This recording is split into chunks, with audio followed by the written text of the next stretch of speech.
Gonna go ahead and press this basic button. Add whiz. Every second die, exert. Bottom is blank and sticky.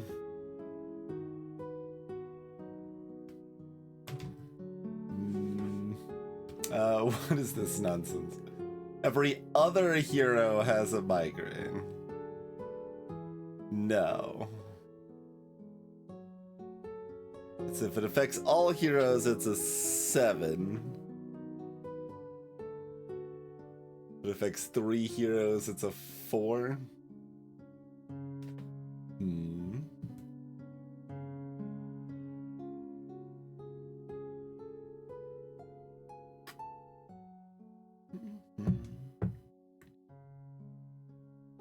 All the ones that are not mine. Yeah, that sounds like a good deal. Well, no, that sounds like a terrible deal.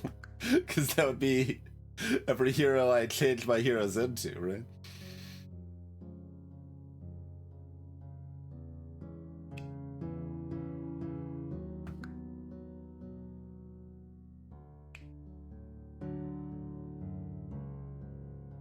Healed 3 to all enemies at the second turn. Makes Magnet a much stronger item.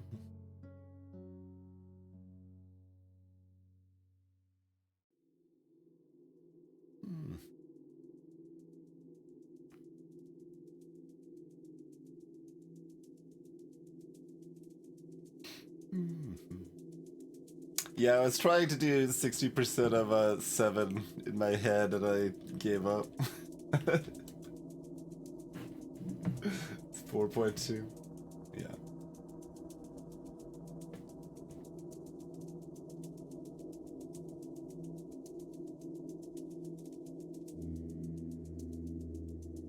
I guess it would just be, yeah, you could just do 6 times 7 and then shift the decimal, I suppose.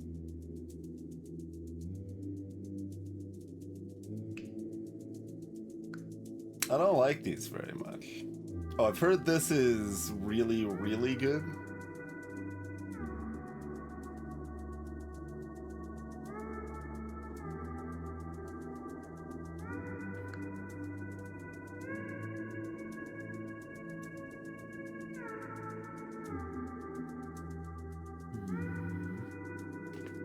Three per 5. How that one's like slightly bad, right?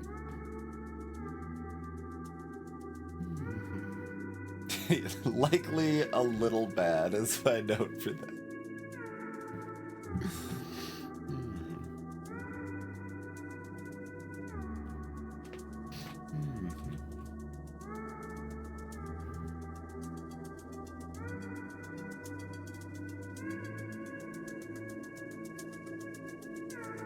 Everyone gets 1 more from healing and shielding, and we've got room to heal from this start. So what is this over here to start us? There's a Cyclops egg in our first fight.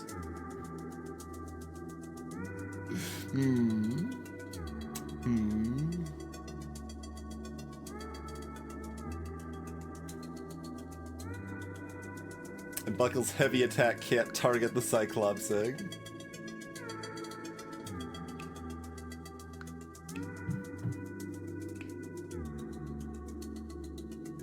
Yes, it is a 4 health, not 5, so that's probably fine. Like, Clumsy should be able to get 1, Ruffian should be able to get 1, and then either of these can get 2.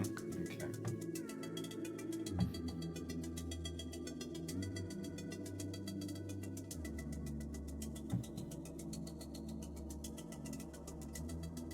We don't start with, like, a thief to be able to poke Wiz in the eye.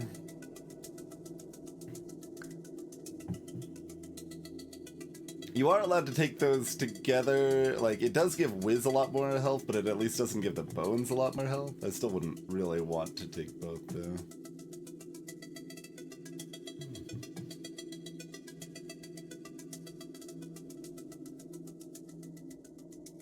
6 is a, or 17 rather, is a hard total to add up to if I'm not trying to take those.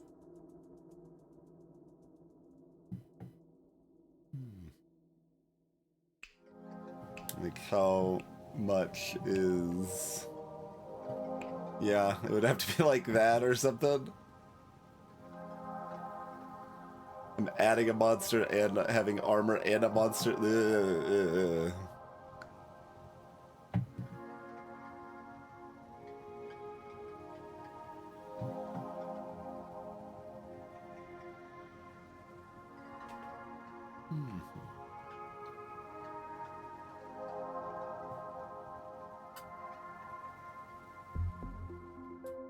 Slates would have 8 HP with with this.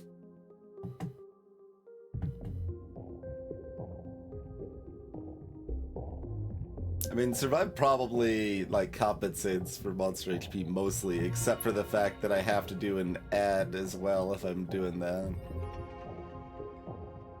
Or I guess maybe bot sticky plagues.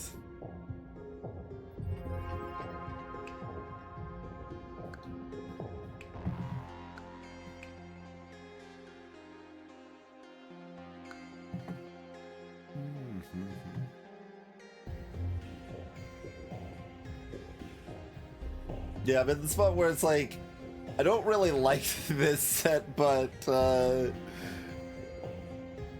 it could definitely get much worse, so I'm probably still not supposed to reroll.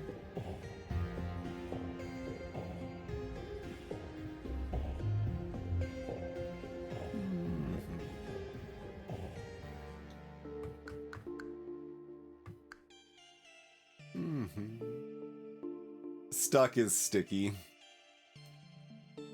I believe they say jammed for jammed. So it's blank and sticky.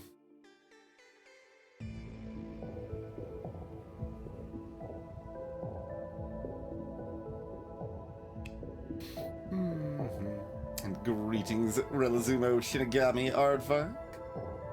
Spell bonus is okay.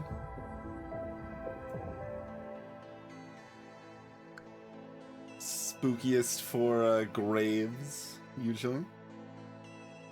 Cheers, Cluckaba Chicken.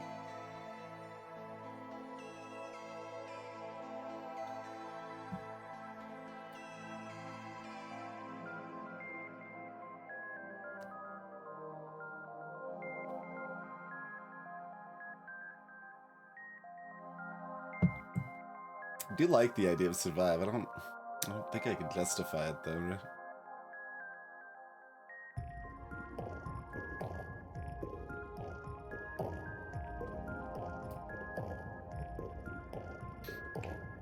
And then I just really haven't done much with stuff like this, so I don't... It's hard to picture. So you spend so much of your time avoiding exerted death, so if there are curses that lead into those being your mechanics, it's kind of hard to picture the difference.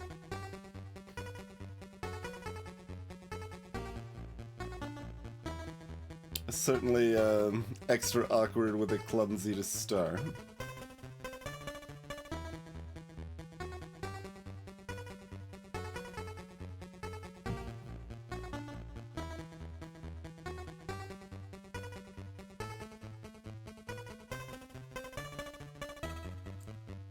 Survive is still like calling to me though.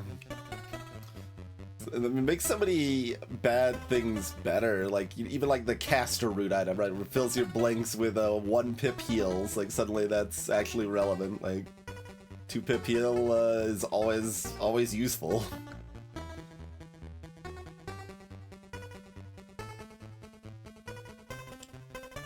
It's just one immediate example that came to mind.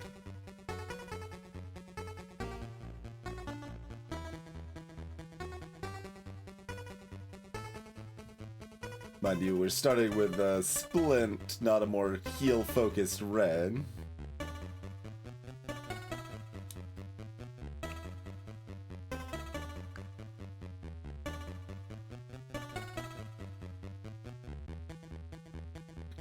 Mana debt stuff's not that disastrous, but well, I mean, it's potentially disastrous right now with this Cyclops egg.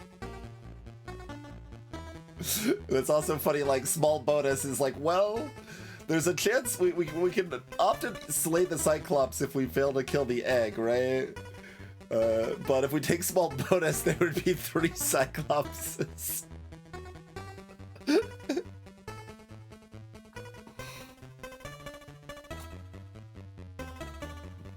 Just a standard floor 1 encounter, right?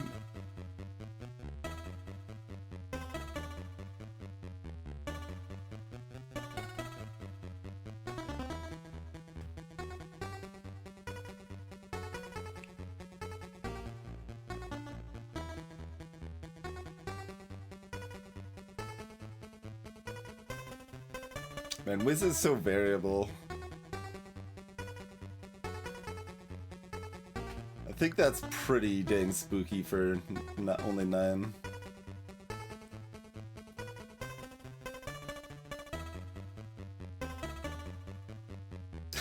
Polyphemus, yes, exactly.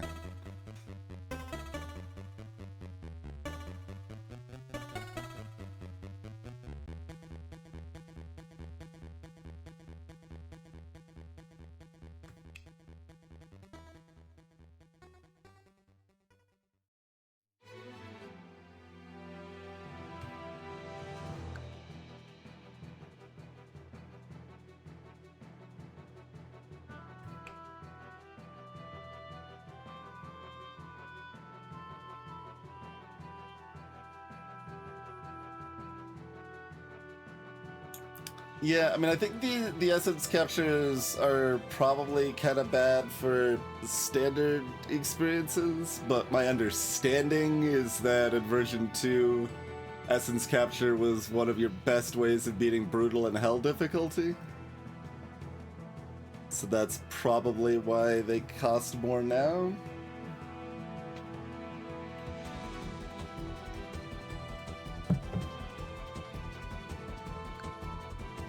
But that is my concept rather than hard facts.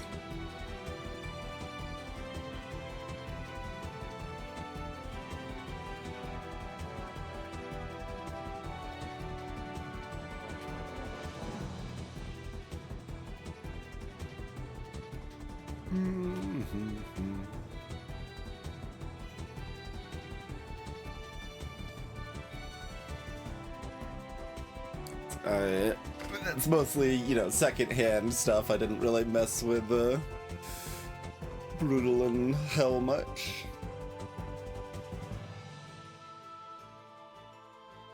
Maybe I just reroll.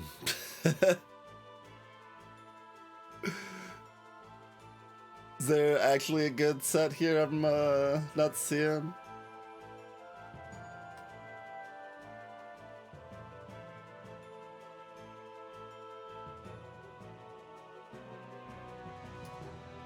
Like a... Okay,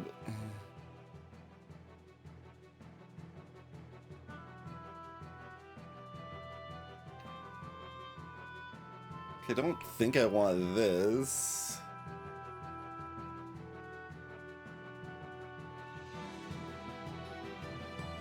Like, the snake's not small, but the regen would make it harder to kill the snakes early.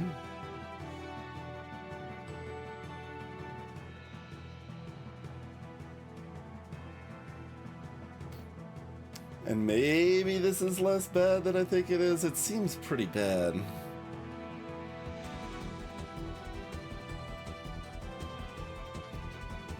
We're only getting 2 extra curse points from just making the bottom blank to also making it stick.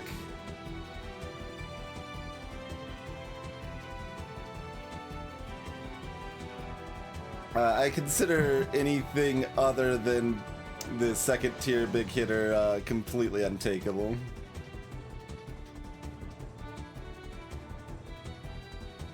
This is just way too high a variance. Easy to just lose the run against the hand or even like Hexia with this. Greetings, Kako. Welcome to the stream.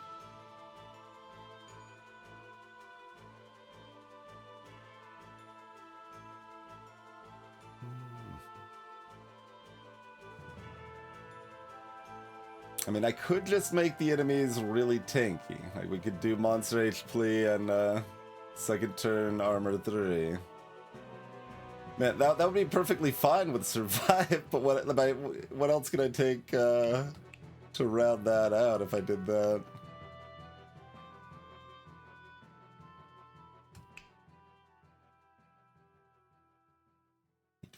Four more, so I can't just take this.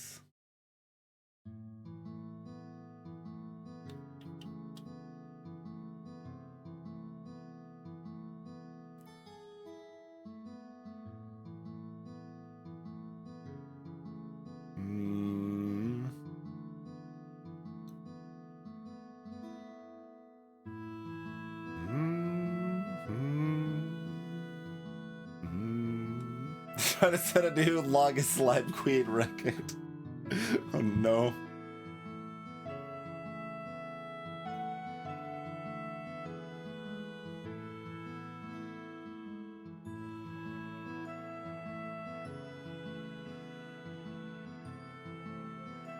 That's really close to making sense.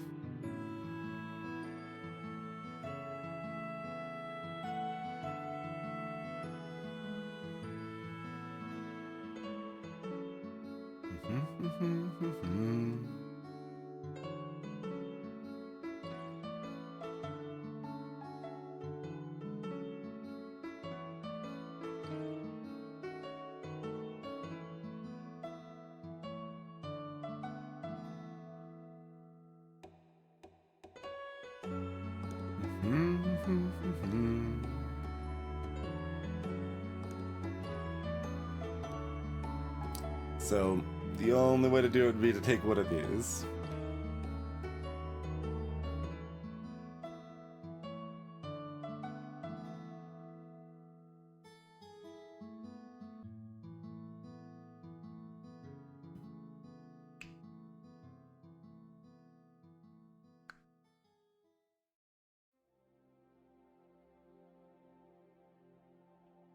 Either of which relevantly lowers Migrate on Clumsy's fine-ish. I guess we'd still get 2 mana from Prodigy. Okay, so it doesn't, like... Migrate wouldn't ruin us against the egg, necessarily. There's a wild one right here, Cluck. That's what the W means. It's higher variance. I don't know that it's necessarily like a positive for win streaking, but it could be fun.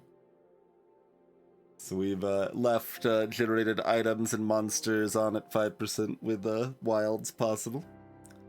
But I turned off generated heroes because they're all gamblers and it's not very fun.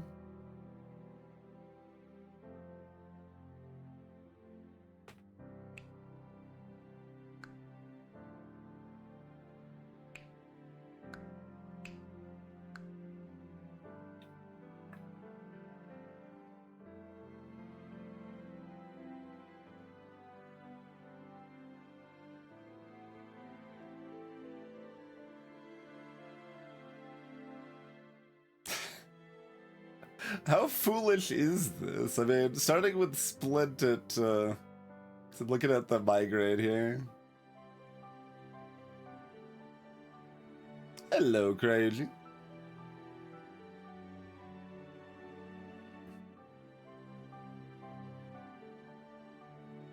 So, like, our healer won't be migraine, but our gray will be.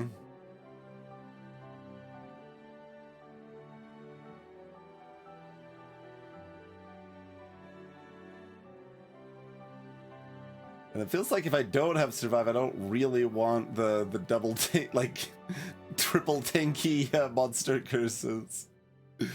But taking either of these Hmm.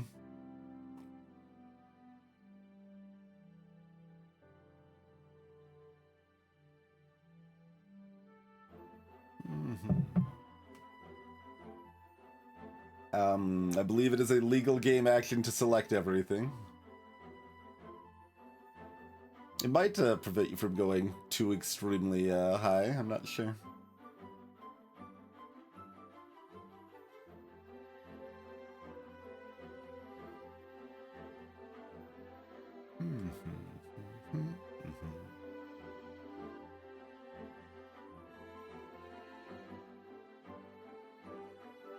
I don't know. It's an important decision, and I'm not gelling with it.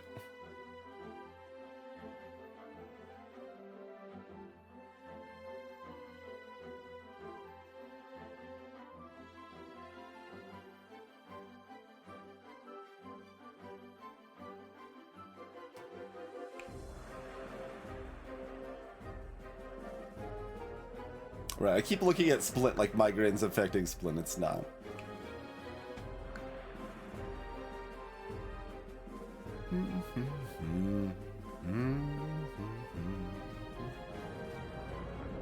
So, like, we can look at these somewhat directly.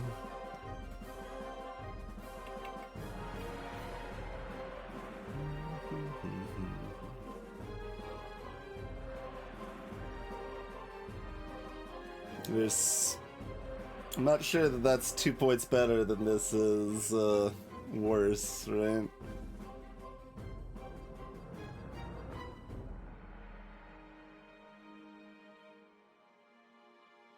Also, I guess I don't actually know if on if something's replacing all blank sides, does it replace a bot stuck side? Because it's like blank but with a keyword. Hmm.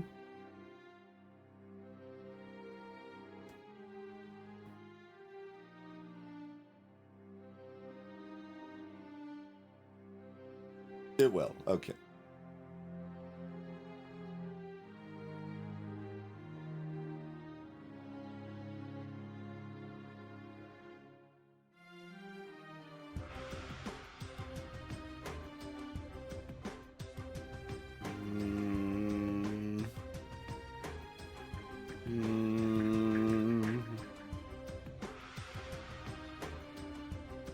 Like, I don't mind small bonus that much. I just, I mind it a lot more if we're taking 3 other curses to make things hard to kill.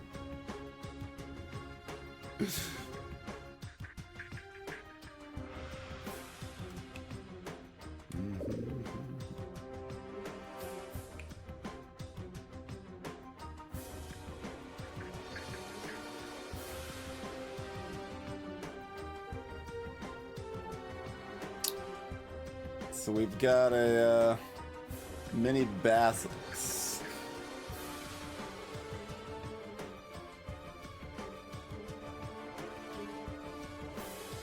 Right 2 stock for 5.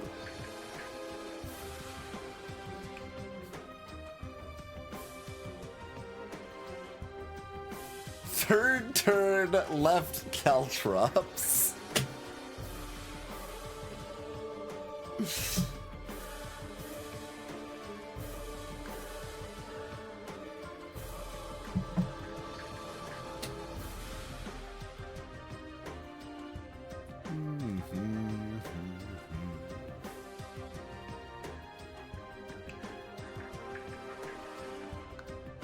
Who do we got this time? We got a Thief, Lazy, Wallop, Healer, Nishit.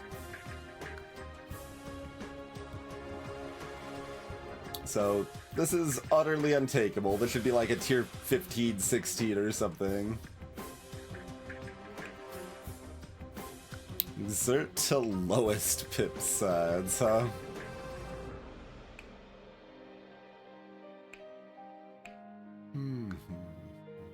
Don't love that, but it would be almost all our curses. Just 2 regen for all monsters. Yeah, I don't know if this is better. I don't know that it's worse either, though. Like, we probably have to add one of these, grab this, and, like, small bonus or something?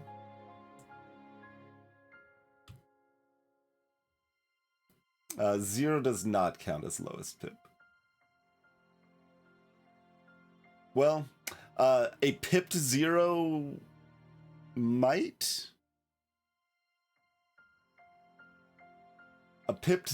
yeah, I'm not actually sure. Let me... copy and add Sparky to my team. Because Sparky has a pipped zero. It does not count, like, stuns, for example.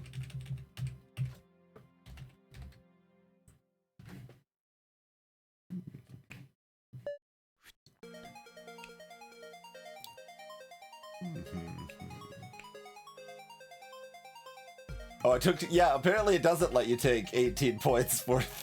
they're like, that is too many.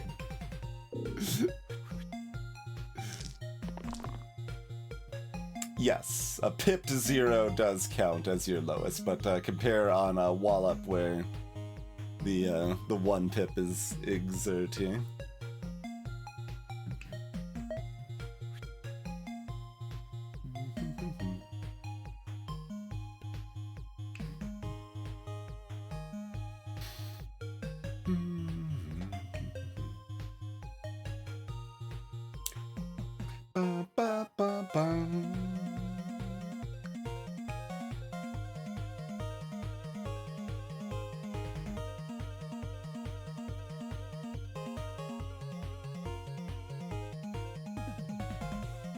Okay, with Initiate, this is pretty doable, right? That's a good starting hero for this. Like, we can kill the other things and kind of... and healer potentially too, honestly. Like, 5 damage, we can heal up 4s here. Like, Bandit's gonna have a more consistent, higher damage output. They're easier later, but... I think this is easier early.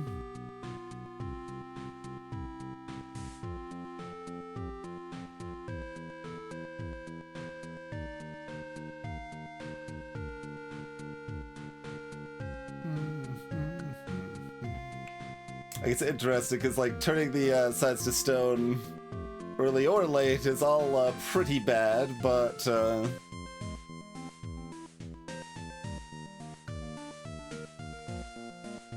like, they still aren't doing that much.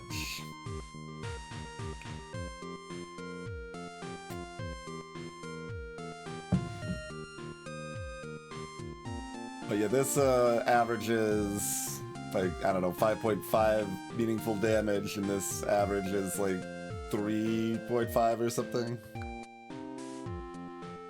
Not even that, 3. And then you just use Initiate blank sides to keep the mana gen to burst it down and, you know, hopefully don't lose too many people in the process.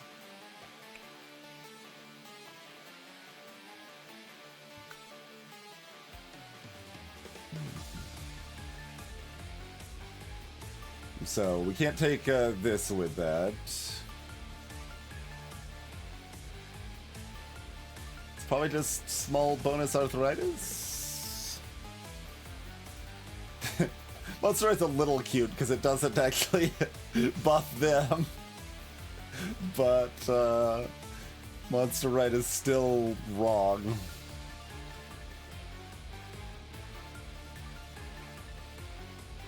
And then I still see this and I'm like, but I can level up? No. We have to get something pretty atrocious to get that. Yeah, I think that's our best bet.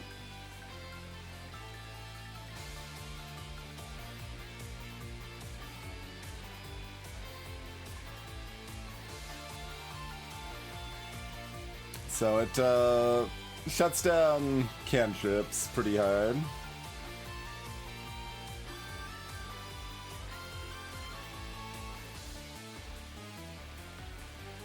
A lot of curses do that.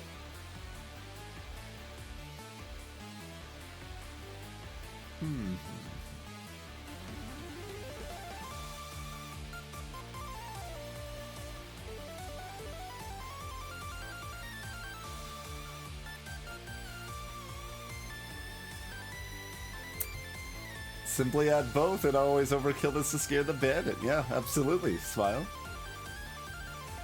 Hello, Sparky.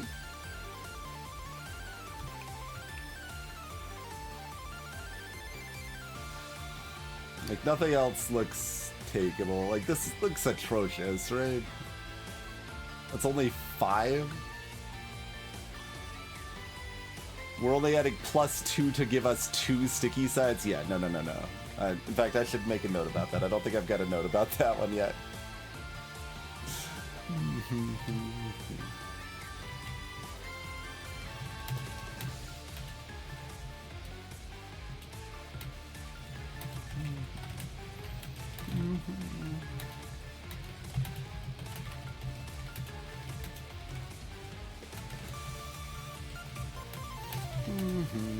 Okay, note added.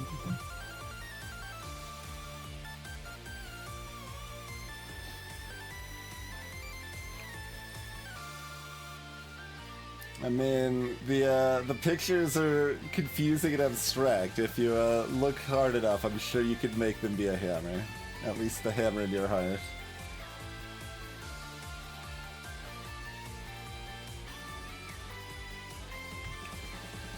Oh, make sure this is not a small enemy. I think it's a hero-sized. So when I was taking this, I was assuming it's not affecting this. It is not. Okay, that is hero-sized.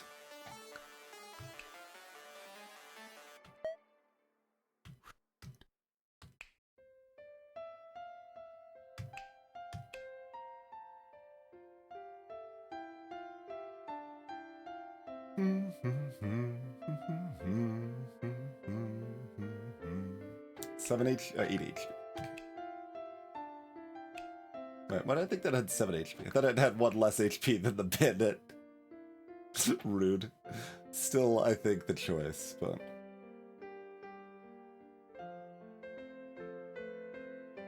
Alright, let's lock it in. And let's get that on screen.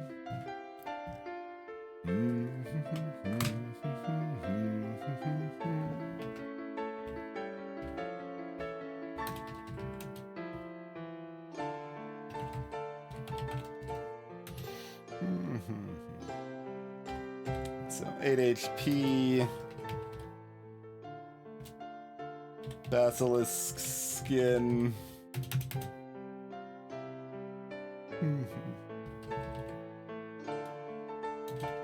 5 damage times 2, 1 poison times 2, blank times 2.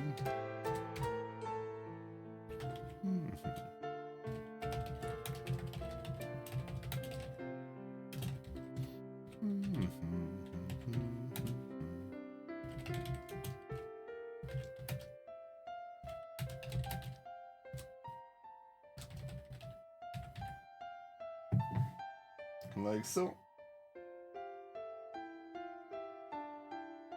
Is it basilisk or basilisk?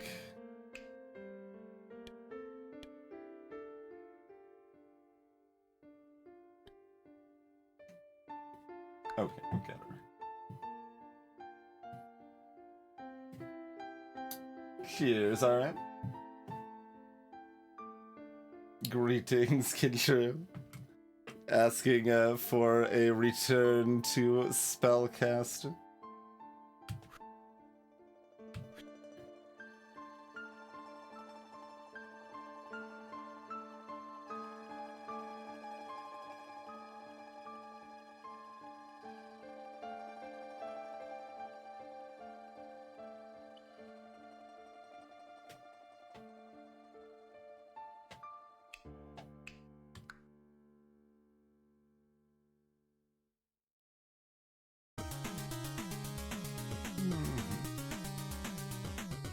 Indeed, I could do.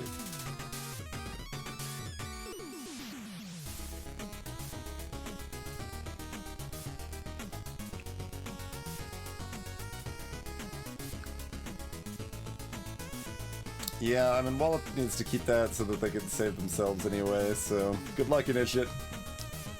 Maybe Lazy will hook you up.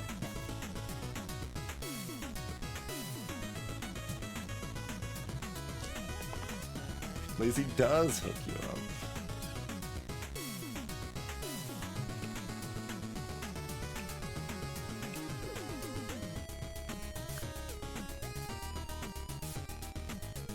Pretty even if we'd rather focus the boar wolf.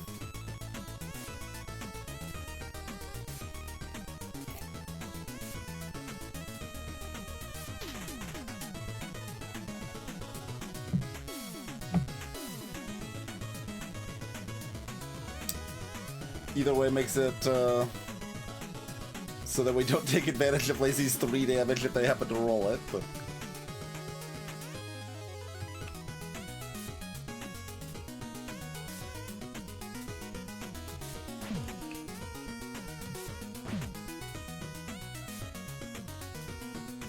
Boar is somewhat likely to hit top and bottom, which we're pretty okay with, I figure.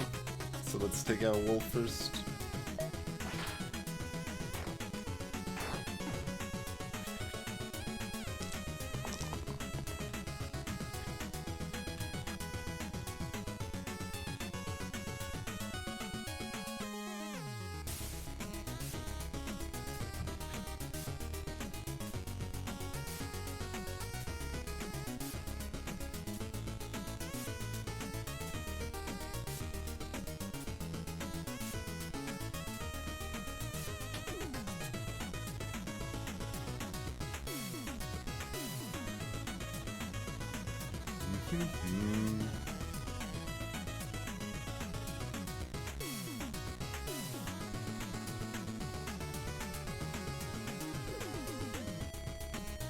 I mean, I guess I just am gonna need...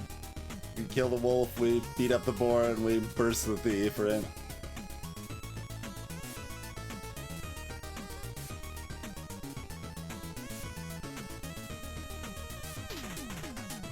Wallop is allowed to roll, but it's not like they're set up for a good stun here or anything, so... Oh, I guess they are. They'd be at 5 health. They are stun-worthy.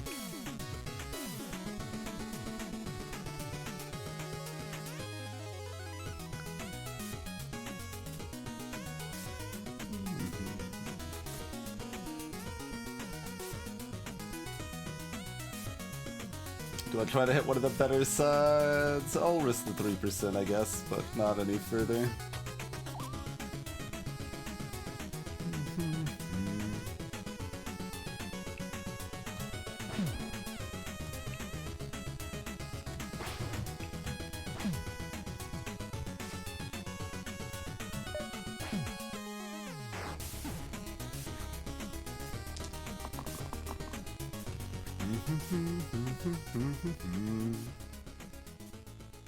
Wallop is allowed to stun boar as we ignore it and try to get mana or something.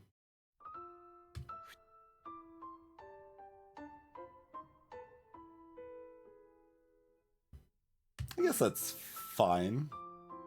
Steve can attack our basilisk friendo.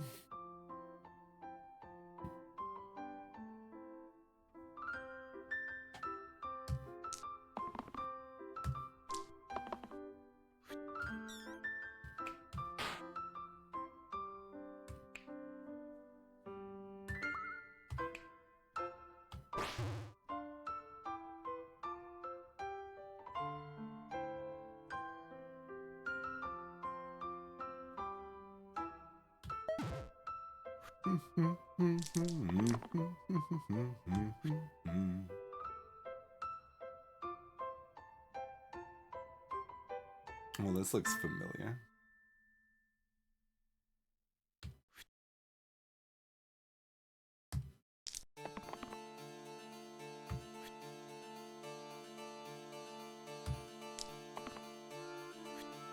Okay. Should have guaranteed myself the 1 mana last turn, I guess.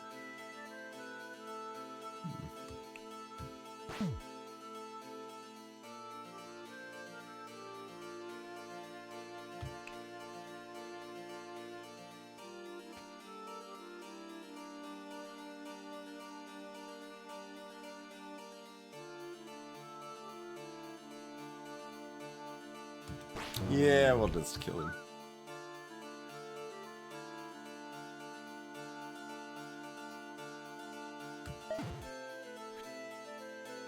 Great.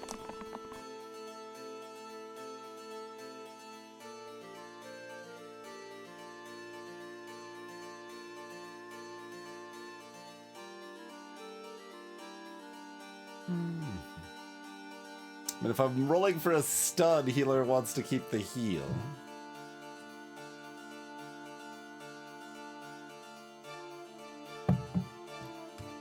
I guess that makes enough sense to me.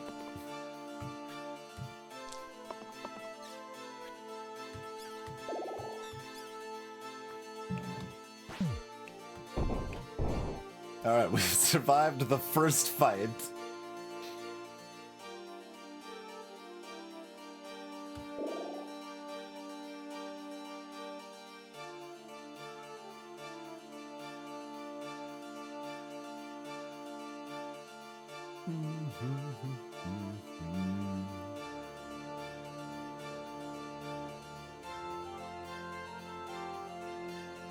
Pretty down to vampire here. That'll do.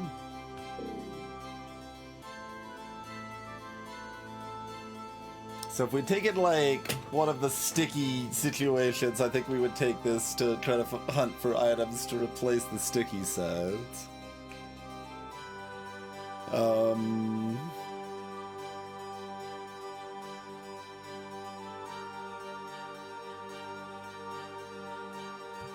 Yeah, I think this is broadly better when you have curses that are, you know, more directly cured by tier 1 items, and we don't really have those going on. It's cute.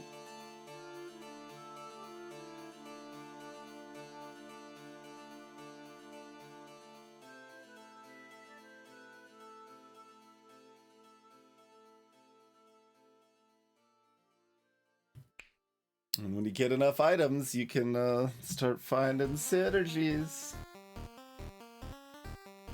We could get a nice, like, pendulum plus memory or a pendulum plus bowl. That one's less good though, right? Yeah, usually.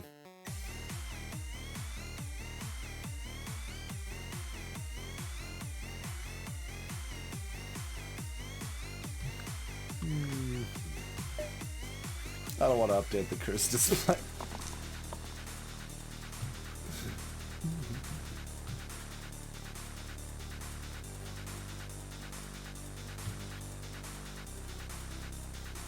So, kill an archer, kill a beast, stun a goblin.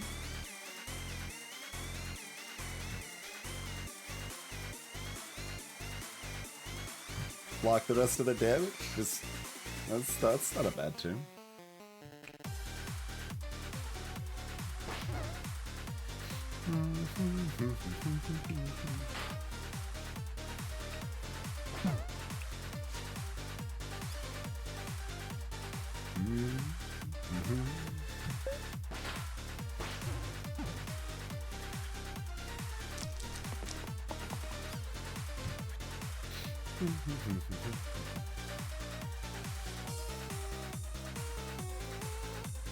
Guess we've already grown that side, so initially it's got 2 hits that give us extra mana.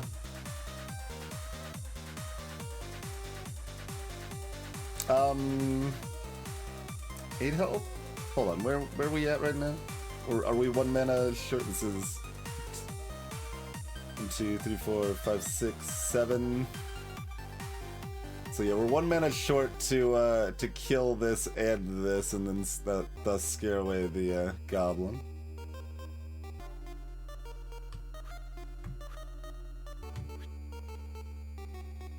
Yeah, alright. I'm gonna lock all those in. Perfect.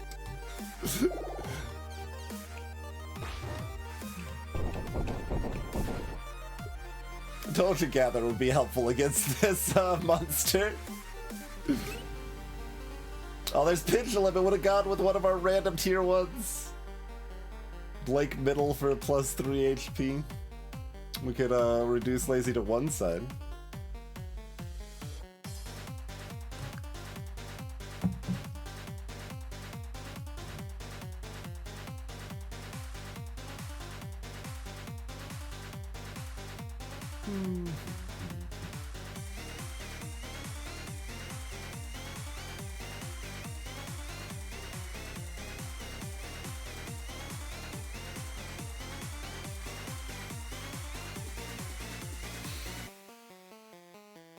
I like Ballet Shoes more than Pendulum.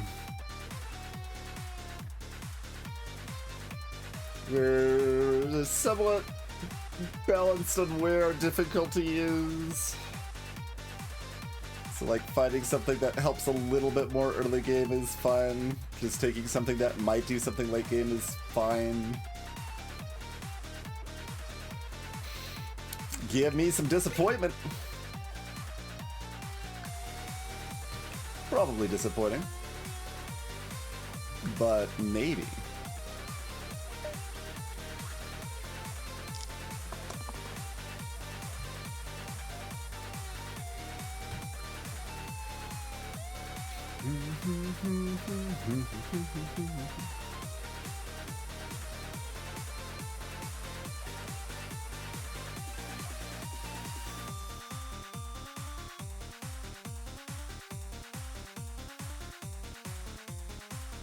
Small bonus that rats gnawed the initiate's face clean off here. Quite violent.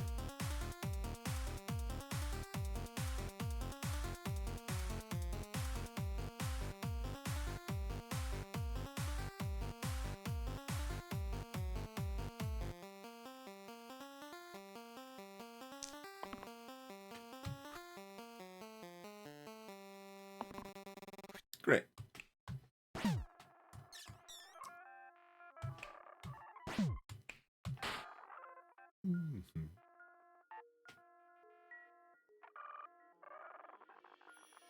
Alternatively... No, if I'm killing this, I can't stun this, so...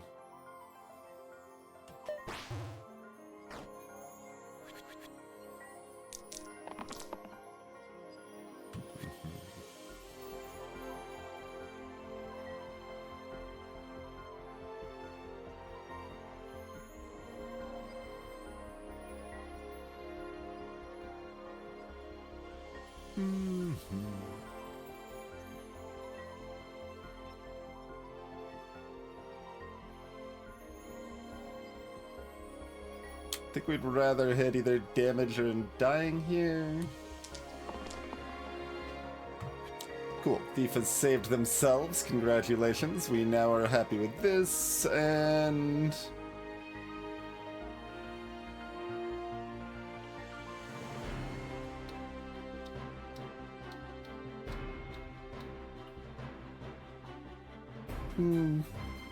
Yeah, I'm still gonna roll these. I was looking at the gather potential, but...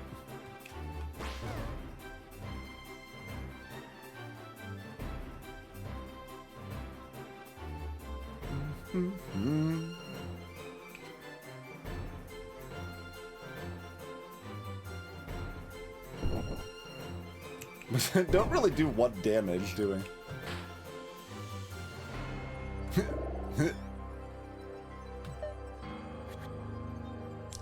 I forget if there's a number of spells cast metric at the end, but if there is, boy howdy, we're making it higher.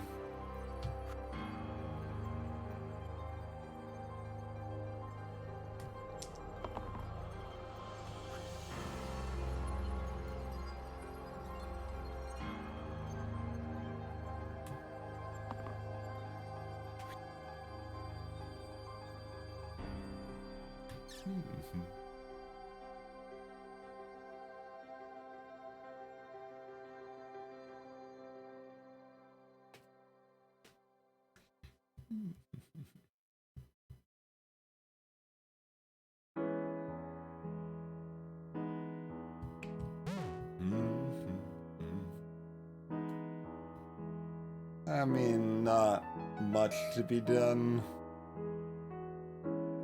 I mean, I guess I am allowed to do it the other way if I want to.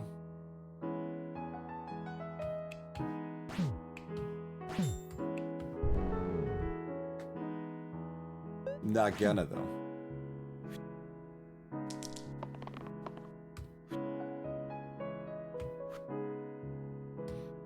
Oh, I should have kept all those blanks.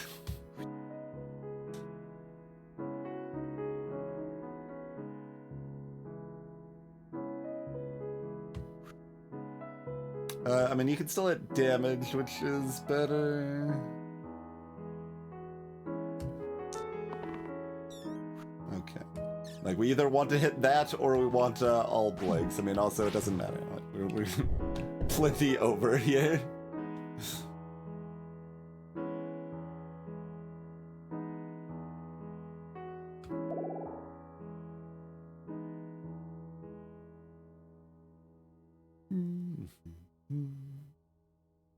I want my +1 to heals and shields.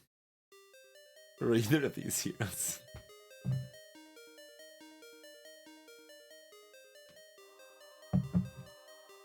So we've got Initiate, so Bramble's not terribly frightening generally here.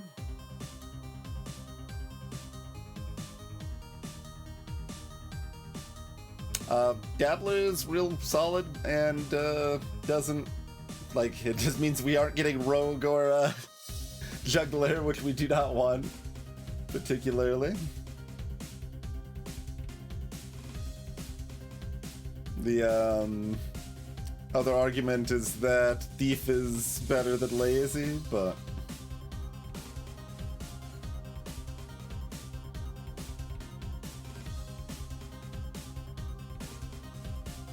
give me the demo. 9 health is pretty slick. Well, I mean, this does help this, but if we didn't have our own ad, we could probably set up to overkill the rat, and this would be fine. But Bandit's pretty spooky for this. Hello, Magic.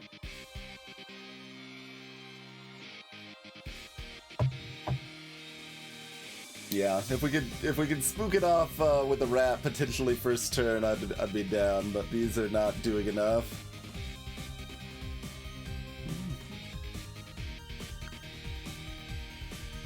Bramble's not terribly frightening here. Shouldn't be anyway.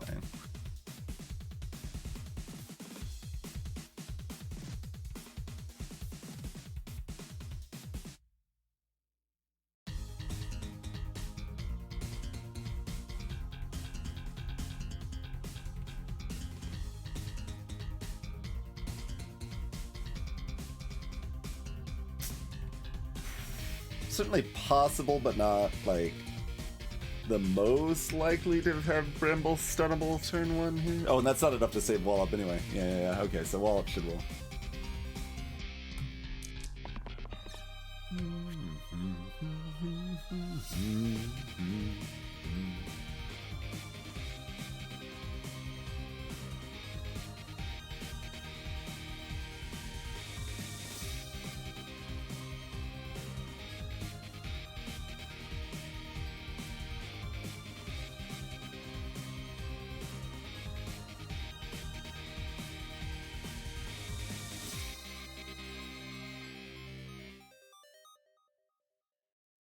Would need 1 more mana. Yeah, we can't just, well, I mean, just killing Bramble also still doesn't save Wallop, which is probably less than ideal. Only probably.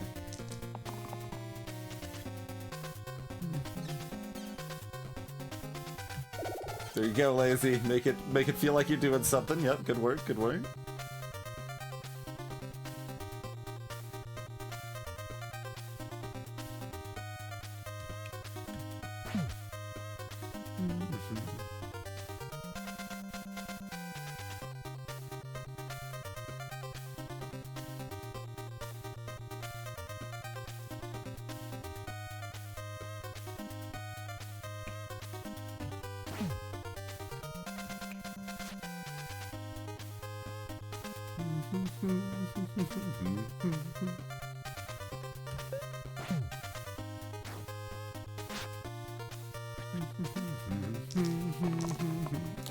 They do not like Wallop very much.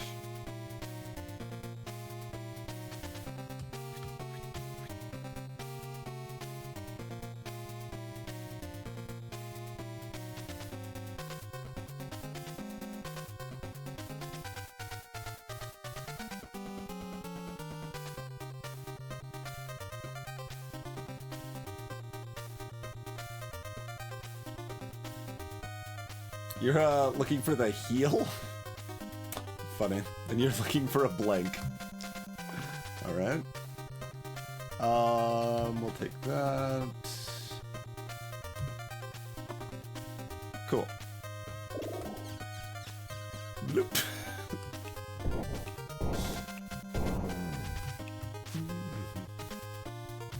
Like I said, Bramble, I'm not that concerned with.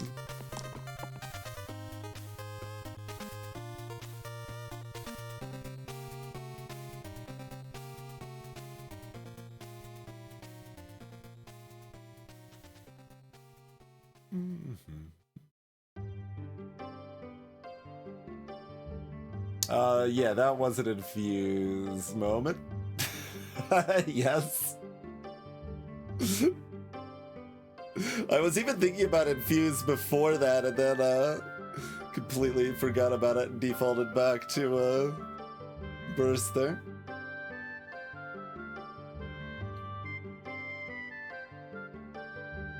We all stop killing Wallop. I mean, I guess they're already saved with infuse, so that's good.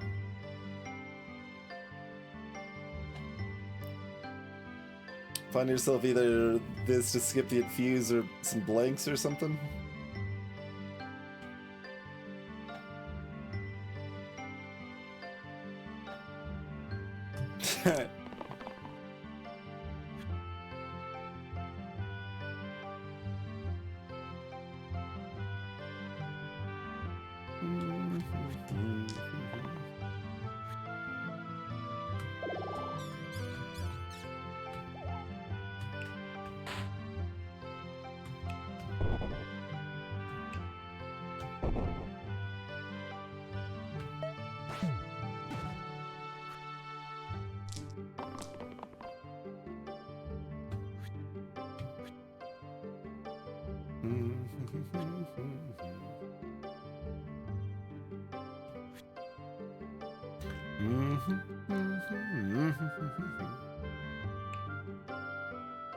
I mean, if I want to just infuse to save both anyway, I guess Devil's roll it.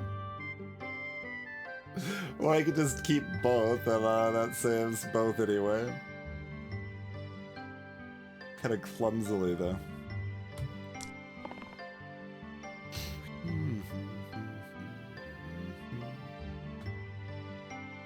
Whatever. Like, most any way I slice this, it's fine.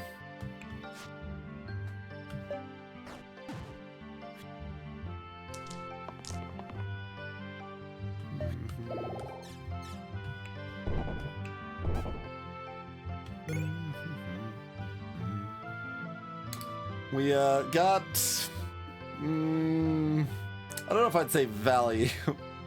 I think it did something once last time we took Clef. That was something. Citrine Ring has a hit on Dabbling.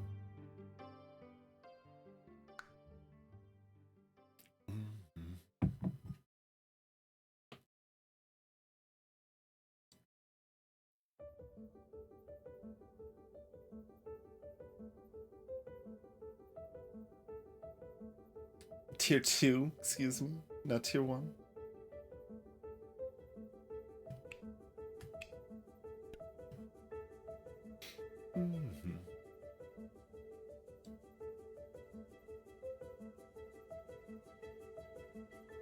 So, certainly misses. And some really good hits. Yeah, I'm gonna red basically for these three, and we usually miss, and that's fine.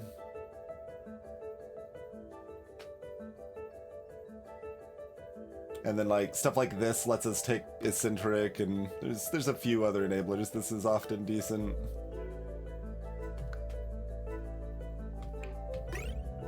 Stasis to the left side. All right.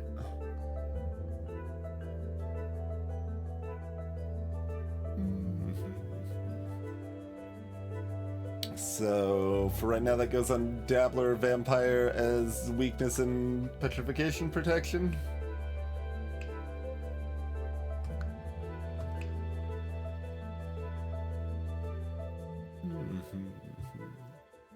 And has some potential for further shenanigans down the road.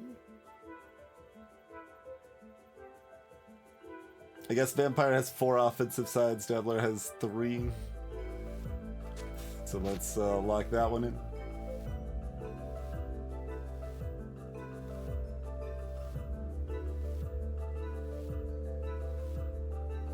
I'm like thinking it over extra slow just because stasis can be non-intuitive, so I'm just kind of making sure there's not some other interaction I'm missing here. I mean, there would have been in the Bramble fight.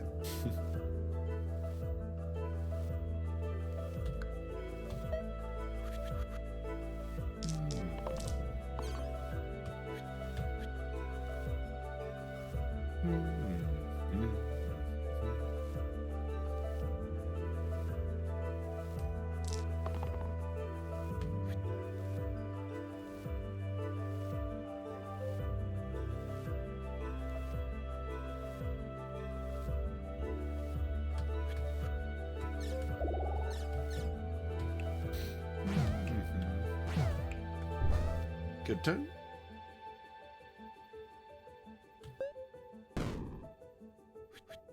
Yeah, I mean, that is actually true, Wizard. I wasn't actually thinking about that specifically, but I put it on the correct character for that. So that's good.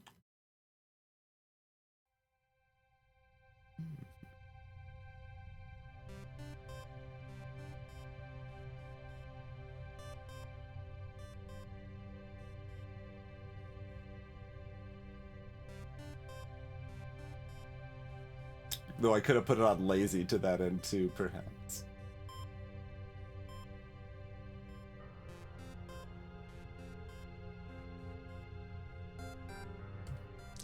That's okay. We've got gather.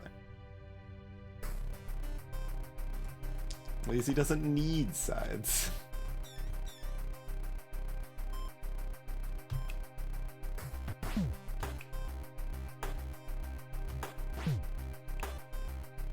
It still shows them as petrified. That's interesting. So, like, if I got petrified more, cleanse could still be wasted on that petrified side, I guess. That's kind of funny.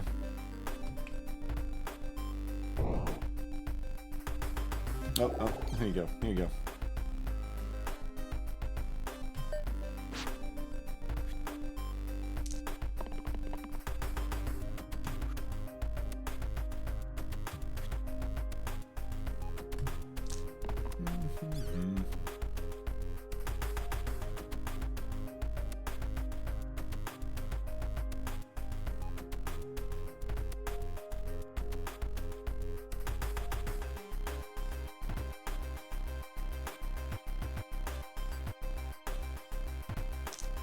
Wasn't sure if I was supposed to roll Wallop or not.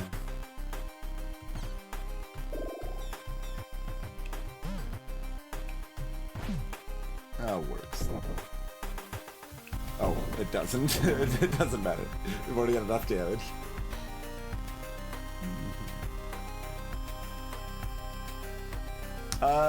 No, it wouldn't be that beneficial, Wazer. It would just skip, as far as I know. Like if we got petrified 2 and that side was already petrified, it would just petrify these 2 sides.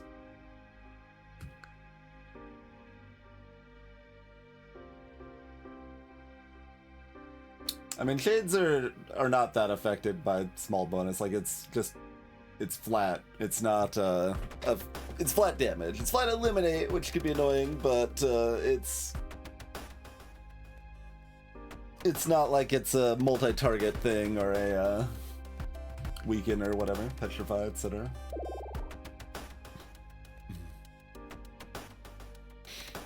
Take Knight because they're Knight. Knight because Knight is pretty good strat as a default. Brute's targeting is more limited than I would like with this added monster. Yeah, alright. Take Knight because Knight. Pretty straightforward. Oh, gotcha. Wait, so yeah, that could be.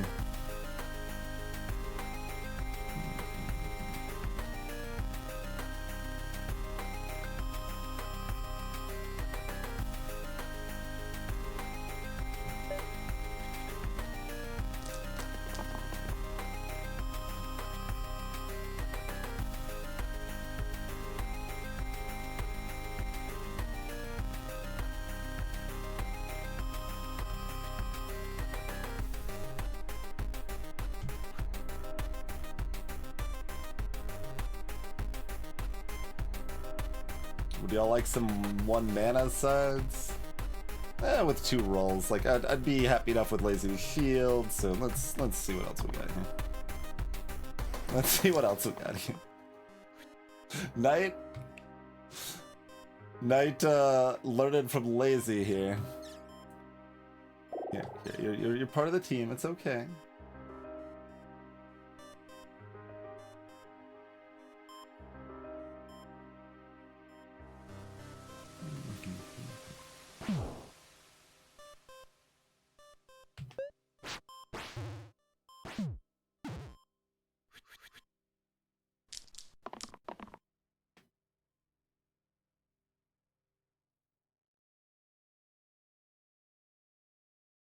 Lazy would like to roll for the 3 damage. And potentially Knight too, yeah. So you can go ahead and keep that.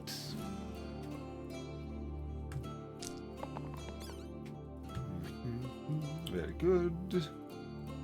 Rest of this damage is awfully spread out.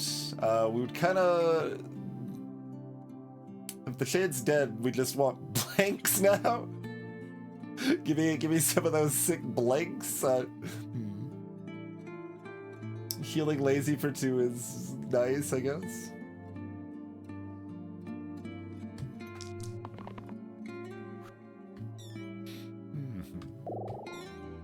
And we'll let you keep pretending.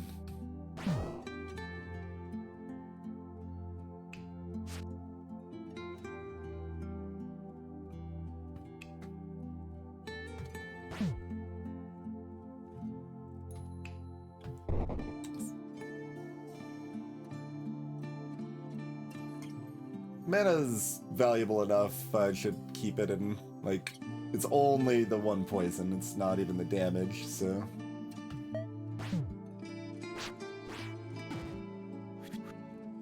And Initiate and Lazy will get replaced at a similar time, which is good for the losing consistency situation. That's probably like already there, but might as well get something from you. Yeah.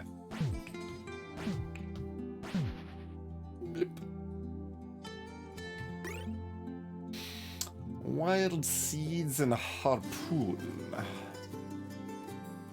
Harpoon to go with the Citrine Ring we didn't take.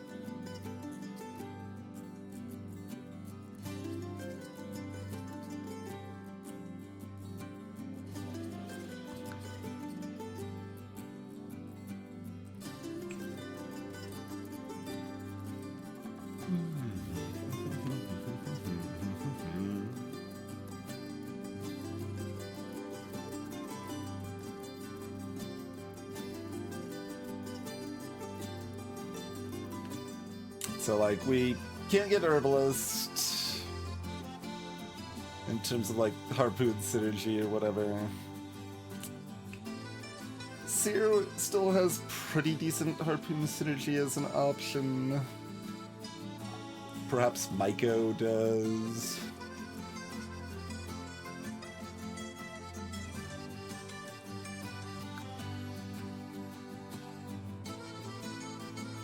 I mean, Wild Seeds did well for us last time.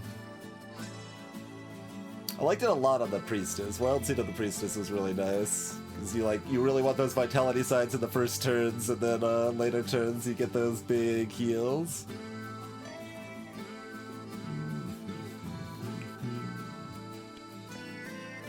Don't know. I mean, we also managed to do some cantrip shenanigans with Wild Seeds, which was cute. But mostly didn't get a chance to shine because our other cantrip shenanigans were far more degenerate. Isn't that nice? You know, the turn that we couldn't quite kill the hand by miasming it to death directly. 3 mana for 1 damage is a pretty inefficient conversion rate, but we were like 5 mana off.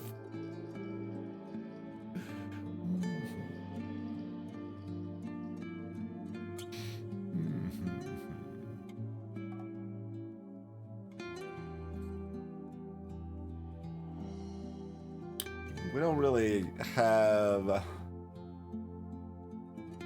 Seed Lords for the most part.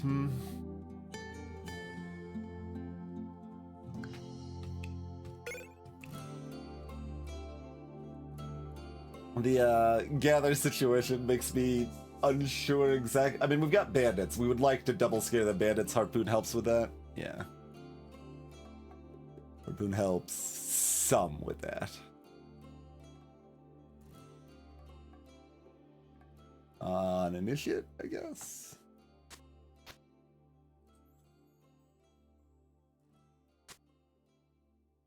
Could go either way here.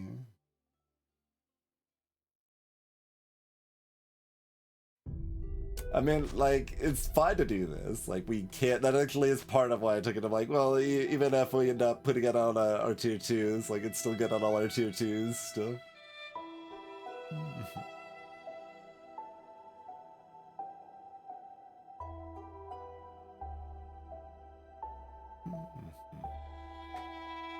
I'm trying to like keep reevaluating the stasis because you don't have it that often and it behaves weirdly enough that it's easy to miss spots that it could do cool stuff.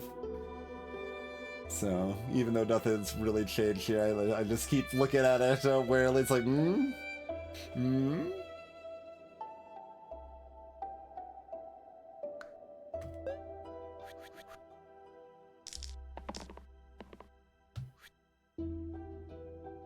Oh, okay, well, that's, or basically a 1 fight, good deal.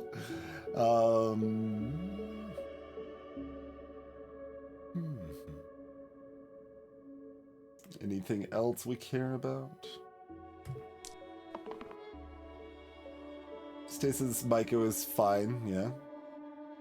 Yeah, or detrimental, that's the other thing. You do have to keep watch, like you wouldn't want to put it on, I don't know, Sinew, for example, usually.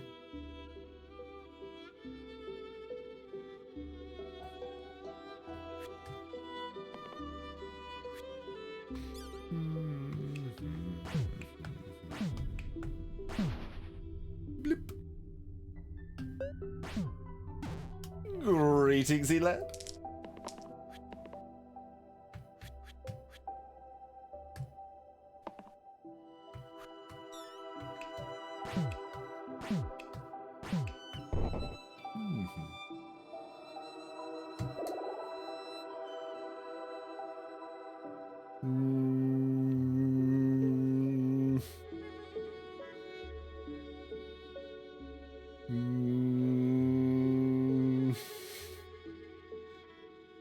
Look, I know I voluntarily kept Collector on my final team the last run of this we did, but that doesn't mean I respect Collector. And we even talked about how it was still a mistake.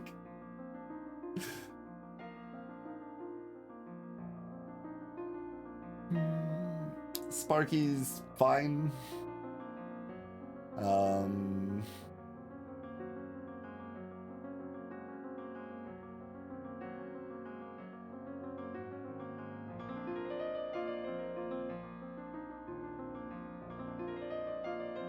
Random's pretty fun.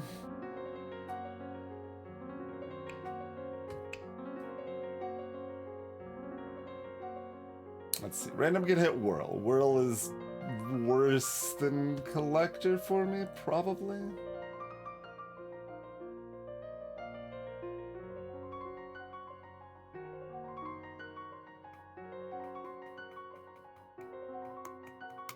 Yeah, I think Whirl's worse than Collector for me. Rest are all better. How about you? We probably don't really want to Evoker. Yeah, not really evoking right now. Fiend, I'm also probably not that impressed with, although we can synergize with Infuse okay. So it's not so bad. Yeah, I mean, I guess Whirl can have the stasis. So that does make the Whirl hit much less bad. We can't hit regular Gambler, but we can, and we can't hit first Blue Gambler, but we can hit second Blue Gambler.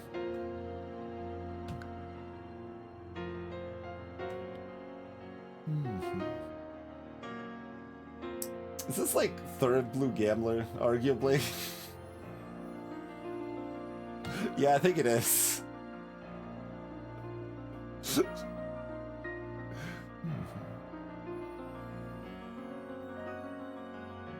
Sparky's not that bad.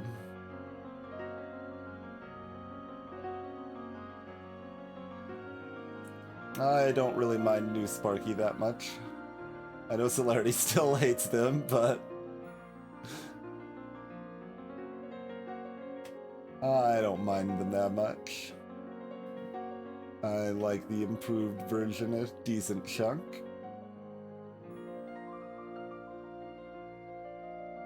Yeah, Sparky's a good hit. Nice way to clean up Graves when we've got a small bonus and such. Like, it's only small bonus 1, so it's not like... If it's small bonus 2, it'd be like, oh yeah, Sparky's actually a really good hit here, but... Like, that's still good for cleaning up archers and Graves. Well, not archers, because it's not ranged. It always feels like it's supposed to be ranged, and it's not.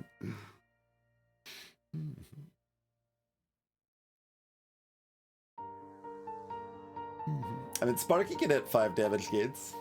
Not very easily, but it's possible. More. Oh, and we've got the Dabbler. That improves Sparky a bit, too. Yeah. Sparky's okay here. We just finally have to break up the initiate lazy situation. Although that was already going out of style when, like, Dabbler doesn't have blanks and Vampire almost doesn't have blanks, you know.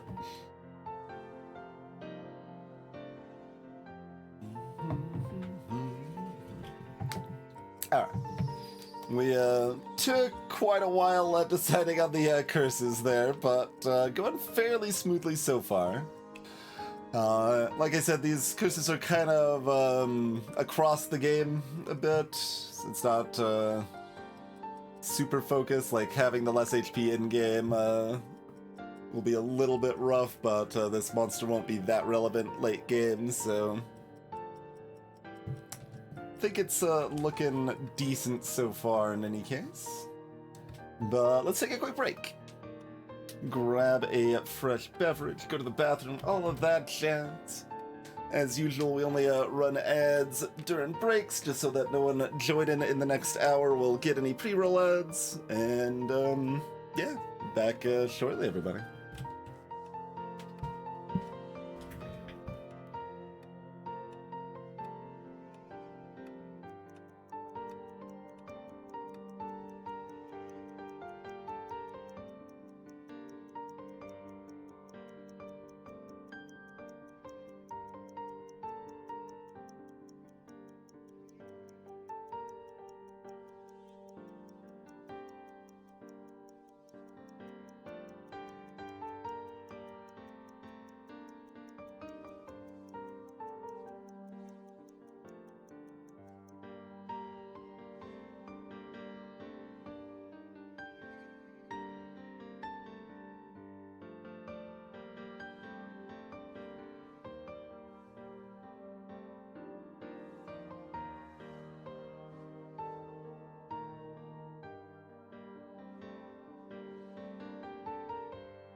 Alright, let's dance.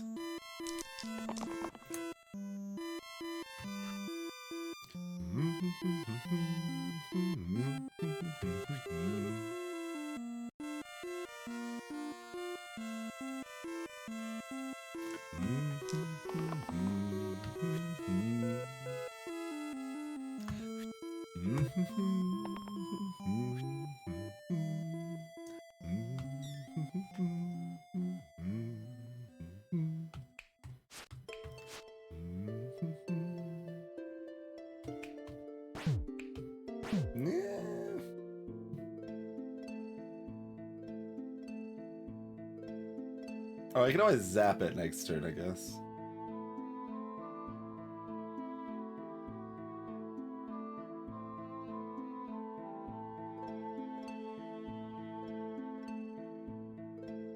Yeah, alright.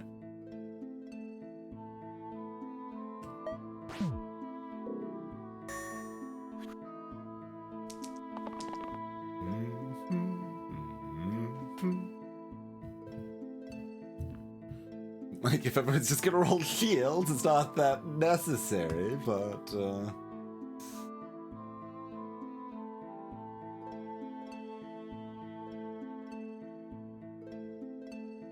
yeah, Knight can have Harpoon too, which is interesting. If 3 damage kept... Or 3 shield, I would just, like, absorb the hit, but I need 4 anyway, so... Probably might as well try to exert Knight here. That's fine, I think.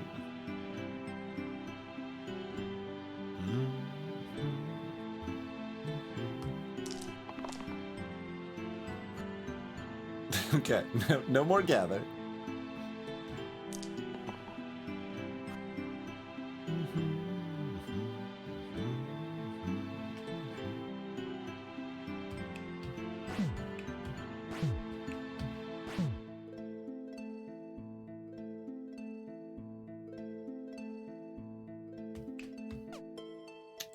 Oh, right, it's exactly 2. Right. Awfully rude of you.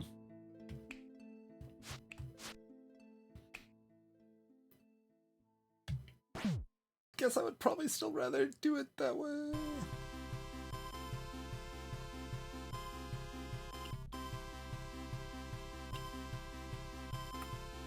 Would I? I mean, Knight rolled a shield anyway, so it's not like I'm... We're losing like a damage this way, right? It's 12.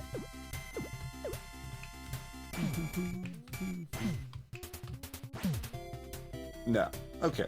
So the other way's better because we block 2 more damage. Okay, okay. Power of vulnerable. Power of vulnerable.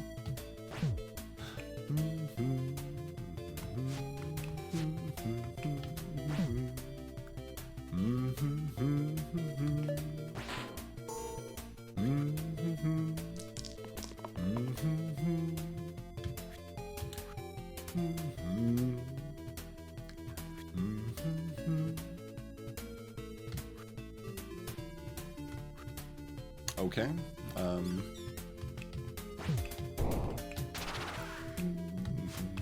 Seems good.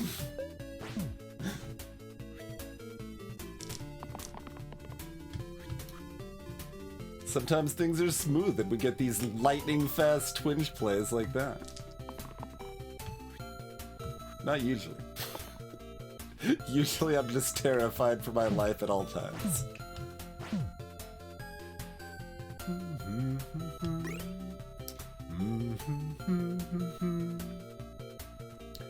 I don't really respect Hissing Ring most of the time.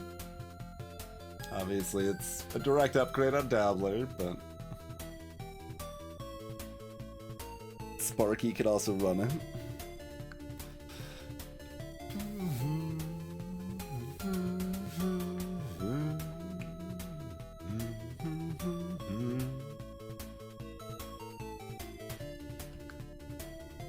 Okay.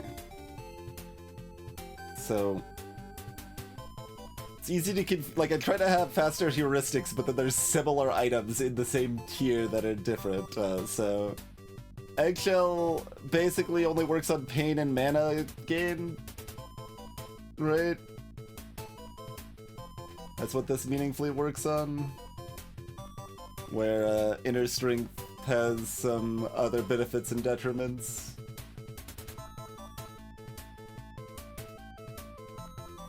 Works positively on pain and mana gain, I should clarify. There are other things this is a detriment for. Let's see, we haven't even taken our tier 2 yellow, so that is helpful for tier 2 and 3 yellows.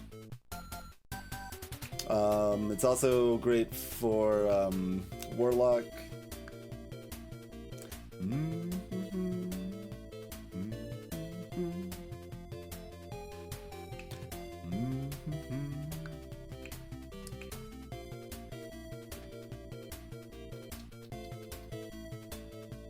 What else? This is not a colored... Yeah, that's... Just like looking at like negative synergies. I mean, this is... We don't lose it on Bloodlust. Yeah. No.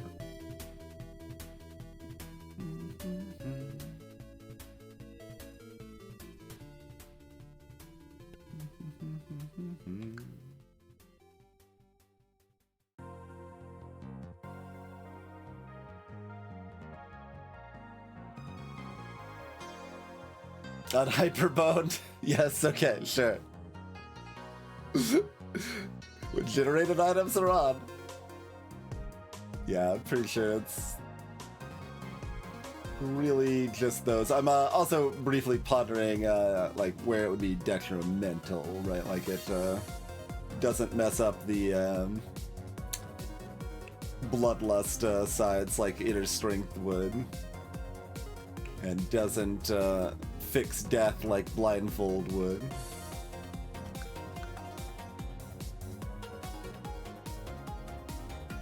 So that's a speculative take for Berserker, which we're guaranteed to get if we want. Alright. I mean, that's a pretty good deal. Painless Berserker. Yeah, let's just go ahead and take that so that we can equip it on Berserker next floor. Deal.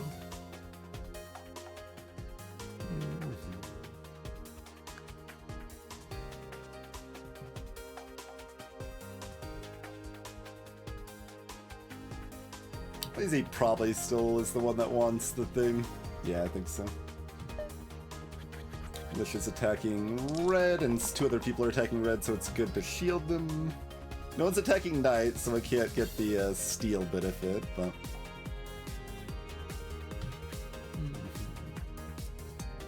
That's already got Vampire covered and Militia gone, but now we've got 2 other saves, huh?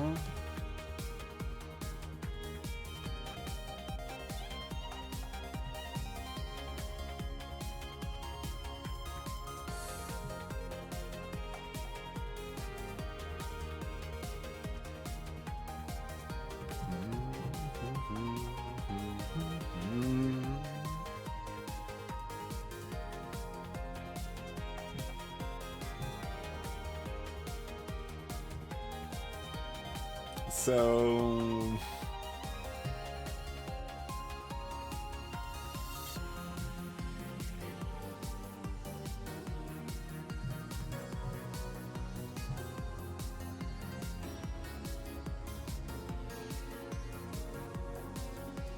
Okay, maybe Lazy needs to roll for the 3 shield or 3 damage. Sparky keeps the 1 for the zap.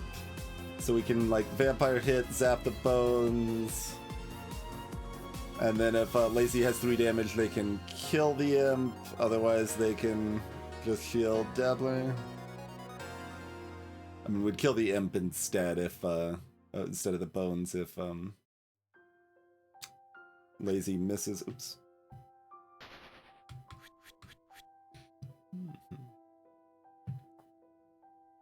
So that seems correct to me. Alright, so sacrifice Lazy, I think? I think that means we sacrifice Lazy.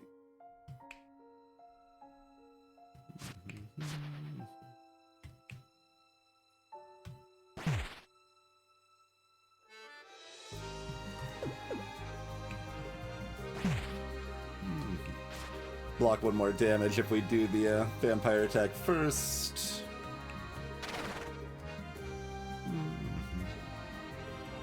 I wasn't missing any other way we were saving everyone, was I? Like, we've got small bonus and the entire team is small, like...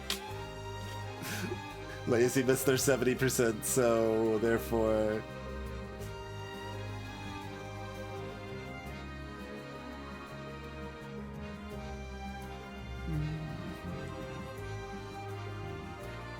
Vampire was dead by, like, 4? Yeah, alright. Barbarian will start at half health, that's fine.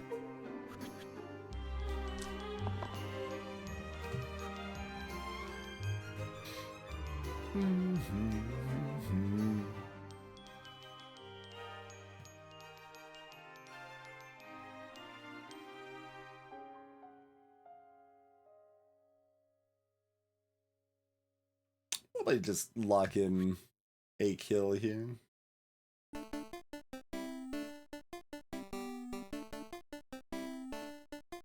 Benefit from Deathwish, exactly, Wazer. And they won't have pain, so who needs to start at full health?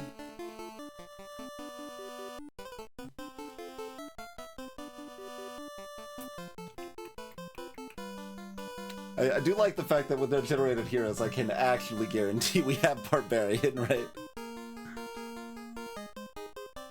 Instead of, you know, likely.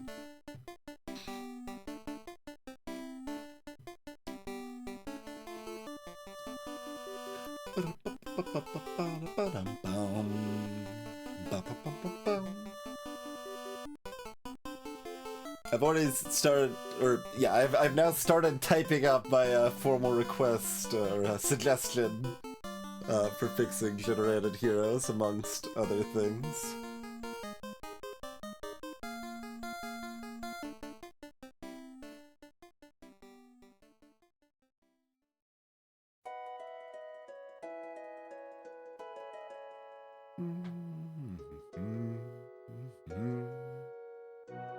I don't know what Knight wants to do. I guess this is fine. I guess I probably don't want them exerted. I mean, I'd rather have this than a shield, but... fine. In that case, we'll maybe do it this way.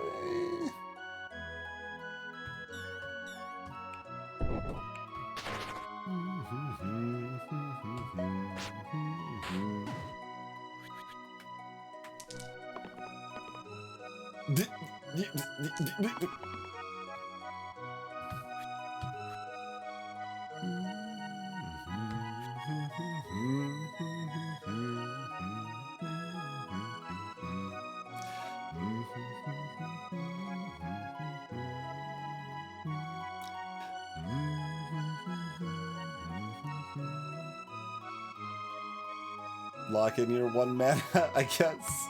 Sure. I guess I'd rather have Knight take the imp hit, right?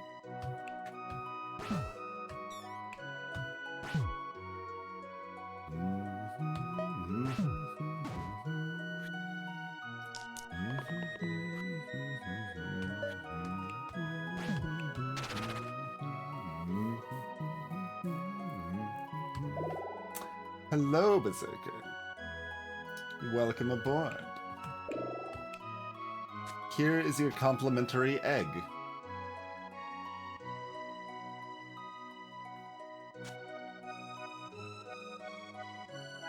If I put this on Sparky, they can doom roll for their left side more reasonably.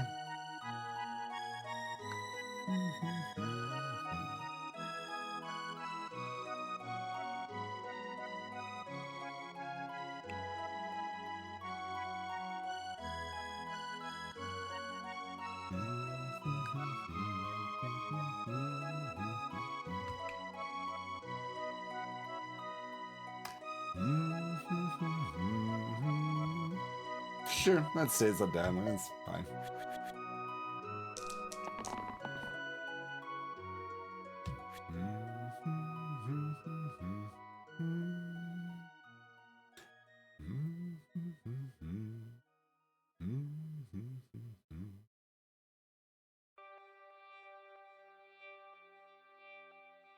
Hello, Isley.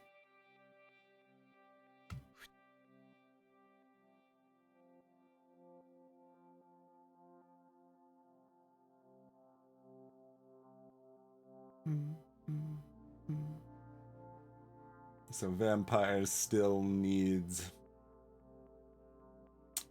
one burst or one parry or one dead / stunned whiz.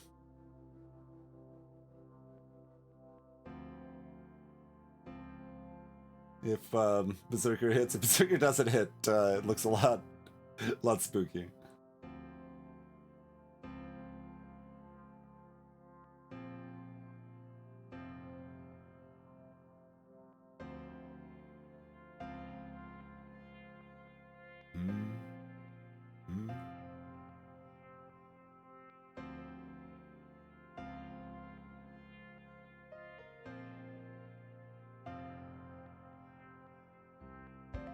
Like, am I supposed to keep Dabbler? I think they can roll once.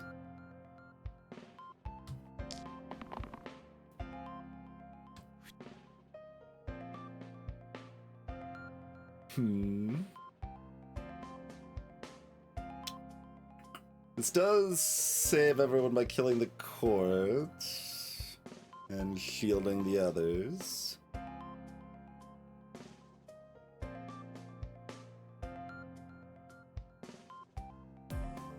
Sets Wiz to potentially be stunned next turn, but again by the only person that could kill a Zabo easily, but so it goes.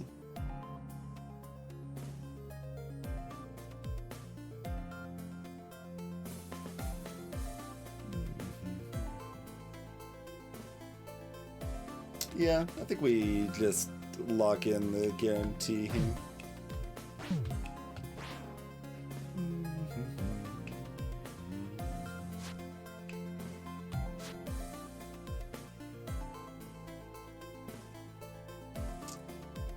Like, the shield distribution's nicer the other direction, but it's one less.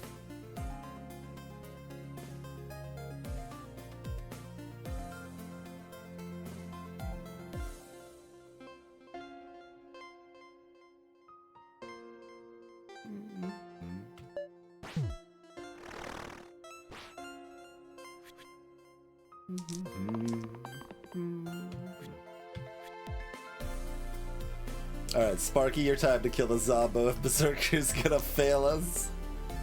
Perfect, okay.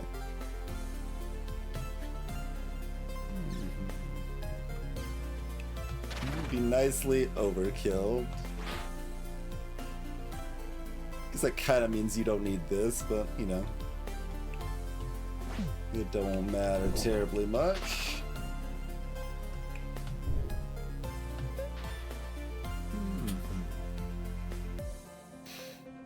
Sniper carrier and a bunch of Suduls. Demon Horn and Scepter, both items with potential, but ones that are kind of awkward and I don't respect that much.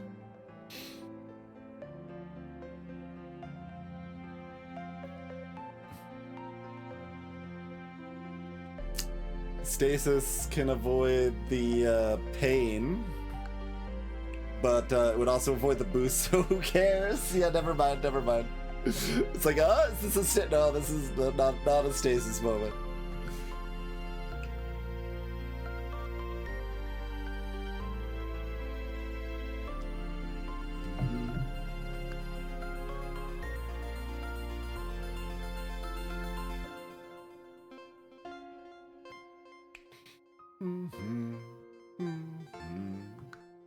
I mean, Demon Horn isn't terrible.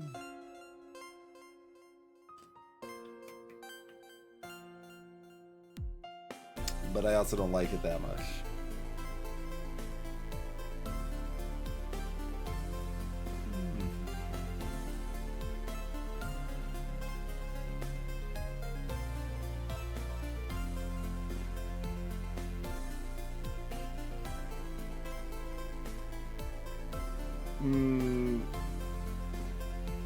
Oh yeah, you're right. This is a keyword. So many effects like this are not keywords. That is actually cute. Yeah, so Eggshell works with all sorts of pain, so that does include Demon Horn and Alembic as well, where normally that's not the case.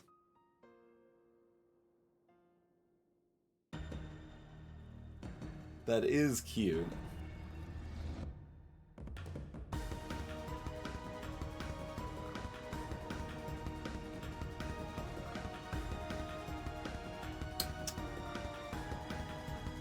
Barbarian and Warlock, not the most boostable targets, broadly speaking, but...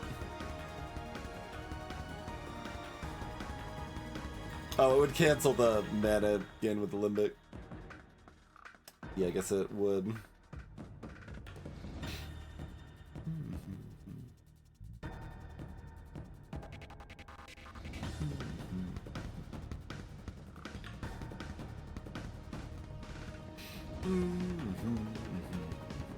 Yeah, Berserker's got two sides that are more relevant.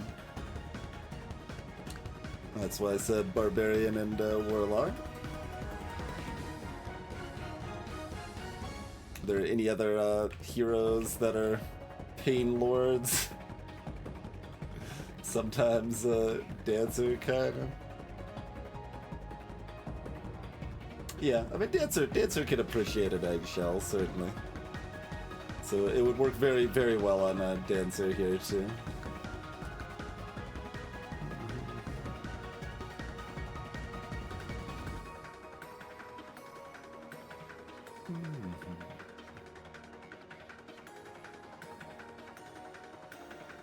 Left side replacer would enable roulette. Like, there's always that reason to take Scepter.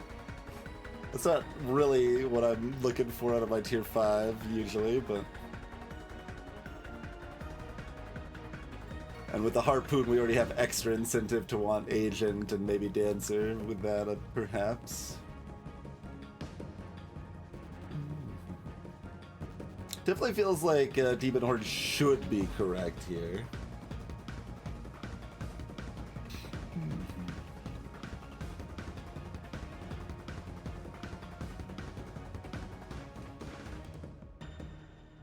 Not entirely sure it actually is, but it should be. Stuff like this is a pretty good boost target. You can deal with the pain for a 4 weekend, you know?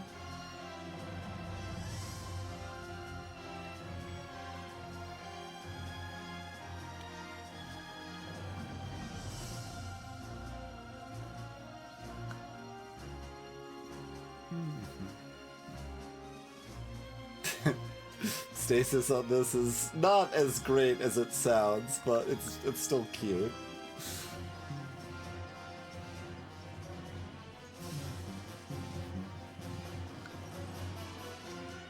Yeah, that's why we're talking about Warlock, I find.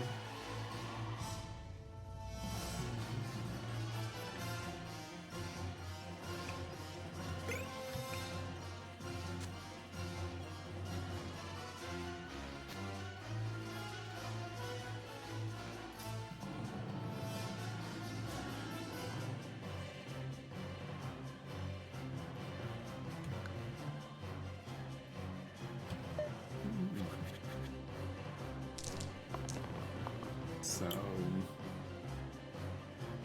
slightly above average rolls on our Sudos.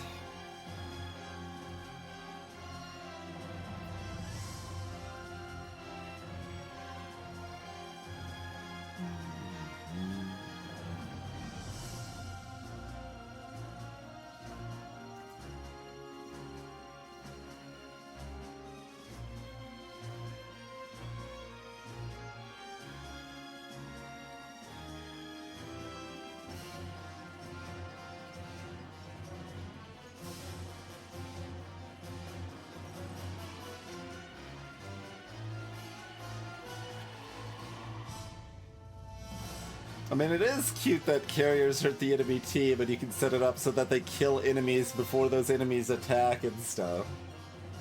There is some fun interactions with carrying. Given how low of a cost add carrier is, I think the algorithm probably overrates how bad this is for the monsters compared to how bad it is for the players. Or perhaps overrates how bad it is for the monster to start poison. But,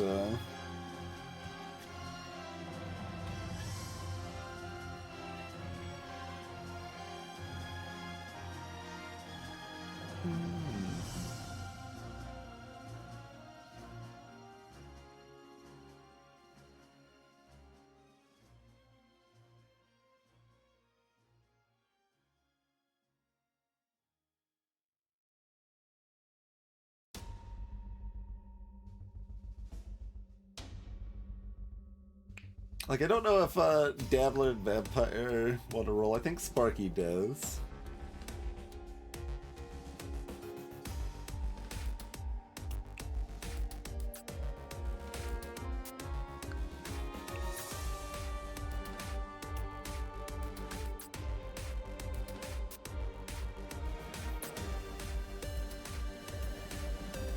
Like, Mana's better, but not that much better. But if Sparky's already rolling anyway, yeah.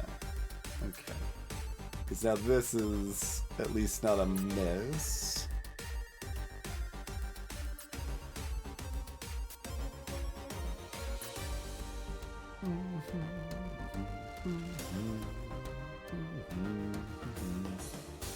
And I guess this is a 2 damage side, and this is like a 1.5 damage side. Alright. Sparky can still roll. Sure.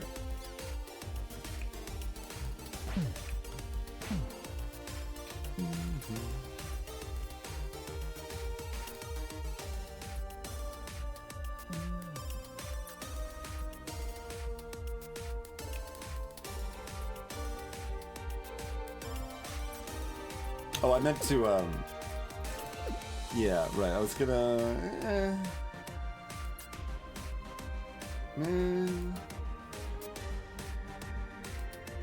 Do I care about that zap?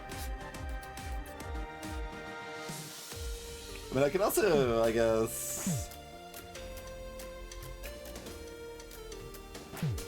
do that. I can, do the ordering so that I can zap here.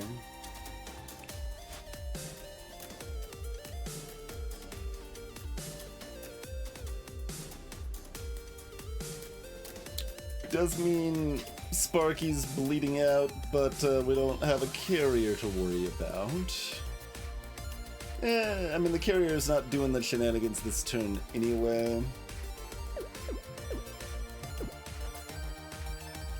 Like, we get more vulnerable value is the main reason to do it.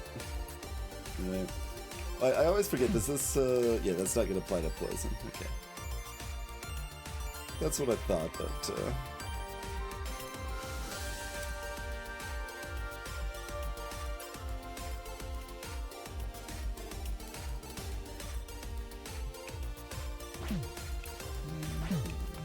I'll do it like this, I think.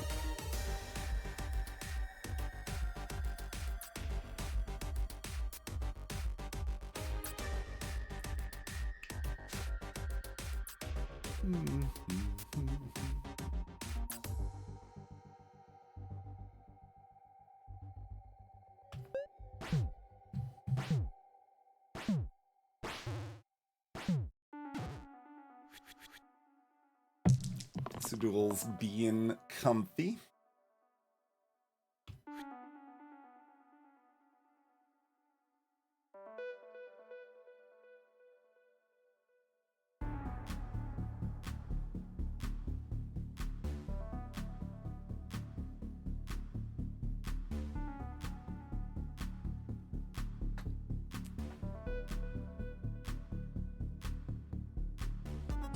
Kind of lots of shrugs here. It's like, well, any amount of these things are acceptable. 4 damage is enough better that Berserker should try for it here, I think. Though awkwardly, if they roll the cleave, we'll probably have to keep it, but that's okay.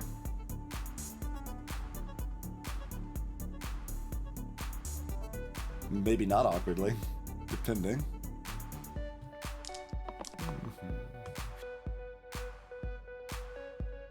Huh.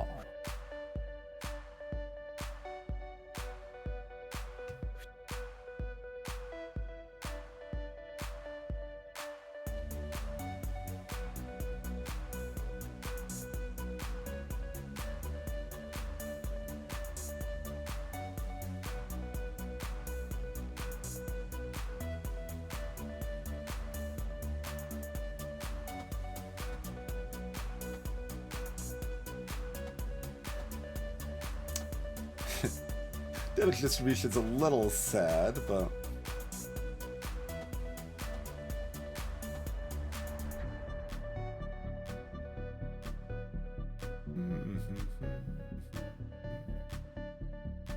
Maybe we do it this way?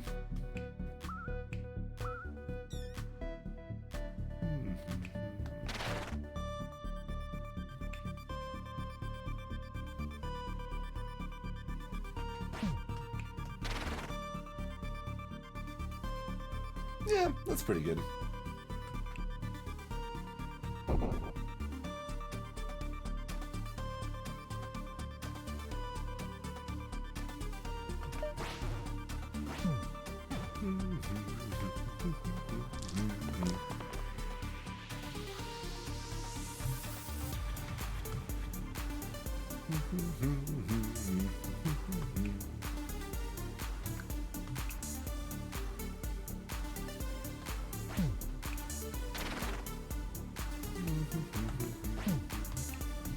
If it matters, we do it differently, but it does not matter, so we will not do it differently. Okay.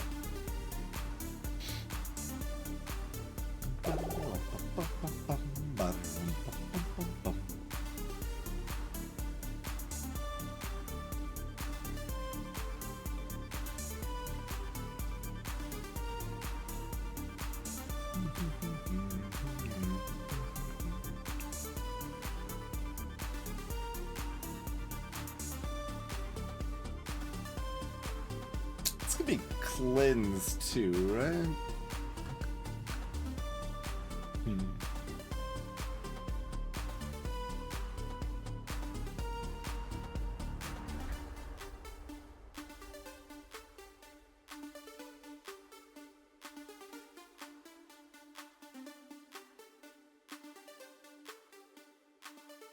I mean, we just have a heart. Like, I'm like, in my mind, I'm like, we want that agent.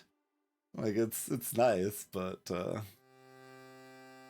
one harpoon is not like, oh, we need to go all in on fighting agent.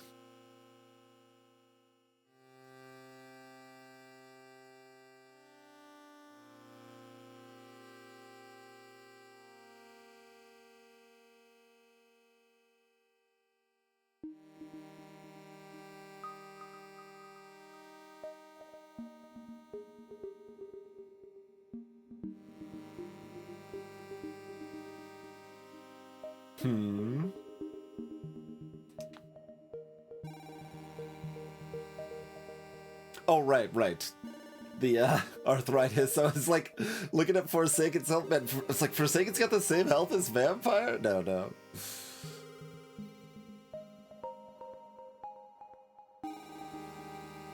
It's our joints.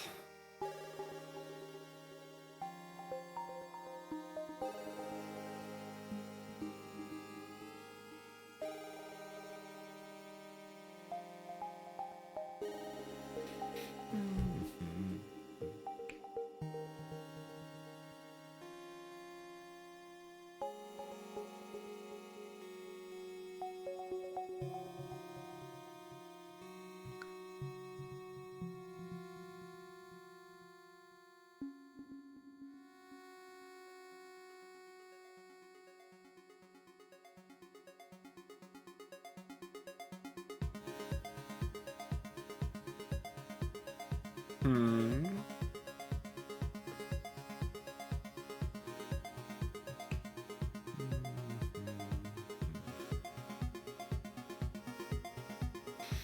We're still pretty up in the air, other than we would like to get value out of this eggshell, so we would like Barbarian or Warlock quite a bit. Especially since we kind of want those normally anyway.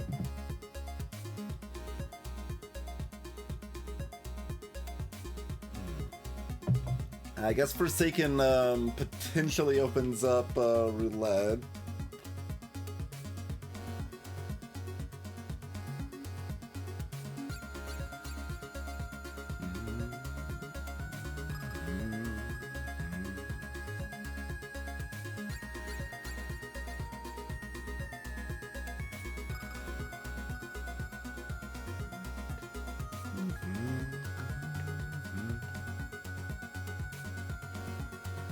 Sometimes boosting the side is fantastic.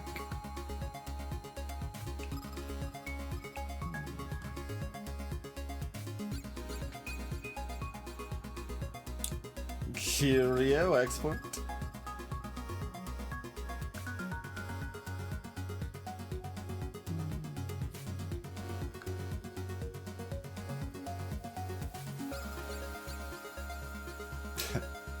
Boosting the regen's pretty powerful too, I suppose.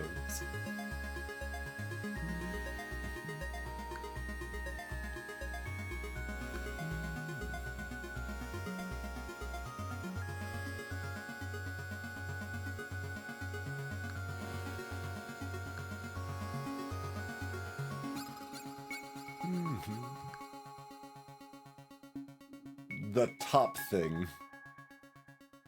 Oh, it's described. I got you can get the full description down here. Or maybe you're just reacting to the description. It's, you know, it's a basilisk with it's a bandit Ilisk. Kind of. It doesn't run away though.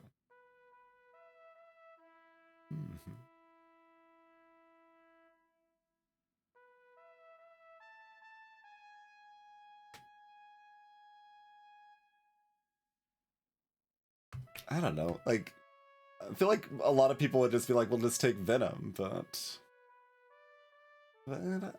Venom's like good. I'm not that in love with Venom by default. And we could dance on eggshells too. We don't need a Barbarian or Warlock. That'd leave all three eggshell options open. You should see our first dream run in Wazer. Floor 19. that was something.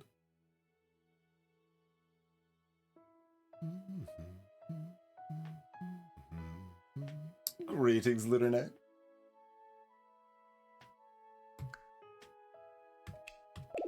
Take him for a sec.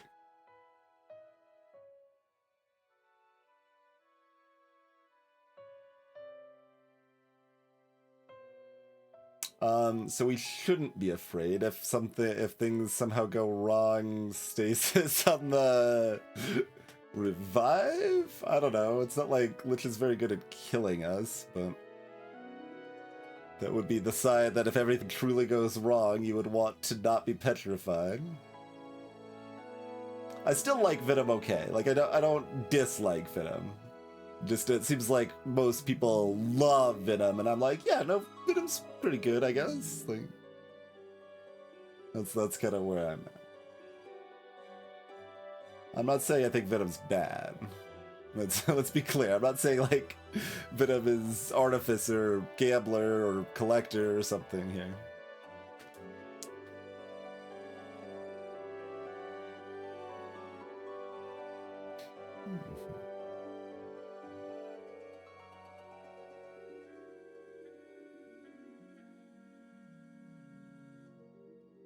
I mean, the single, like, most powerful side we can do that on is that one. Sparky does become really sad if they lose that side. Dabbler still does stuff.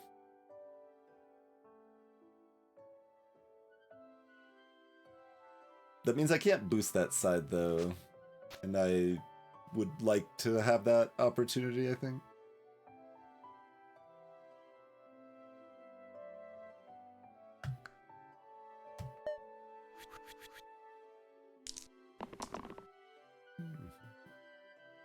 Can I hurt Berserker for one somehow?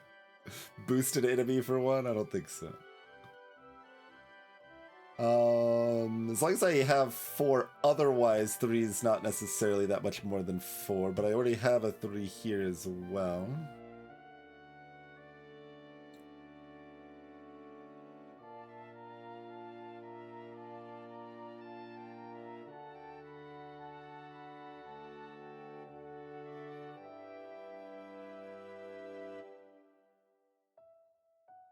And, I mean, we're happy to kill these bottom bones, yeah. If I can do a 4 and then a 3 is what I would like to do.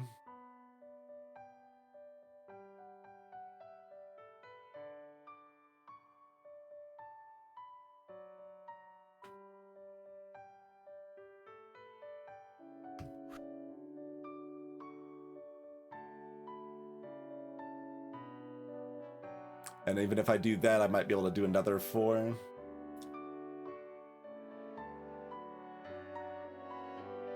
And you're probably supposed to just lock in the parry.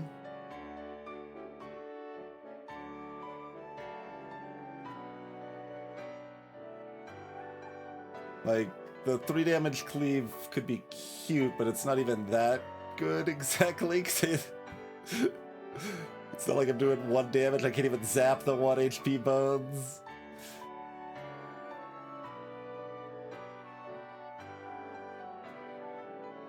I guess it would work if, yeah, because then it would summon another bones, and then I killed that bones, and that would cascade the remaining bone pile, I suppose. So that could be cute. Let's see, this is already making sure nobody's dying. Alright, we'll open our imaginations to excitement.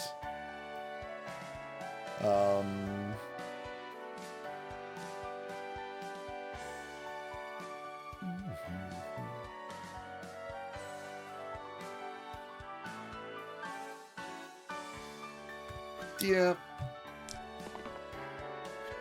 Alright. I was probably supposed to, well, I mean, that didn't really do anything, so supposed to keep it as a relative. Maybe it did more than I was giving it credit for, but...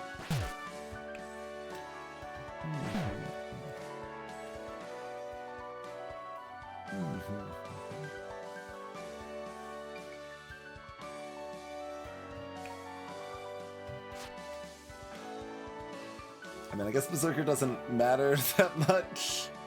Although, being at more than 1 health is still good, so I don't have to rescue you if we just have a 1 damage AoE.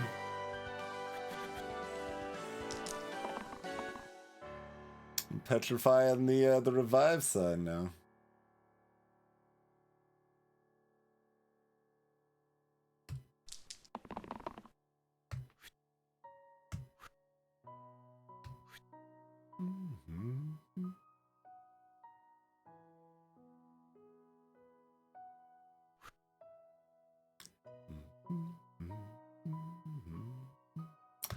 Where is this at? Like, this doesn't want to hit up here if we don't want Berserker to have 3 blank sides. So, assumingly does that.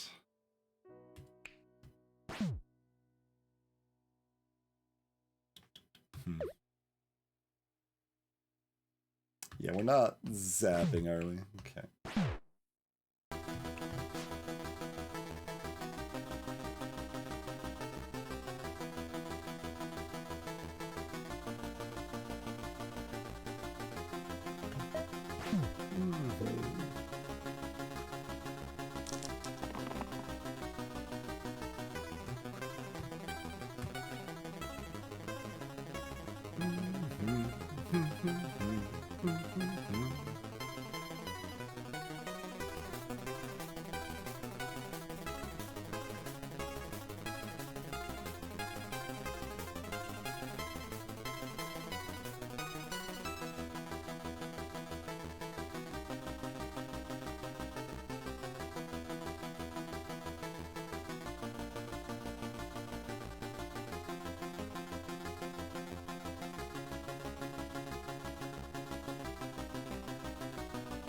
Like, I don't want to petrify these sides particularly.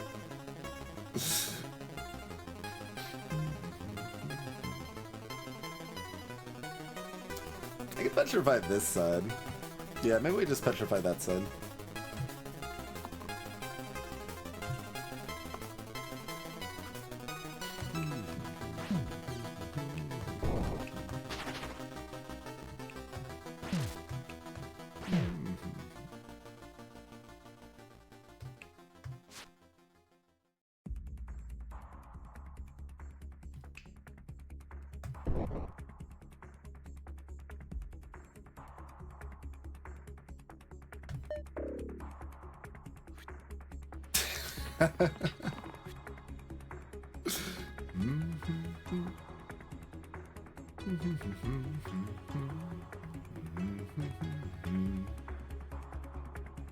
It's awfully rude of you, I feel.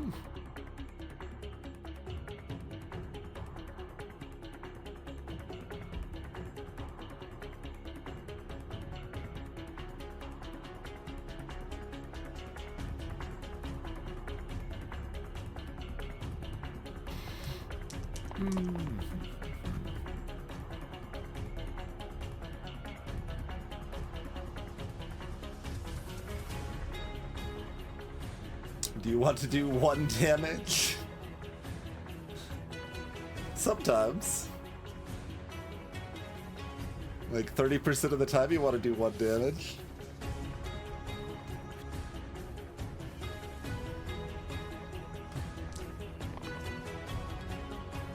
It's not 30% of the time, it would seem. Although, I guess that's still like, you know, fine.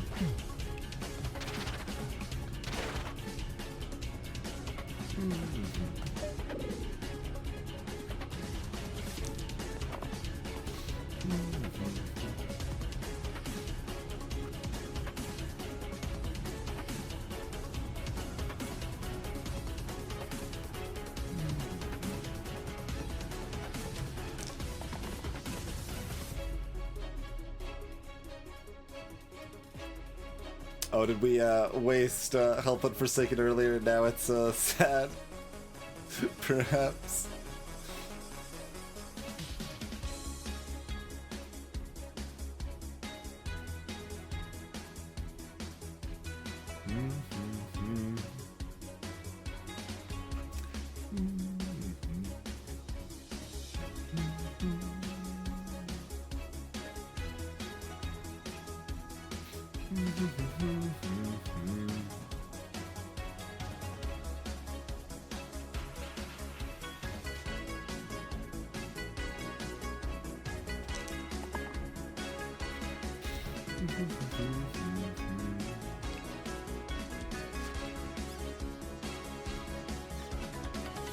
Nobody hit the cool stuff.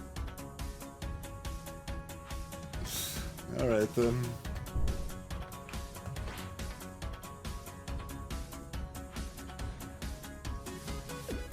No, yeah, when we've got the charge side... Oh, we don't have a charge side anymore.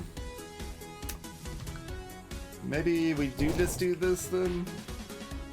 Sure. I did lose a Lich fight once in version 2. I don't remember how, but it did happen the one time.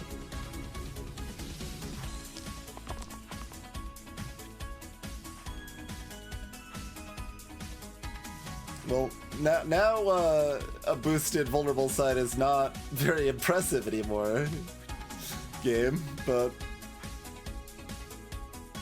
I don't know, I guess we'll take it. It's like 2 mana or something. Or I don't even need any of that. Alright, fine.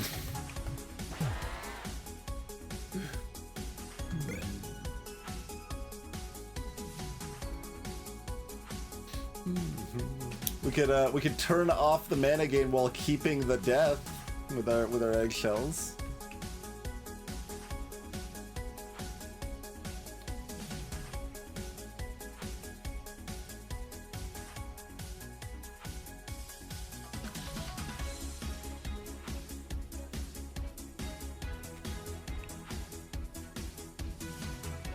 I mean, I do have Forsaken. Does that mean Lich Eye is actually a thing? Or do I still say no thanks?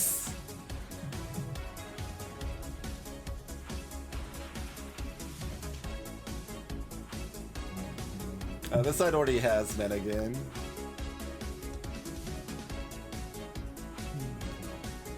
So not really popping off on Sparks here. Funniest thing to put it on is this. Revive everyone, I die, but we have a bunch of mana.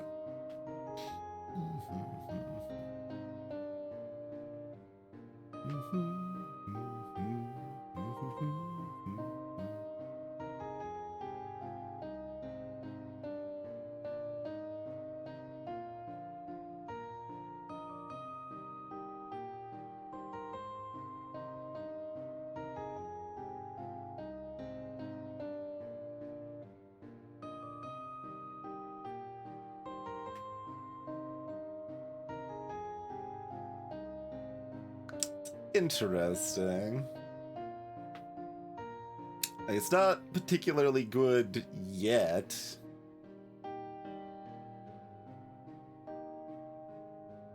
And, you know, always suspicious and avoidant of Death I Die, shockingly, but when we have Forsaken, this should be, like, decent. Maybe. I don't. Is it though? It should be, but is it? That's the question.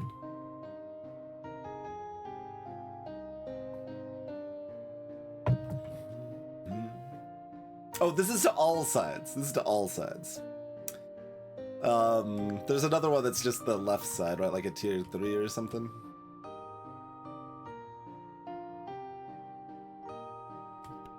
That's still Unholy Strength, okay. Some of them have the same pictures but have changed. Oh yeah, the finger. Yeah.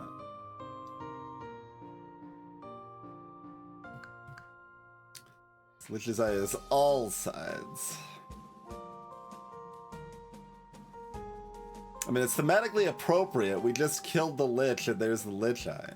Is that why it's tier 6? But yeah, that's all sides.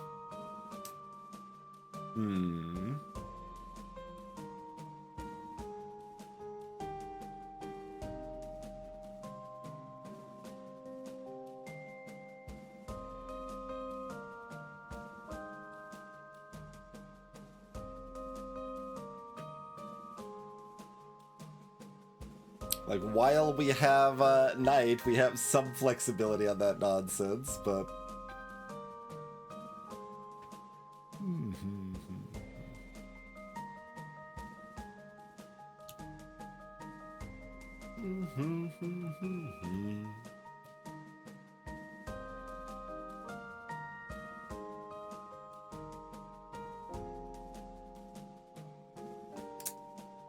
Greetings, Mr. Pot. Yeah, that's a good question. I believe, like, Exert isn't like a status, so like it's possible it works differently, but I would still expect to not be exerted when you revive.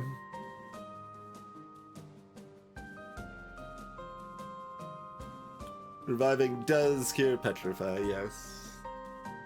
Well, Petrify that wasn't there when they started, so I think like Stony Grasp is probably not cured, but... Or Basilisk Scale.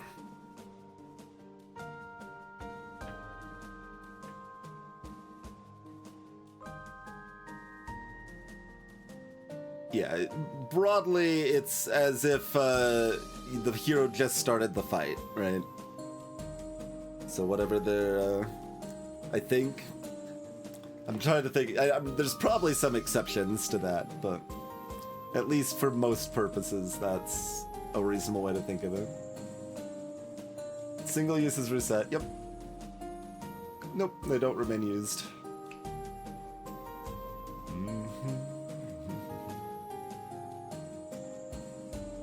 Like, I'm not that excited to take Flex when it's not doing anything right now.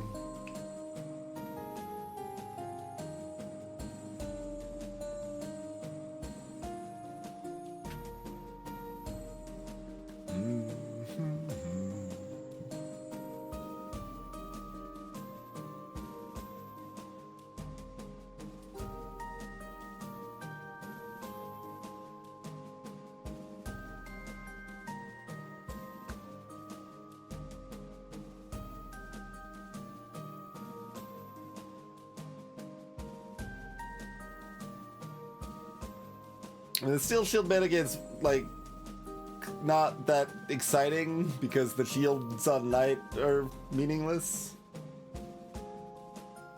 I guess I don't technically know if you revive with the shields you had when you died, because enemies are still targeting you if you revive same turn.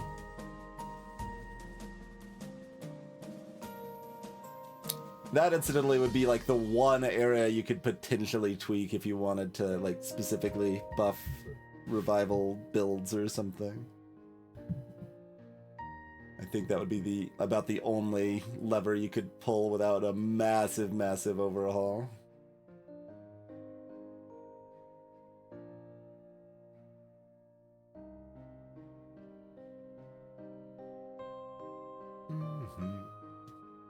But yeah, if the steel is not doing anything, then it's... Or shields on the character aren't doing anything, then the steel is losing a massive amount of value and it's not particularly relevant. It can be, but...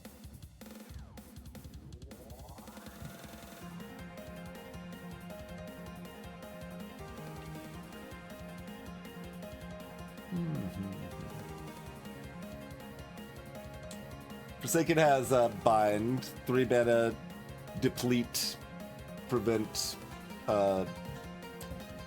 Death? Immune to damage, excuse me, that's different.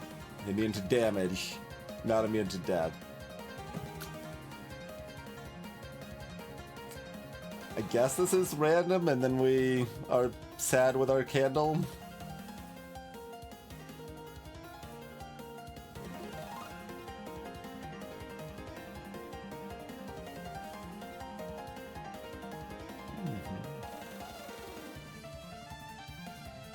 But yeah, like, we can't bind to keep this alive. All we could do is revive them after.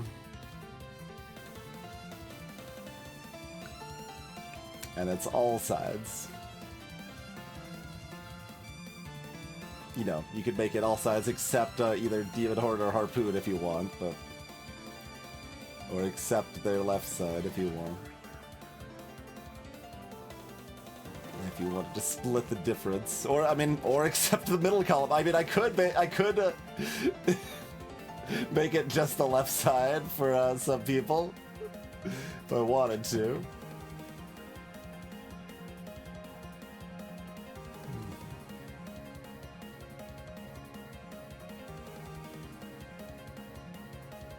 Like on Ghast or something, you got a 14 mana Death You Die side and a 6 mana Death You Die side, and the other sides would be the same. I mean, that is cute. That would be pretty worth it when you've got a revive on the team.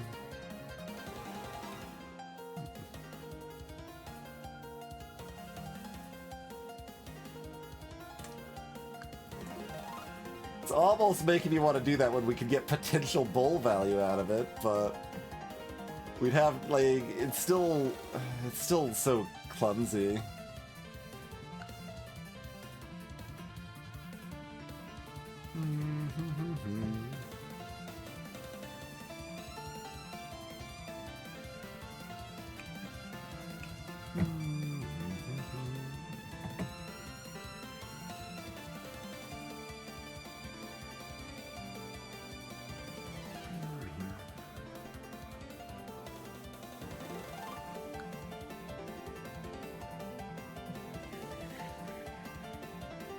some potential. Catnip Demon Horn for some madness.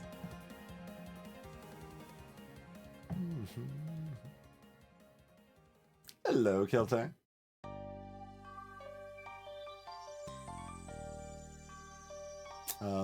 We don't have any W, so Honeycomb's currently a miss as well. Demonic Deal's like... No, Demonic Deal's actually great. Demonic Deal is great. We've got eggshells. Demonic Deal's great. That's almost enough reason to want to random... Oh, because normally I could consider that kind of a miss that I don't really want to use, but yeah, no. Deal stocks through the roof.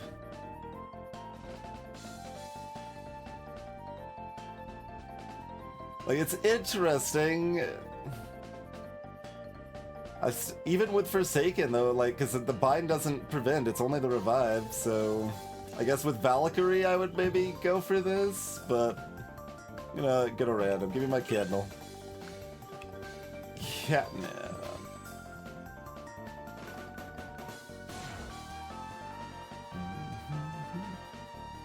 I mean, certainly this is the spicy approach.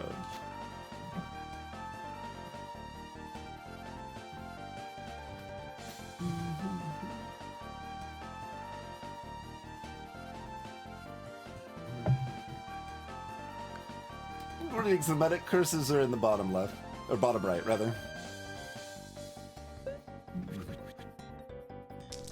Right on screen down here.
Need to do 8 to blind them.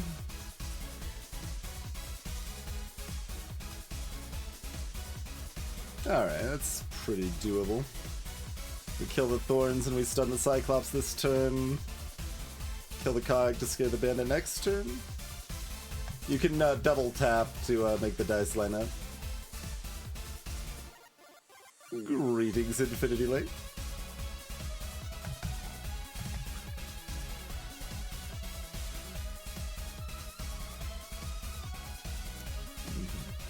We are, Mr. Putt.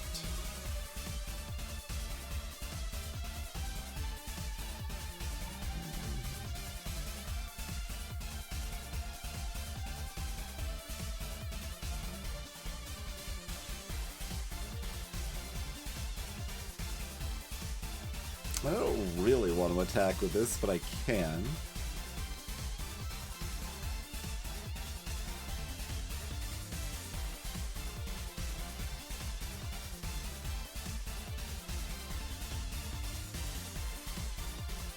I can use the Demon Horn.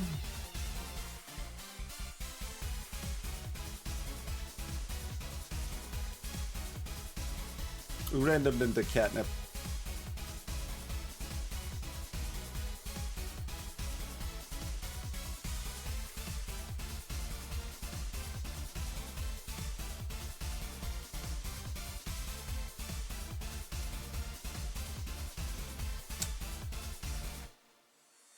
That's safer.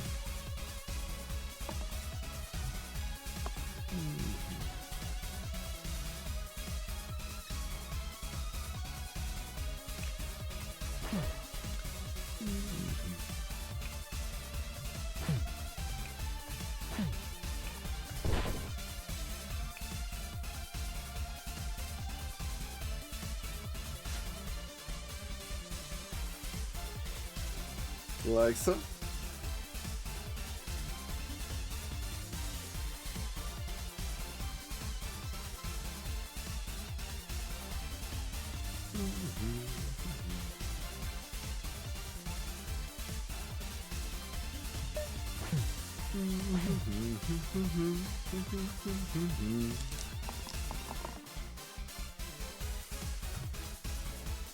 We've got all our 3 damages covered.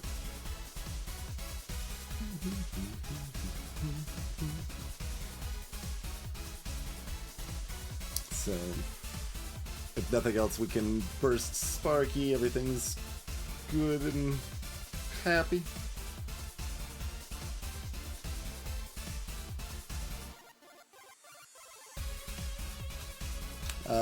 Demon Horn, not terribly impressive. I guess 3 damage is kind of impressive.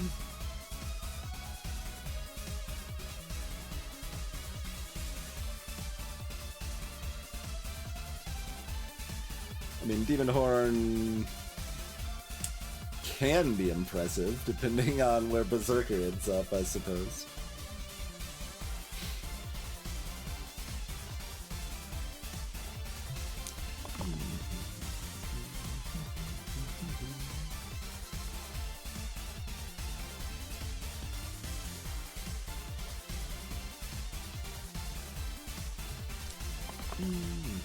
Okay, fine.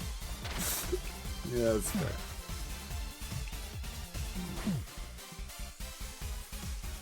Exactly 2 health, you say?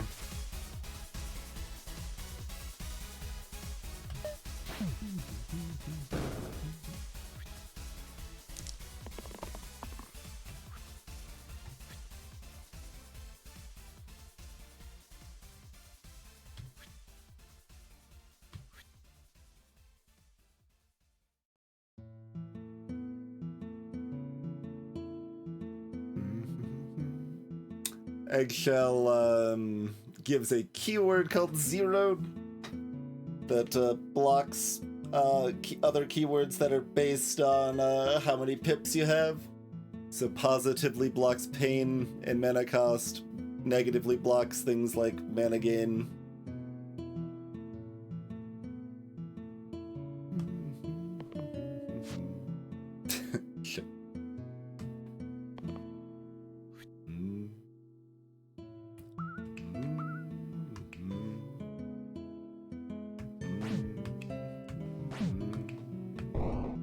Sure, whatever.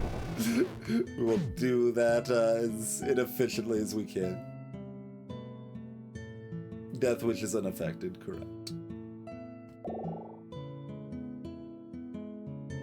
So Keeper's usually the answer. Is the answer Keeper?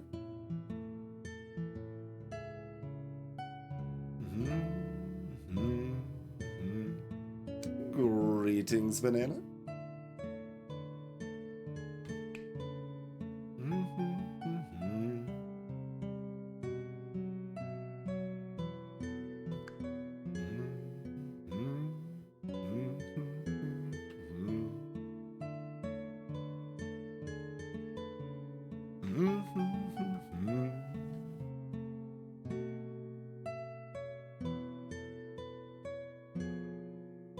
It's not like I mind Dablist. Dablist is fine, but leave room to dance and take my generally favorite tier 3 gray.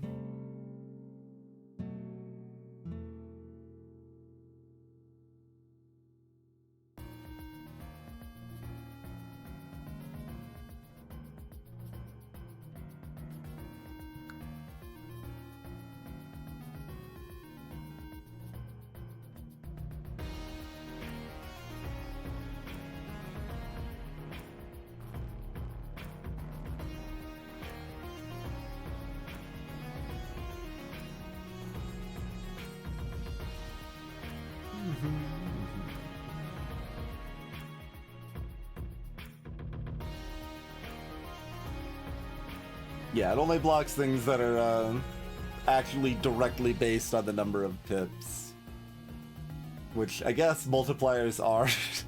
So that's Still vague, but directly, I'll just keep saying the word directly, and that'll somehow ignore the multipliers. Right?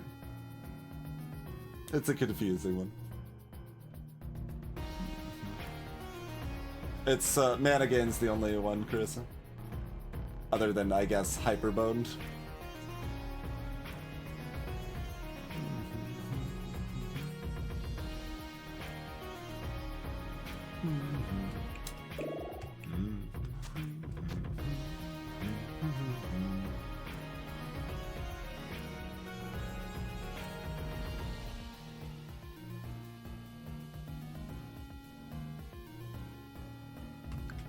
Yeah, if I said Manigane, I meant mana cost. There's a tier 0 item that's OP broken with Eggshell, I believe. Hit and keep if we want some big shields.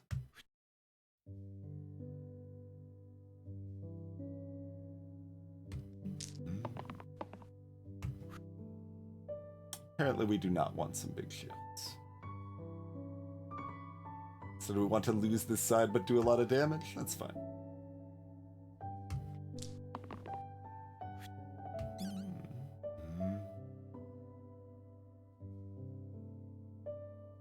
There's too many basilisks in this fight.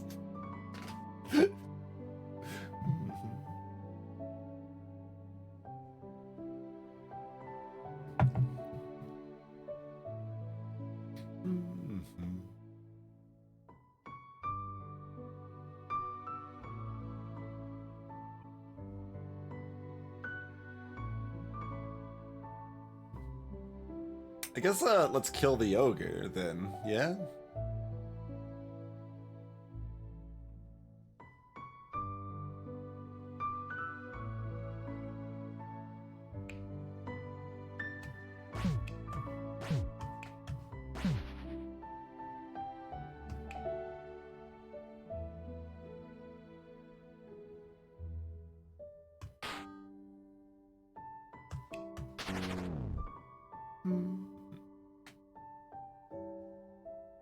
Seems pretty good.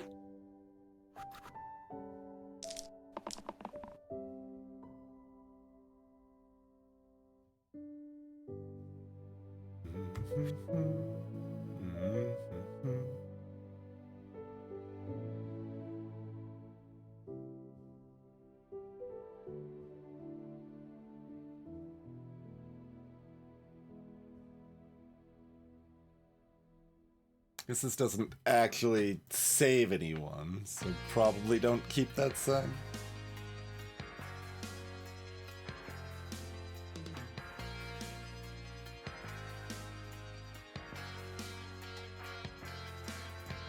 I mean, I'm leaning towards keeping.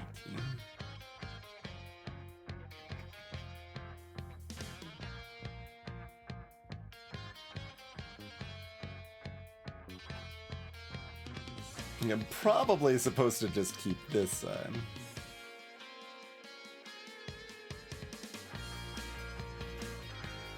I'm a rebel.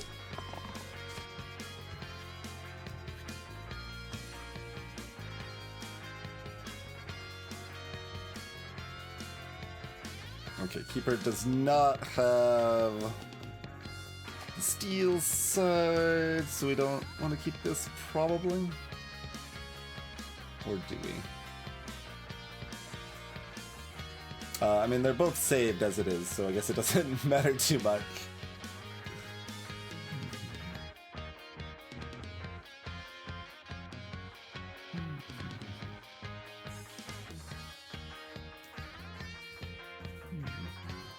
Sure. Okay. Same thing with less pizzazz.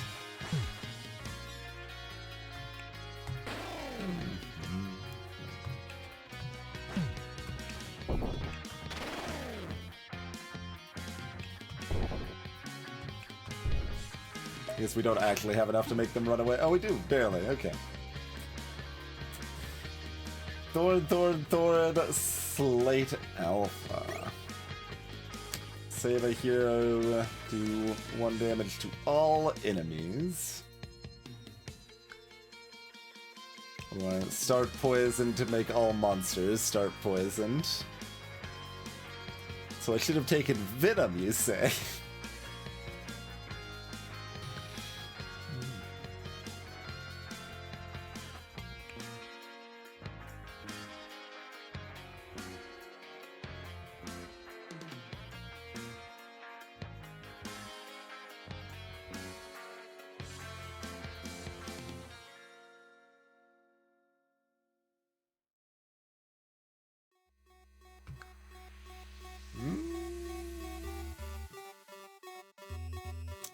If you've got a slow team, wine would still be good, yeah. Like a 2 healer sort of team or whatever.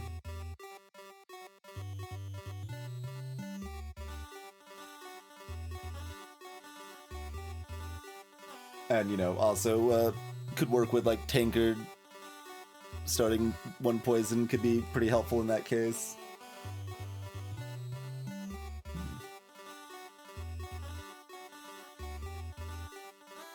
So, what do we expect to be afraid of?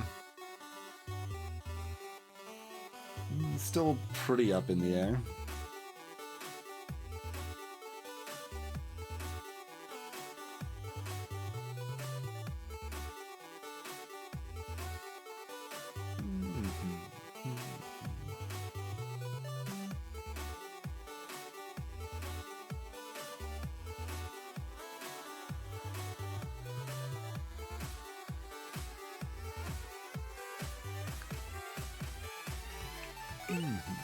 Quack quack. Pretty good.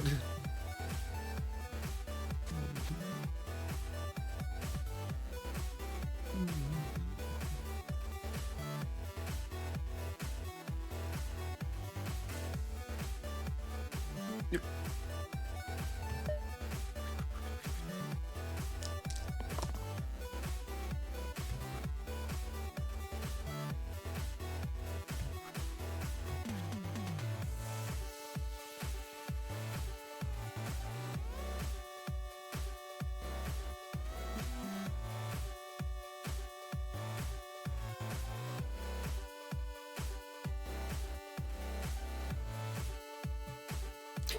Re-petrify to 2 of my heroes. This is awfully rude.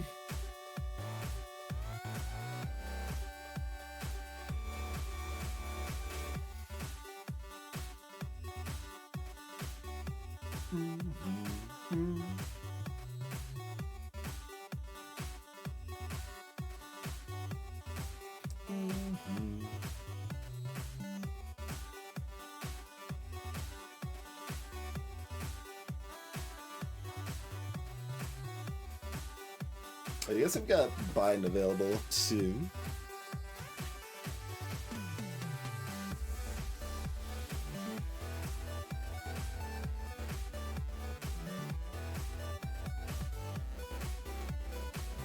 This is already pretty good, so hopefully it gets a little bit better. It does not get a little bit better.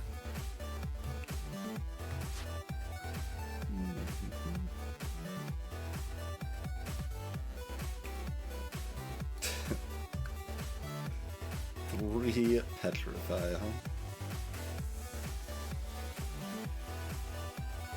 We can only kill 1 thorn?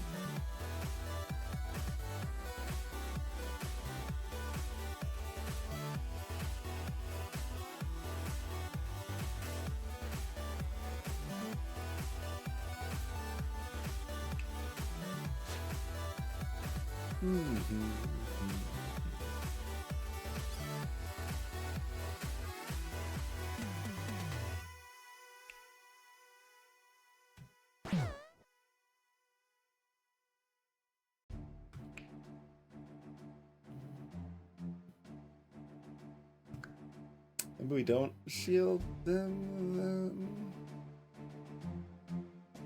We do something different. I don't mind exploding the slate here. I probably want to explode the slate. I mean, I guess Dabbler would be at 1, so it's still fine to shield Dabbler, honestly.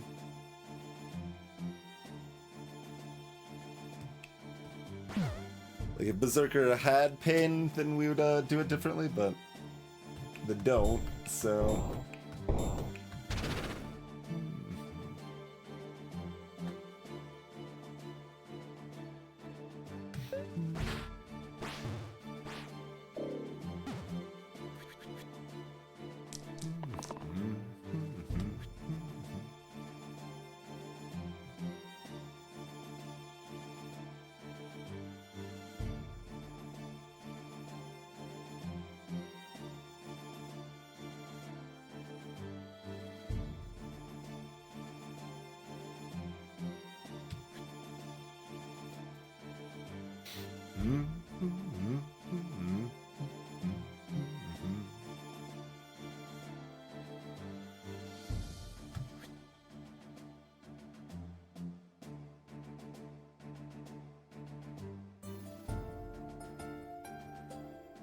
Like, I kind of want to roll for the Echo, but this kills a Thorn, so I think I want that.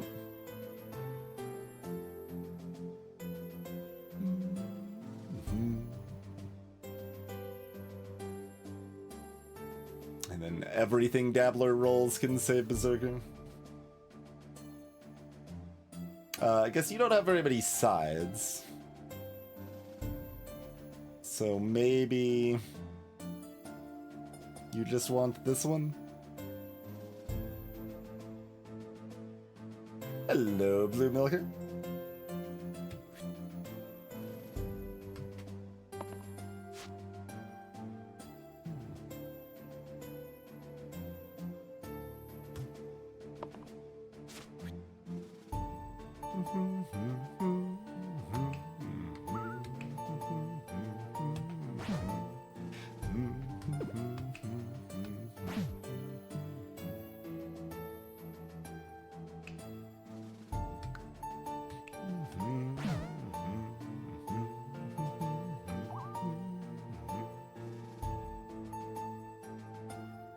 Berserker can also kill the Thorn.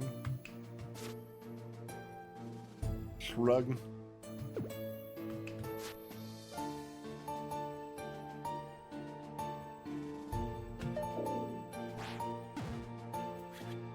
Cheers, Milker.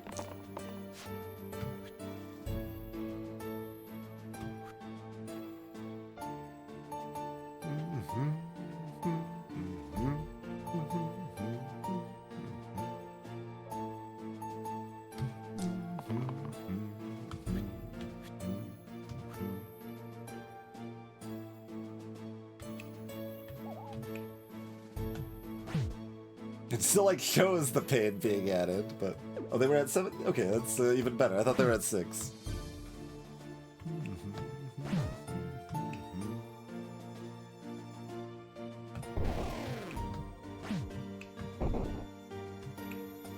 Okay, sure. I'm like, I can set that up for the zap. Whatever, this is fine.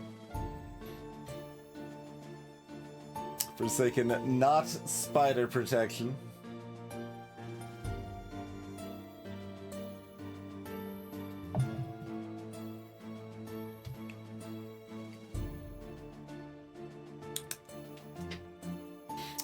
Now that I've got Duck, no, right?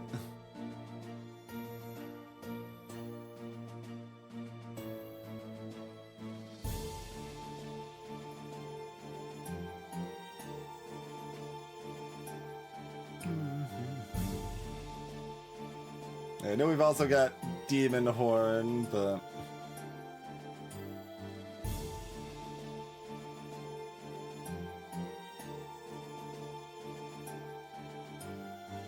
like, this could work with Agent or Dancer very well, potentially.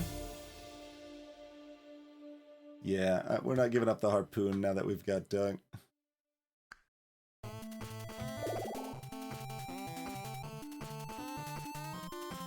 Works with Fencer okay, I suppose.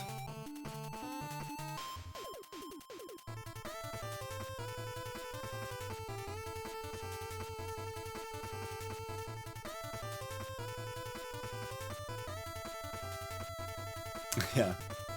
Artificer gives us attack value in the other direction. Top dodge. I don't care that much about top dodge. It's okay.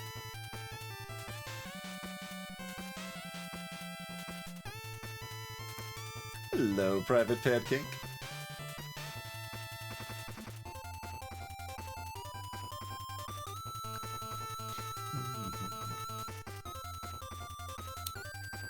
I mean, Artificer does lose their best side if all of their sides have stasis, kind of. It's maybe second best side. Like, this side is trash if all sides have stasis, so there are downsides, but...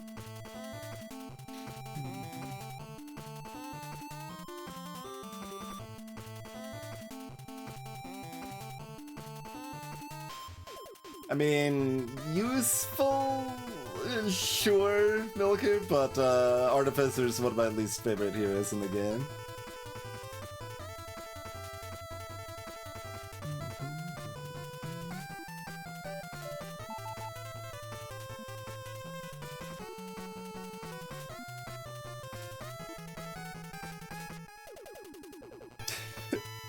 I mean, the Dancer Dream is not very strong right now, right? It's just eggshells.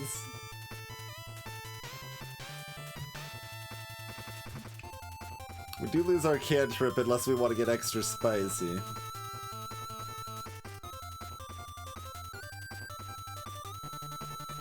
But, so...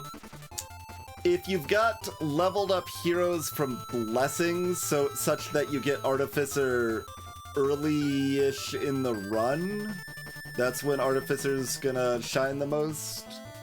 Because this spell is usually more relevant in hallway fights. It still does something in several boss fights. Like, it's a good spell in Taranta's fight. It's an okay spell against, like, Hexia or against Sabers or something like that sometimes, but...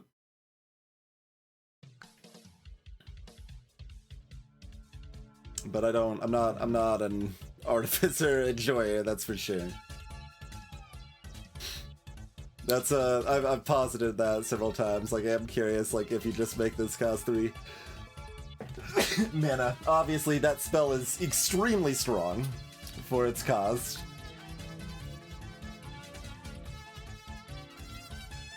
But it's interesting.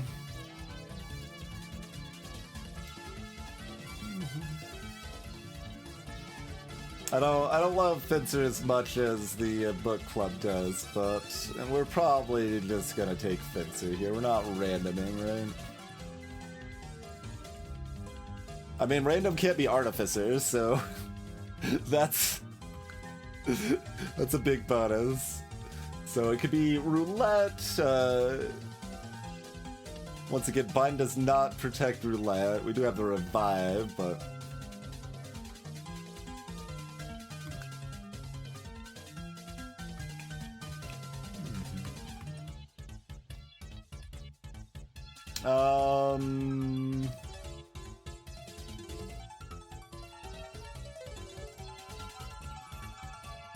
Tier 3 Orange is just a spicy set of characters, mostly. You've got Ludus, which is fine, but has way too little HP, so they're kind of dumb. Roulette, which is extremely powerful, but way too situational for my taste. Then you've kind of got your stuff, your Daedalus, your Sharp Shot, your Assassin, your Fencer, all like kind of in there. And then like Dancer is highly variable, like very fun character. If they're going off, they're going off, and it's very satisfying. Agent's like generally good and can be fantastic. Venom's pretty good. I mean, I don't really dislike any of them as a baseline. It's kind of the opposite of the tier 2 oranges, where they're kind of just bad as a baseline. Like, Rogue's my second most picked tier 2 orange. I hate Rogue. Rogue's trash, but here we are.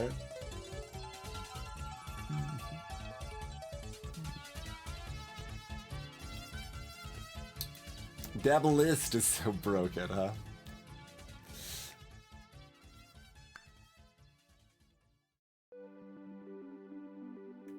because they've got 9 HP. I mean, I like them. They're good. Get that same 9 HP that Dabbler has.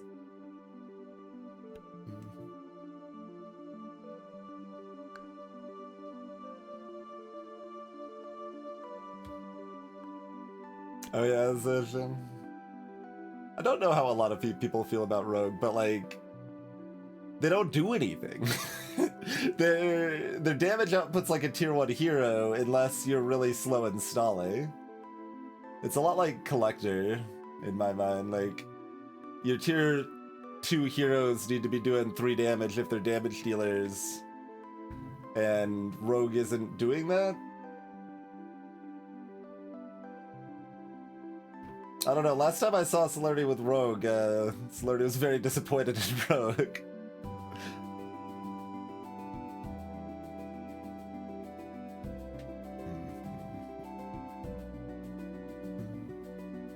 But yeah, broadly in tier 2, Rangers still like not pumping up big single target damage, but we're still usually getting 3 damage, sometimes 4 damage. This is some decent utility that can be boosted and things like that, so Ranger does pretty good work. Trapper if you have Herbalist. I mean, I still love this side. This side is very, very good. But otherwise, 2 dodges is a thing? I don't... It's weird. Spellblade, can be lackluster, but can also be very strong. A lot of items can really enable Spellblade to pop off. Gambler exists. That said, like, there's been several times I would have rather had Gambler than a Rogue at this point. Like, I don't like Rogue. I really don't.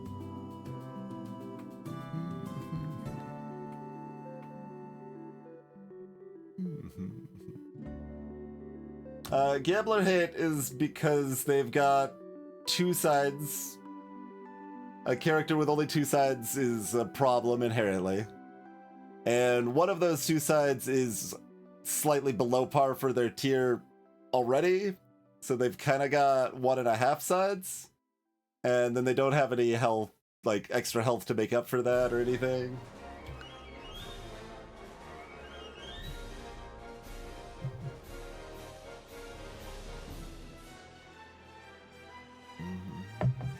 Spellblade has 0 sides. So that's kind of an argument, but there's items don't casually make Gambler incredibly strong, where Spellblade has a powerful spell, and the fact that like you have multiple mana sources can make a lot of spells and like blue heroes pop off a lot more. Can empower charge sides. This can just do a lot of work on a lot of different cases. Once per fight, but once per fight's enough. If nothing else, it's a free 1 damage, but usually it can be more than that. And a lot of items that are not so great in other cases can be really strong on Spellblade, like, I don't know, lead boots or things like that.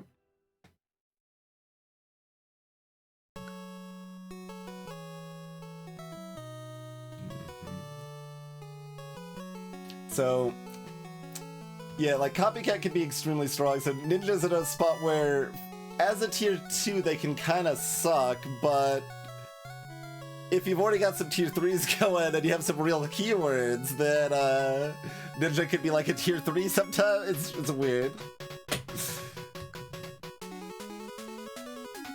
Yeah, I still don't... I mean, I haven't picked Spellblade at version 3 yet, Wazer, so apparently I'm in the same, like... I don't know exactly why I don't want Spellblade and Fae as much as I did in version 2, but...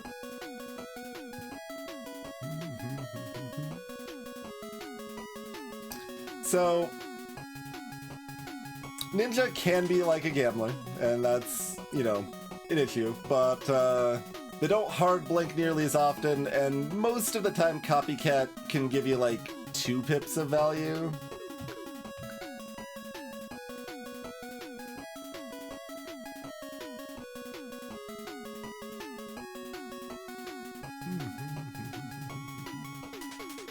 Juggler's decent too. Like, if you want to do a direct comparison, Juggler is the easiest way to make Gambler look dumb, I think, but...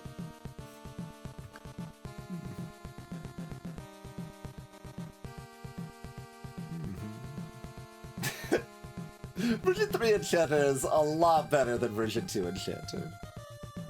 They're also, like, the hardest character in the game to value. I don't know. Enchanter is weird.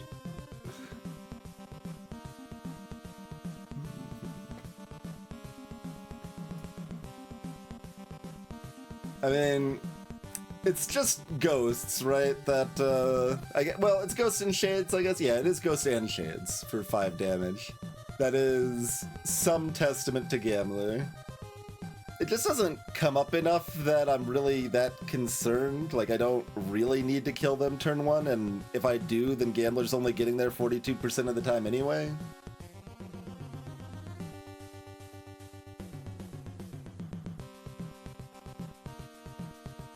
Gambler does something sometimes. Rogue says, I did not do nothing.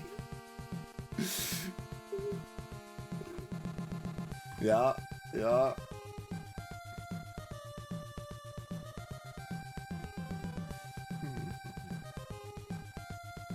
But, yeah, I mean, there's stuff like Wristblade that's been added to the game that makes it so Gambler can't miss, or things like that. There's some more options, but I still do not like them very much. Yeah, Rogue likes the spell, and Manigan's better than Poison is. And Copycat's maybe better than both. So... you're doing the Spellblade versus Rogue comparison. But Rogue does still have this side, which is... you know, it's good. But... it's not like it can kill zombies, which is a decent chunk of what you want 4 damage for. But yeah, mana is flexible. That's just a good thing. Like, there's a good amount of times like, well, okay, I can save mana, this 2 mana for next turn, I can use it for block, I can use it for 2 damage. Like, that flexibility is very powerful.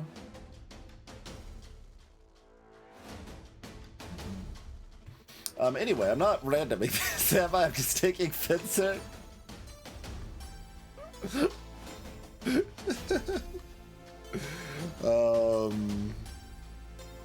We do have Catnip, if we randomed into Eccentric. Could be worse.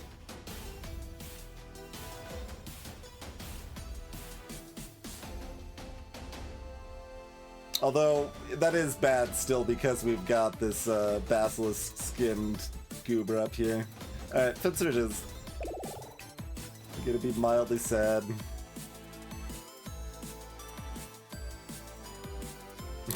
Eh? No.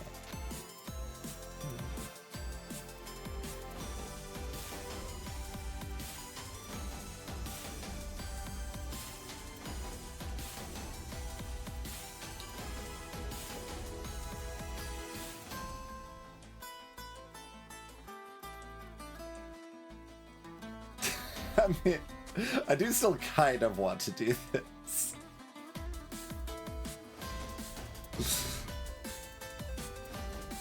It's almost a good thing.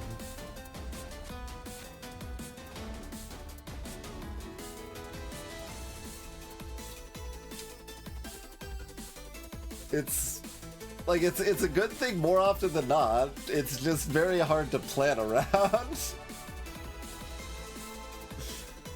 Alright, is Keeper or Forsaken feeling frosty?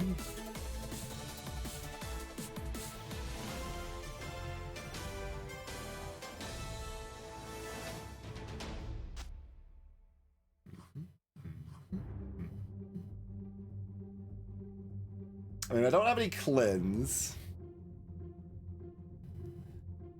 This is certainly more generally useful.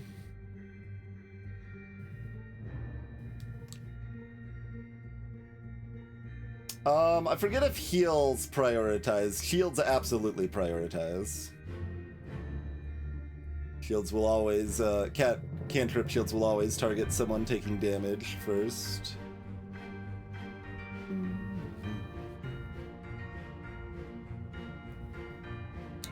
Greetings, Glacius.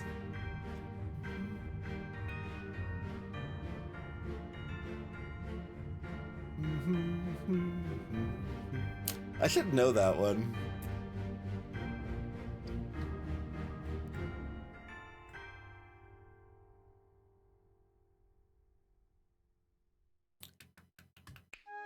Like, I'm guessing cantrip heal prioritizes someone that is not at full health. And probably prioritizes them equally. That would be my expectation.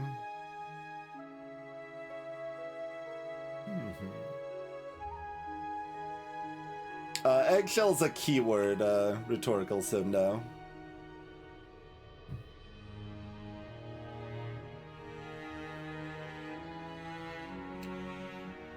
But think of how boosted we would be, Imweze.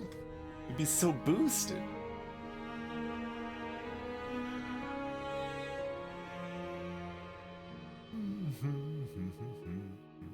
And this is our tier 6 item. We don't want it doing nothing.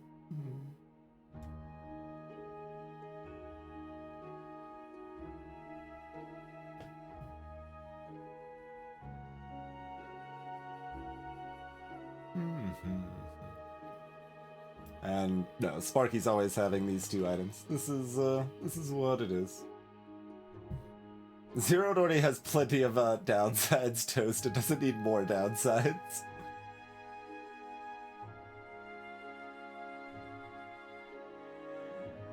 Yeah, no, this is the setup.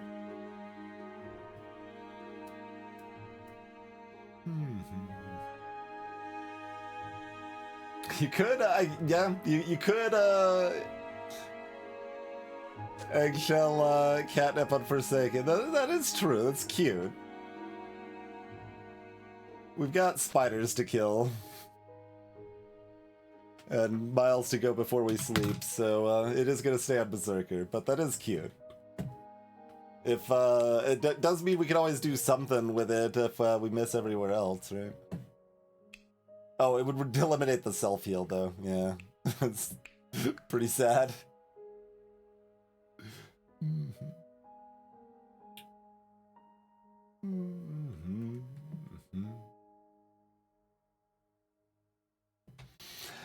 Anyway, break time. Thanks for tuning in, everybody. Consider following if you are new to the stream. We'll be back in about 5 minutes and hopefully kill a spider. See you shortly.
Rightio.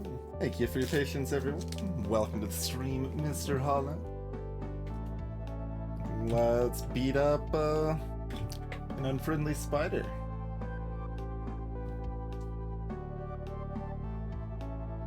This two-faced devil.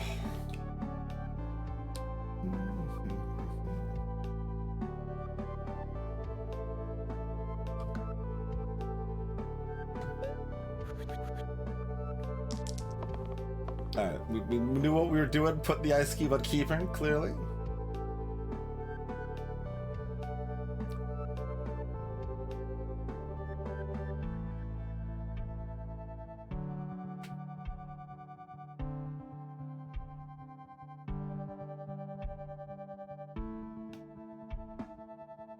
Not that it's, you know, that likely to matter.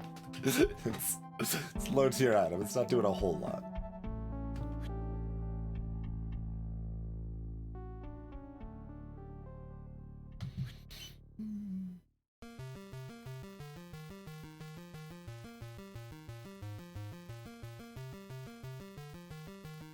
You would definitely prefer 4 damage here.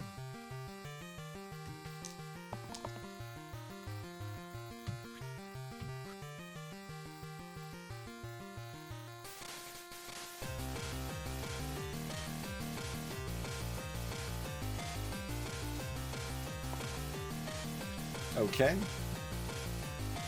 You would prefer 0 damage, it would seem.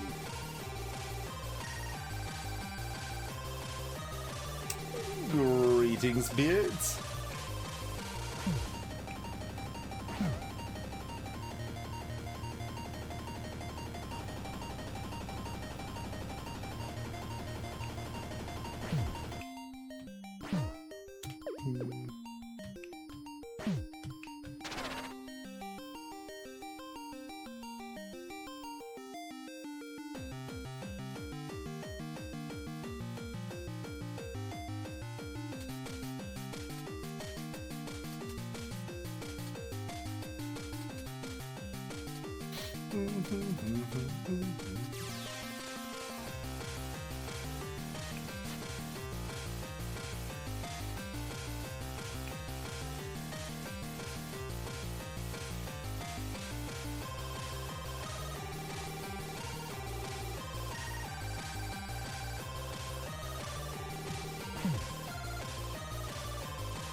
Yeah, I think that makes slightly more sense.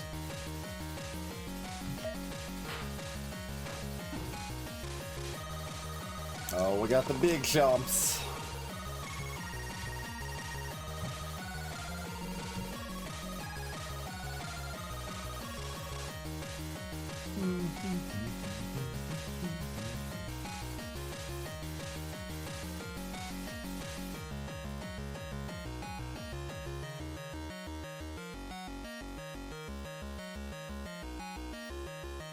So, I mean, this keeps Keeper alive for next turn, which is not the worst thing to do here by any means.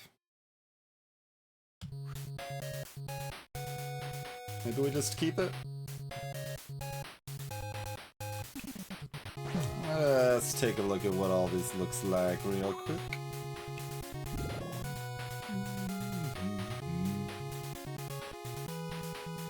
Oh, did we want to zap? That's probably better, isn't it?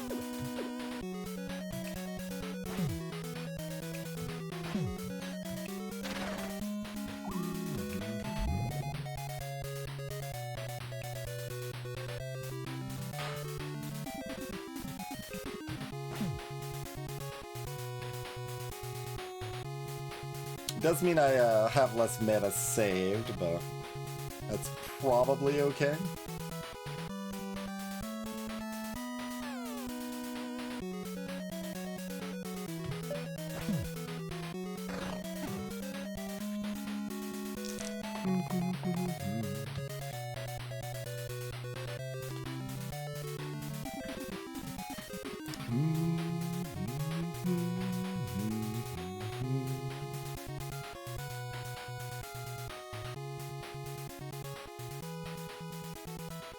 have a better idea how much I wanted these things if we knew if we were getting top dodge or not.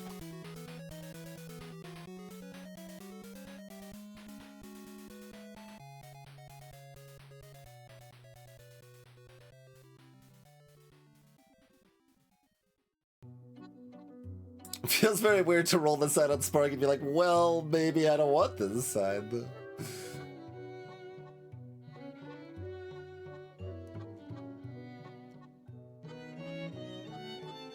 It does let us pretty comfortably take this out.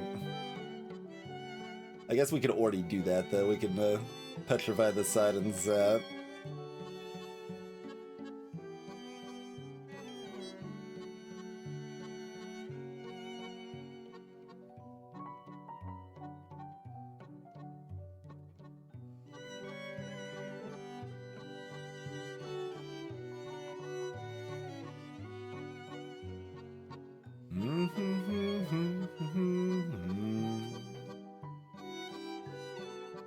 This continues to be fine as a sign.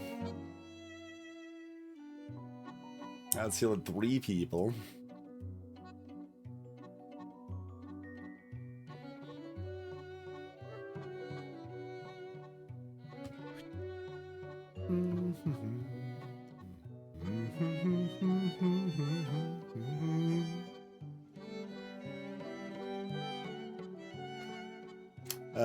I mean, this is a bigger...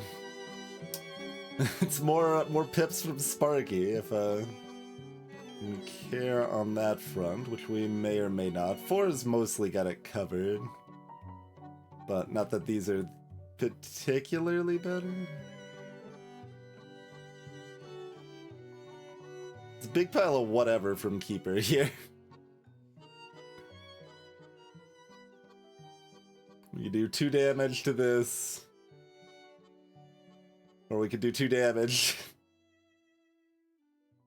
Or we could get +1 to Sparky sides if they roll them.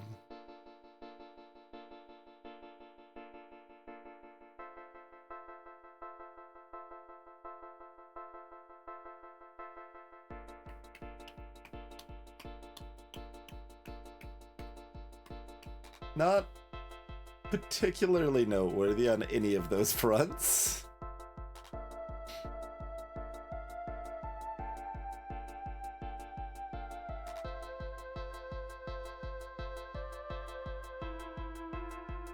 I guess I would probably rather have 2 damage.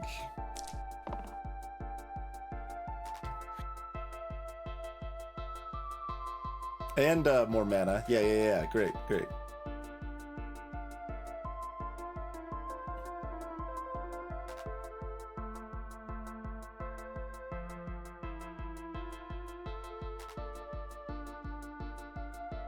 That's too much mana. If you're not dodging. Keeper without jump. Yeah, I know. What a disaster. I mean, I can also just kill Pincer because I don't think it matters that much, but... we could probably still keep trying not to.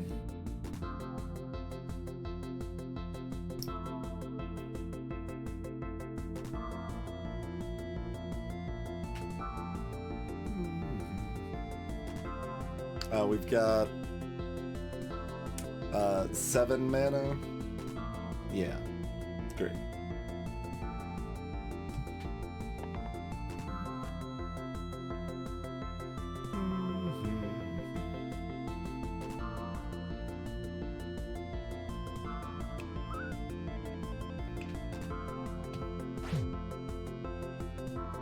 Do we want to have no sides petrified, or do we petrify this side?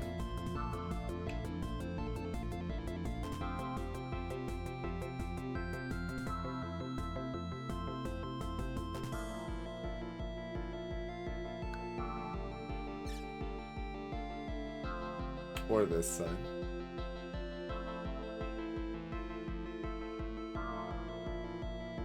Like, we'd still have 2 mana if we have everything. Yeah, okay.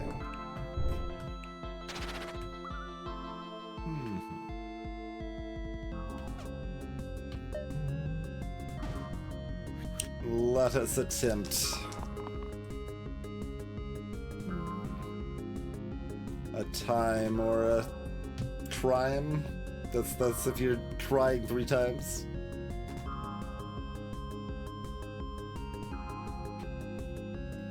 Okay, that's still not save and keeper, is it? That would have been another argument. Like, it's a lot of poison to deal with.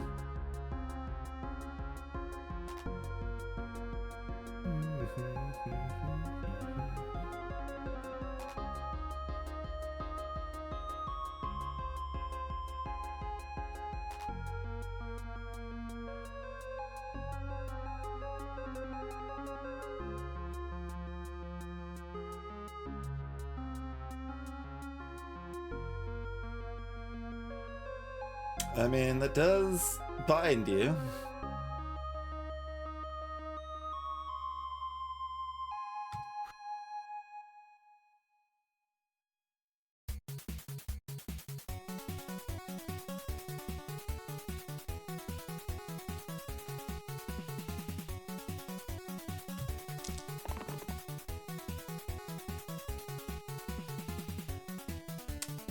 No, 2 are attacking the same, rudely.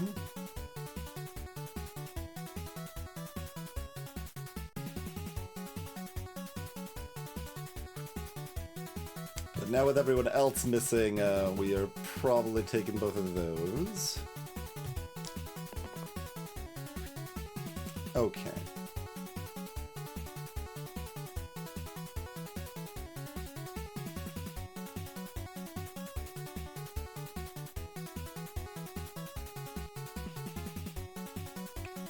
Pretty sure it looks like this, then.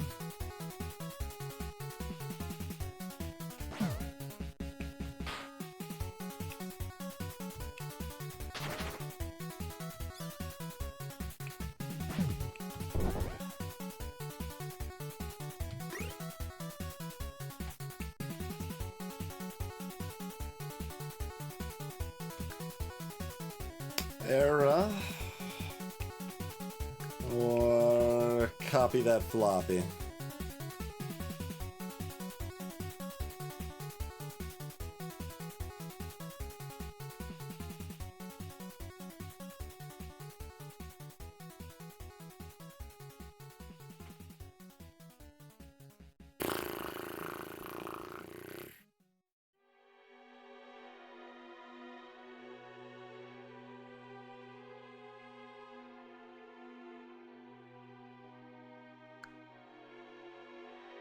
Random?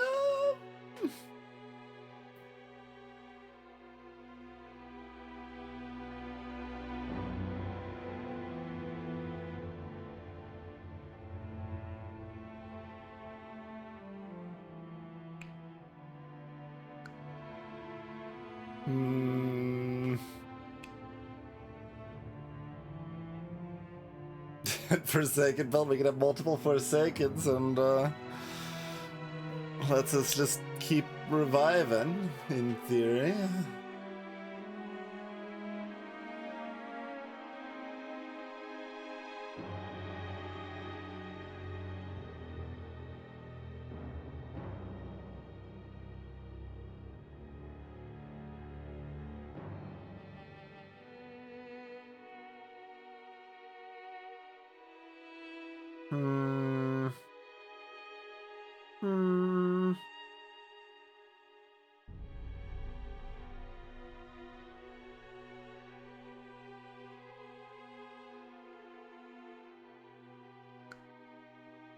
It feels like a random.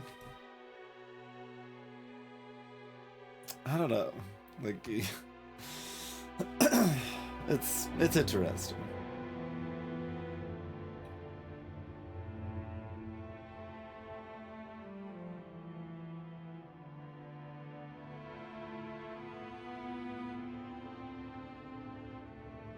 Against not poison, 2 keepers is fantastic.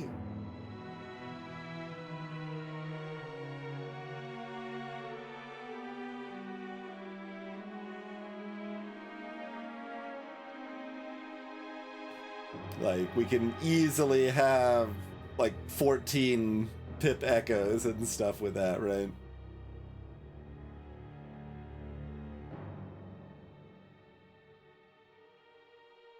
And we could still get a steel yellow.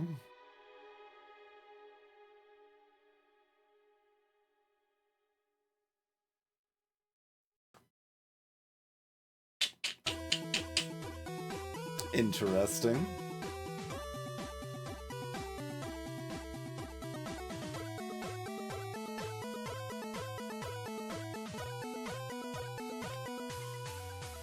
Two Forsakens is...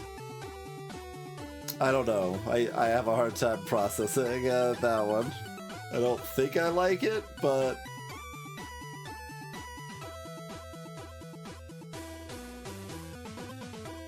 This song, Wizard? Did you own Smurfs for the NES?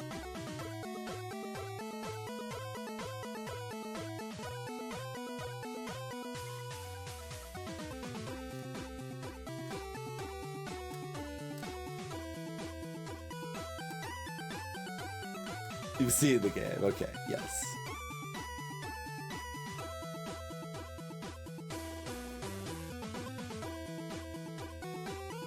But, I mean, I think it's extra memorable because you don't expect Smurfs for the NES to go this hard, right?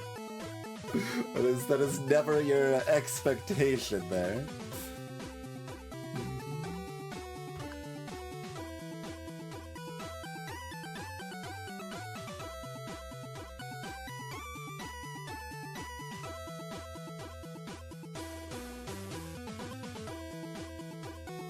You did, Dexter? Nice, nice. We've got a pair of kings. Alright.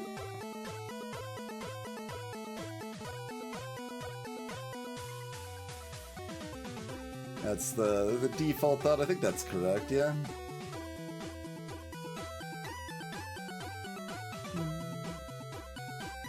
Like, you could do some other things, but yeah. That's just inherent value. Especially with two zombos out on the field. And the fact Spitzer doesn't want to roll their left side this turn.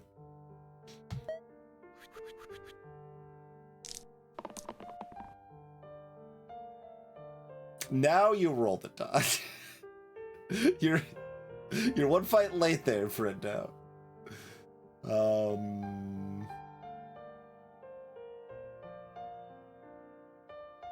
Do you keep it?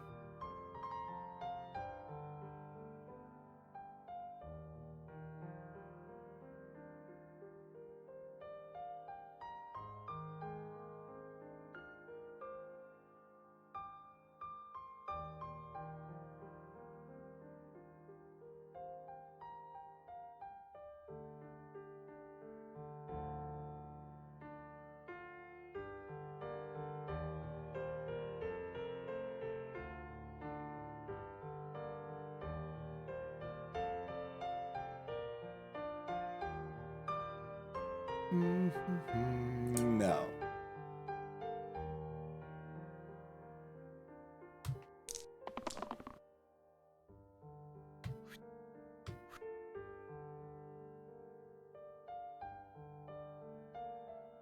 Well, now I want it, because the second roll did not go as hoped.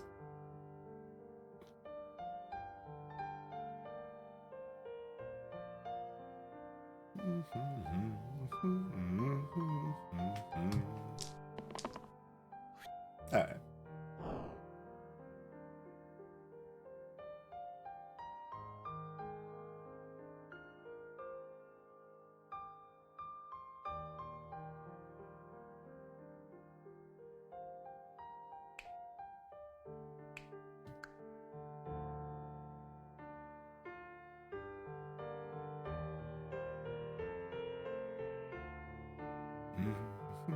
Do we kill both wisps and call it good?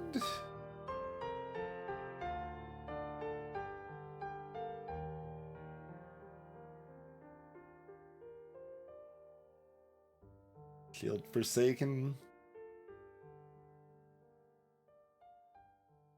Eat more poison than I would like. But like, I was even rolling Keeper for this side too to give me another way to kill zombies, and we just hit none of them, so...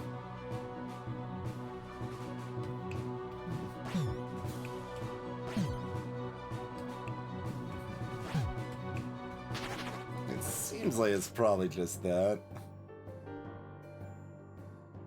Hard for that to be too wrong, I feel like.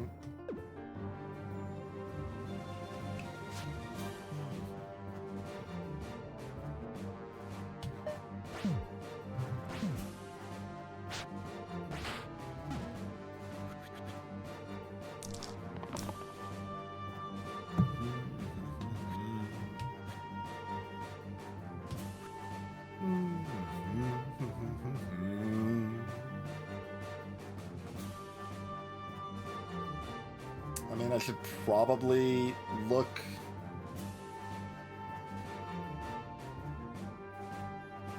Yeah, I mean, this looks fine.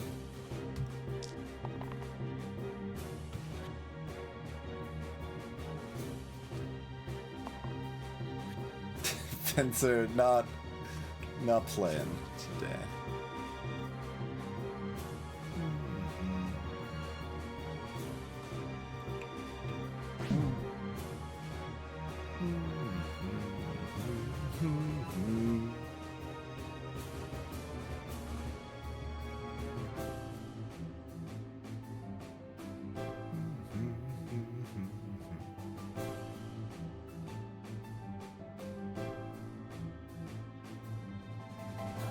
We do kill the zombie, right? Like, I can kill the troll, but like, currently it's doing the same damage as a zombie, so...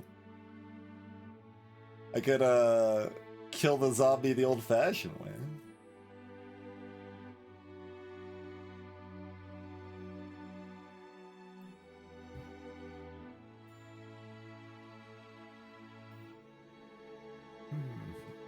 Alright, so we kill nothing.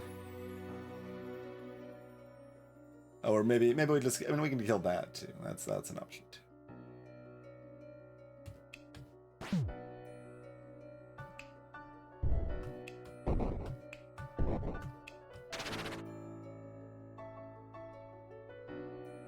Probably fine.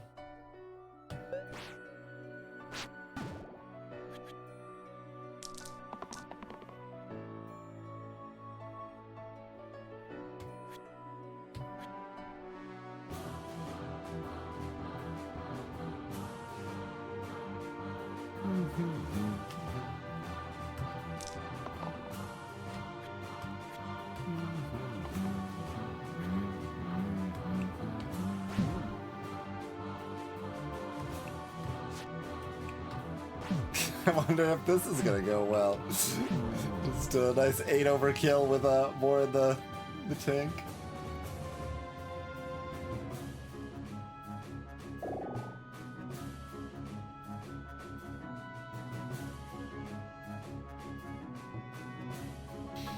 I'm not impressed.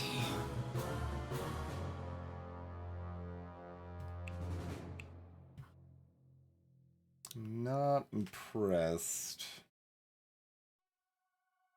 Random can still be eccentric.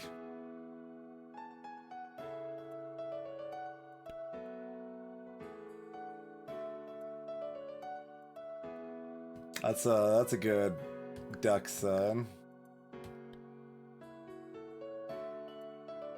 There's at least sides here. Curator's got some good potential.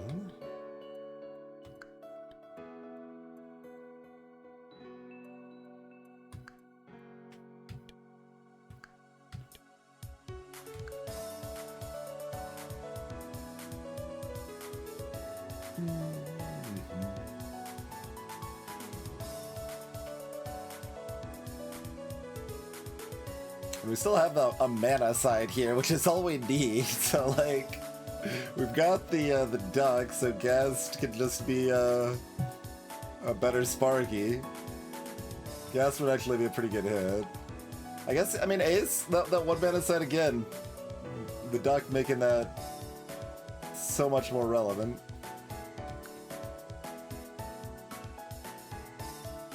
And we've got at least fencer targets for Ace, which is not bad. It's not like impressive. So it's mostly just eccentric that feels like a hardness. Wizard's a quacker. Sorcerer's not a quacker. Warlock's not a quacker, but they are an egg lover, so.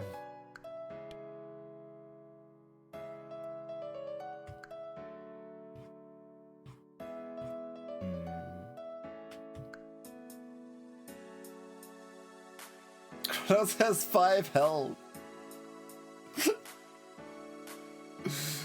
They've got bottom dodge for Hexion. We do have the reuse side with Keeper, and someone could quack off of that, but we don't have good hits for it once we've got rid of Sparky, though.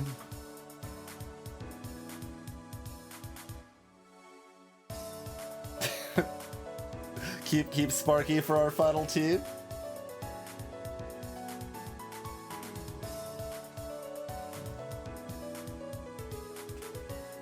Show the Sparky haters what for or something? I don't know. I complain about Artificer's spell in late game, and then it's like, I mean, Sparky's spell still does something. We get a 1 mana 2 damage kill on an imp. Boy howdy. But yeah, as far as Forsaken goes, Japanese export, I still like them decently. Like, not amazing. The Reds are enough better now that they're like kind of comparatively worse. I mean, they're a very different hero now too, of course. But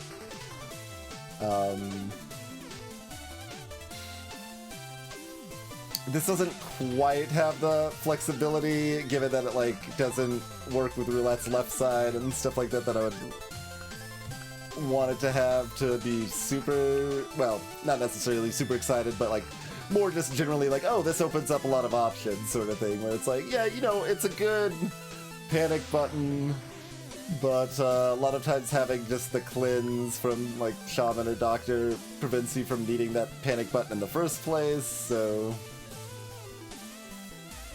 And then of course Prophet is Prophet, so.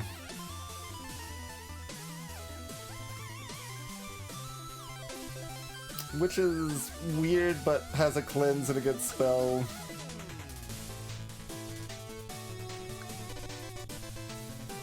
And yeah, Forsaken's not Wraith. Wraith is cute, but not that great most of the time.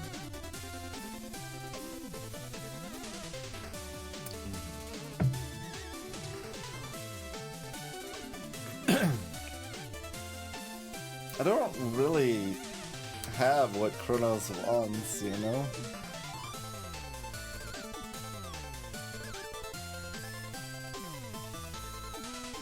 Like, I don't have the cleanse, I don't have a stronger mana gaining red.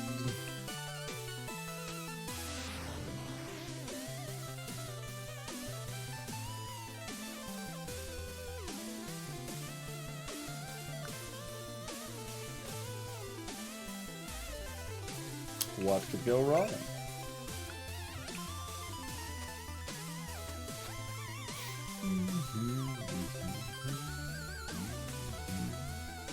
So, potential on Repel, on Fencer,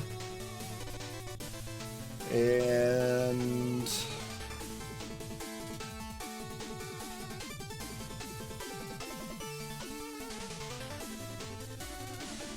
Trio's pretty hard to pull off. It can be done.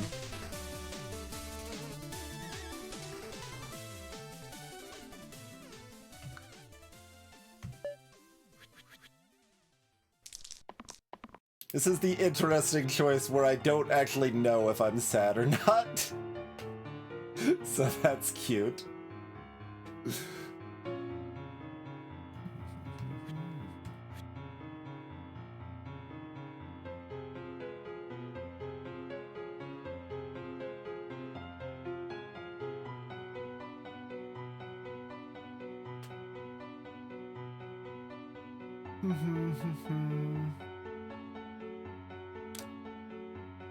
I don't know why I'm double counting. I can't double count that. That's 4 mana. It's 4 mana.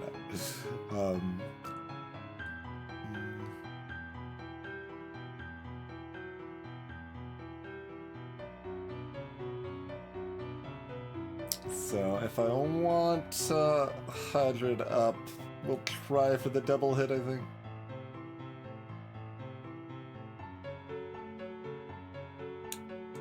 Otherwise we can still one-shot the Shade, which is nice enough.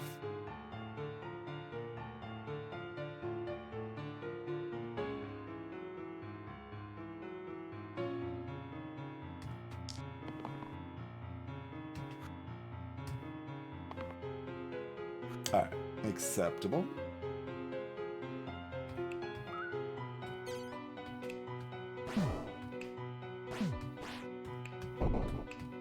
Okay, I can't count.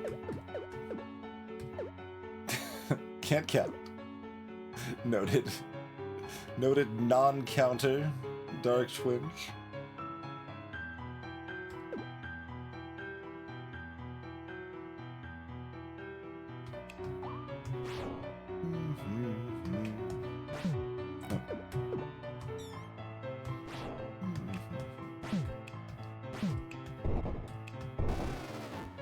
Took almost. Oh, but this way we don't do this, do we?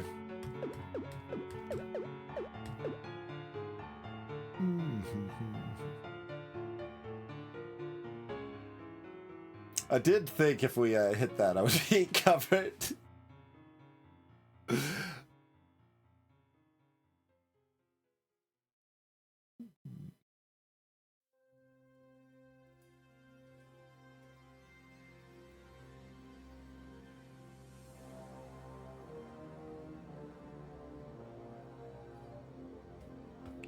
But it's like, I mean, this is wrong, right? Like,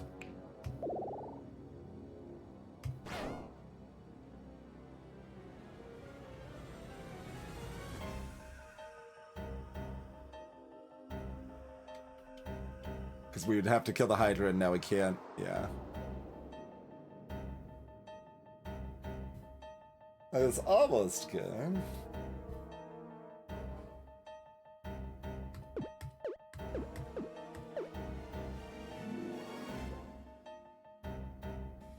Get the 8 mana. Yep, perfect. No downside. We'll use that mana to bind Ace and... Oh.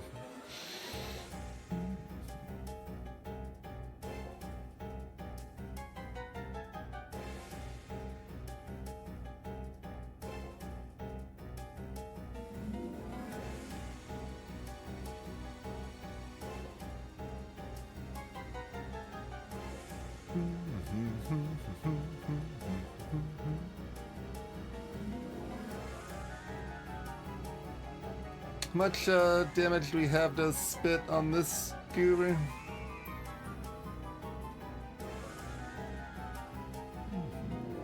Plenty? Yeah, seems like plenty.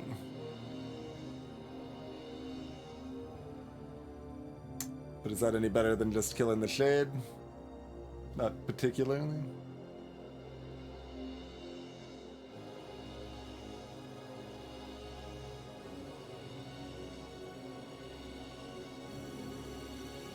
This is awkward because if I'm not attacking the Hydra, everything else gets petrified.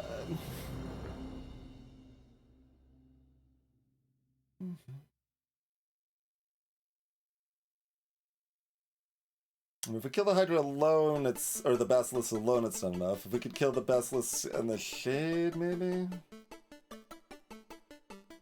But then it makes it a fair bit harder to kill Hydra next turn.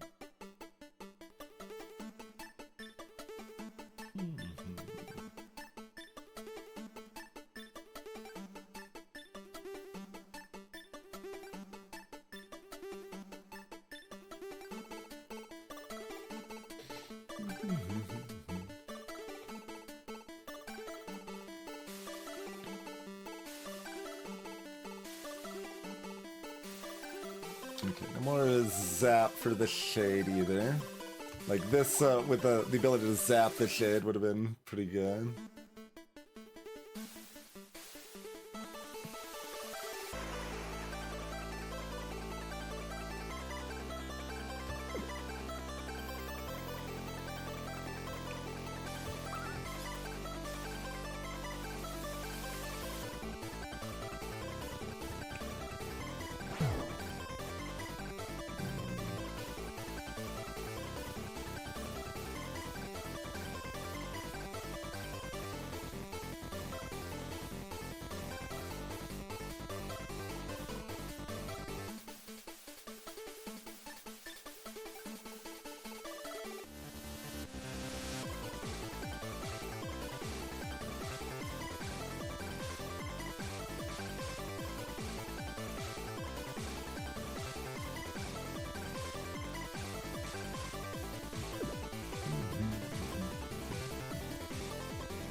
If you're talking about the double drawn Fencer, Fencer dies in that case.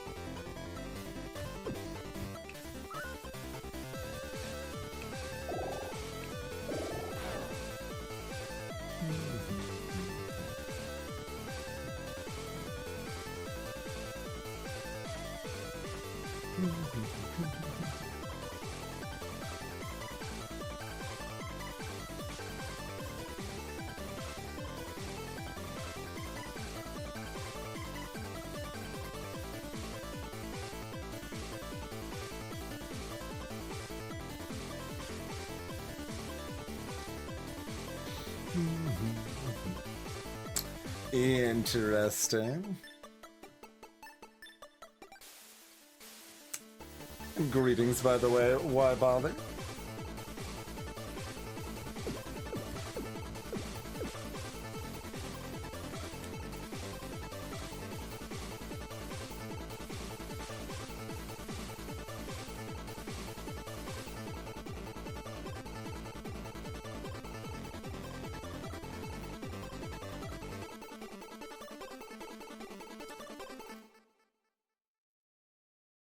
The only way Hydra is dead is if Ace is dead, right?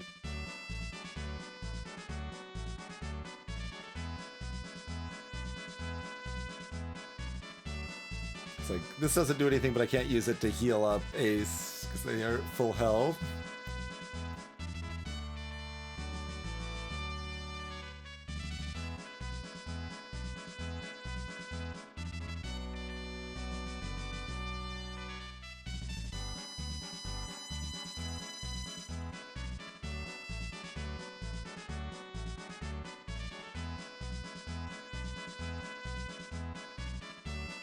Like, there's kind of some level of in-between where we kill this instead of the shade, but I don't really know what that does for me. I guess it lets me benefit more from the damage on this side. That's what it does for me. I get to do more damage to the Basilisk, basically.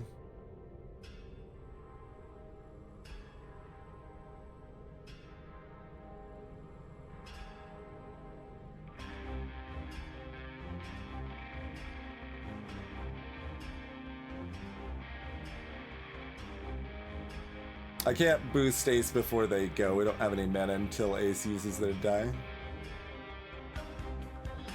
Oh, you're talking about with this. It kills Ace. if that's something cool, then yes, it gives us 8 mana and a dead Ace.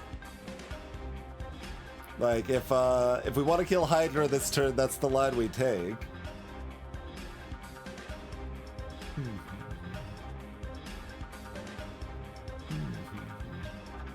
Probably. It's only probably, because, like, it's still really good over here, but...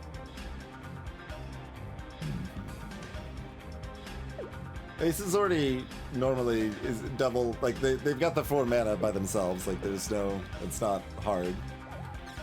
It's not a problem.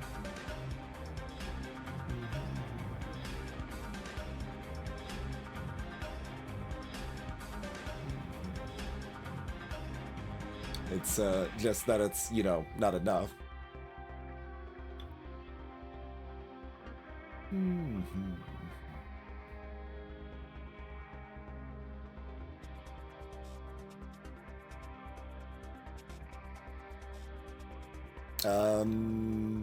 I haven't seen it, Rhetorical, because everyone needs to attack Hydra. We need to use 4 mana and all attacks to kill Hydra.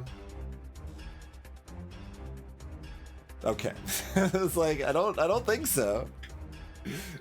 Looked at that one pretty extensively.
So I can do 2 damage to each of these, or I can burn a mana so that I keep 3 and keep Jirachi.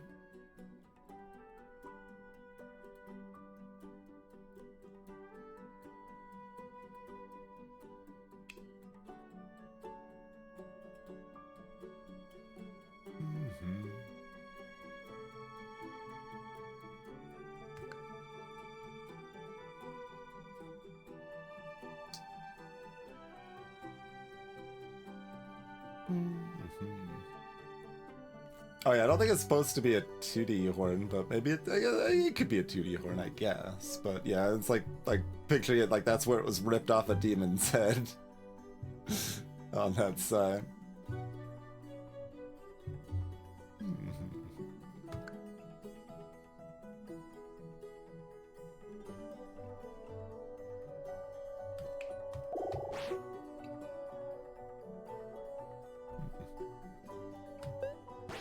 Oh, yeah, no, keeping the draw mana, like, keep so that Fencer could use their top and bottom sides with a draw was relevant. Hadn't quite considered that.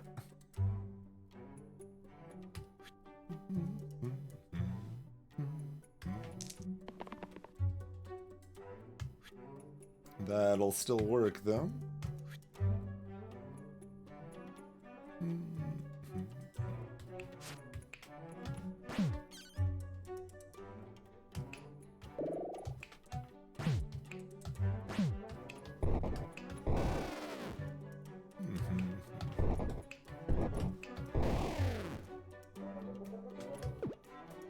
Oh, I guess, right. Either way, this is getting petrified if I'm hitting something with it. But, might as well keep the mana, I suppose.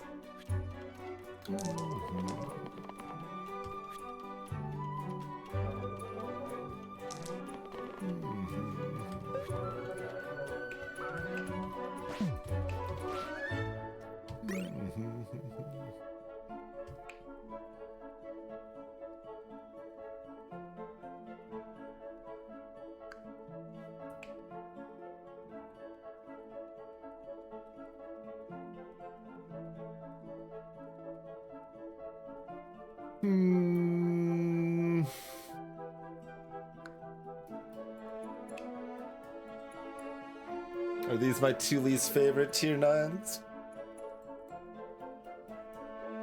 I mean, we have Ace. Okay, Chaos 1's gotta be worth it when we've got Demon Horde and Ace, right?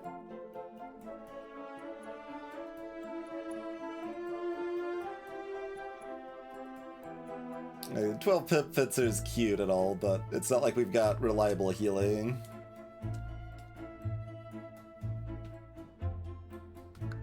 Hello, Spooky.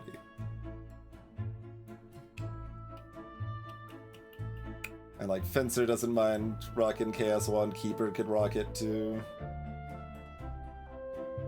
Even Forsaken could.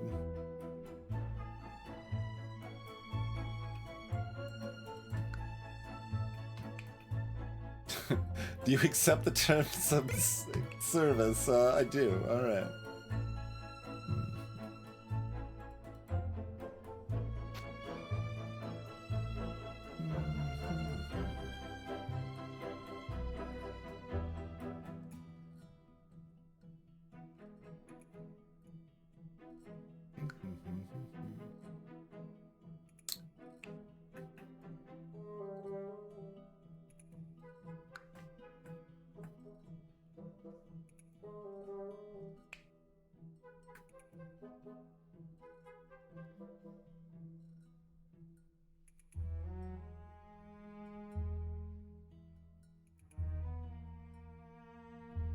Pondering if I want to like have it on Fencer so it's a little more spread out who we want to boost, but no, we don't want it on Keeper. We don't want it on Keeper, yeah, because unless we're moving the Demon Horn.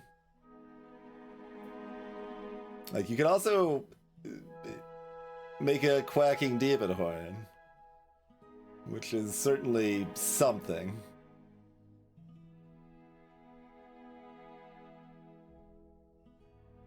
I don't know exactly what it is, but it's something.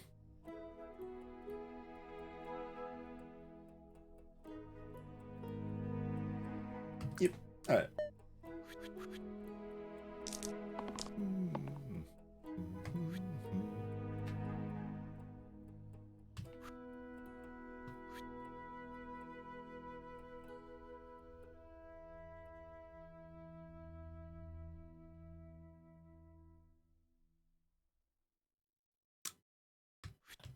This, like... Yeah. No. The Vulnerable does not... No. Barrel, does not, apply Vulnerable, or... Yeah. From abilities and dice, not from barrels. That's too bad.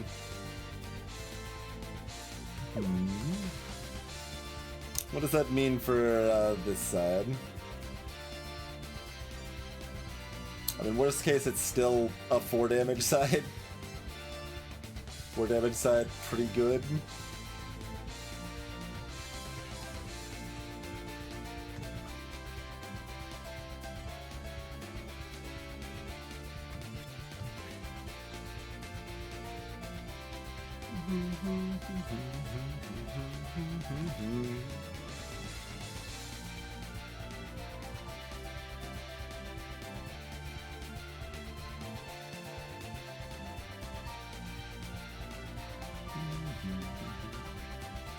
What if we just keep all of this?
Seems like it could be better, but that seems fine. I'm not gonna worry too much about it.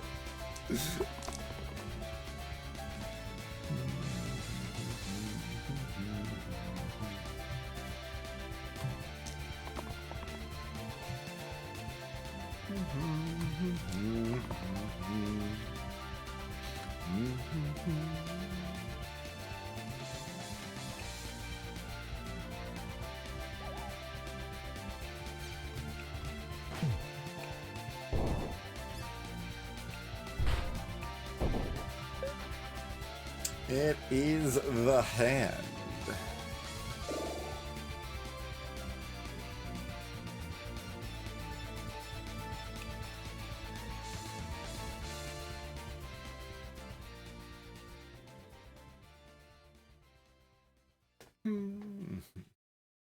Centric's here to help with her 6 HP.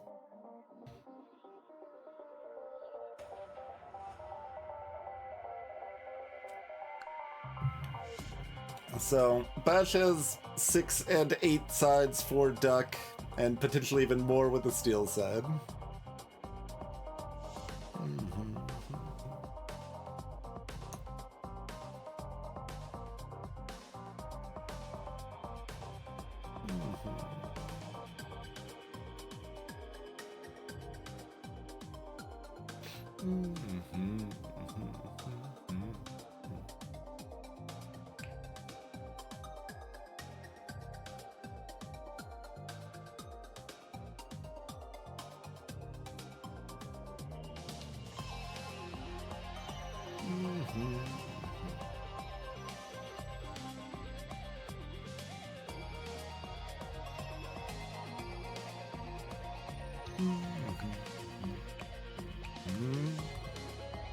So we haven't seen many yellows.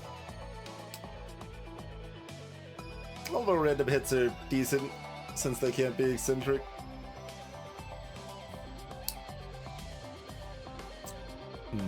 It's kind of hard to picture how much I'd prefer Bash or not than some of these. Like, we are allowed to eggshell cantrip on Forsaken. We can do cantrip there, here.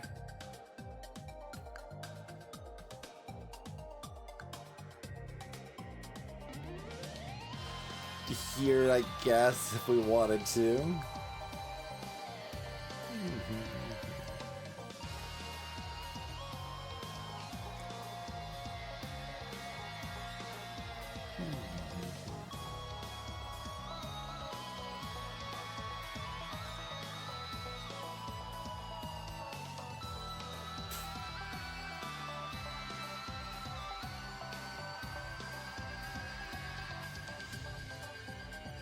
It's hard to get...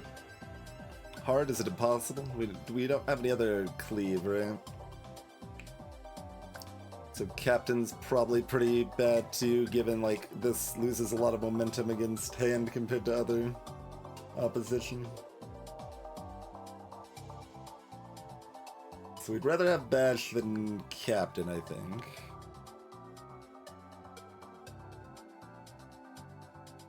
They've got steel, they can stun sabers, they've got big numbers for Duck.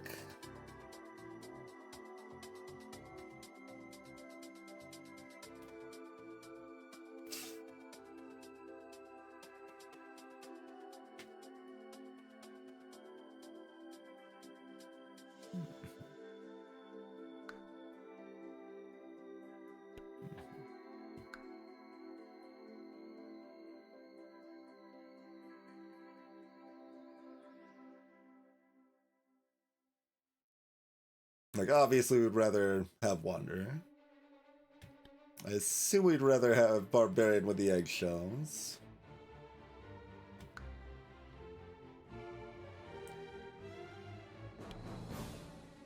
Like, there's most of these are like potentially pretty good, right? Like Curator's probably pretty cool, but Bash is right here. It's not Captain.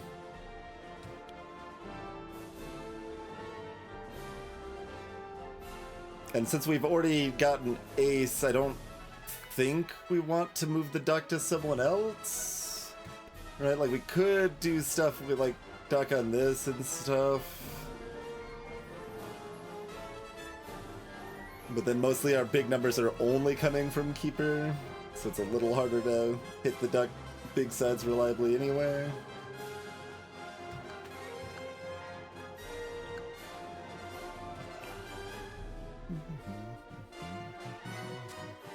How do we feel about this? Self-heal's pretty low value. I think that's worth doing over not having it.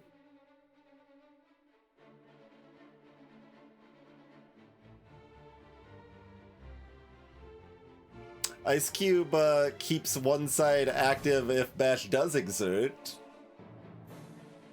That's how that works, I think.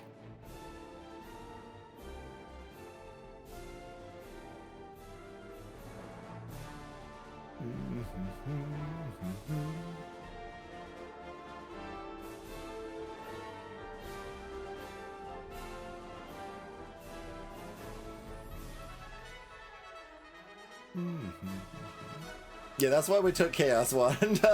Wizard, yes. Like there's reasons Ace's die is bad. Their thing they can pop off.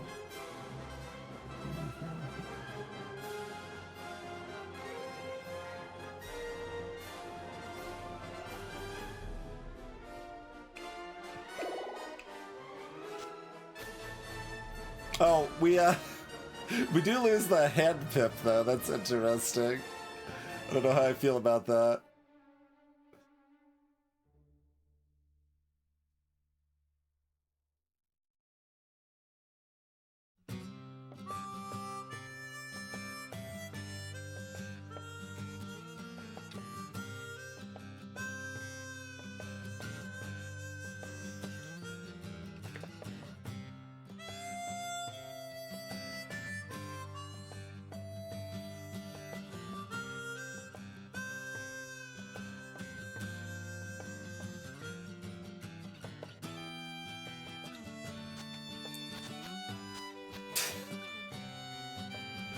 Like, mostly I just don't want to use this side.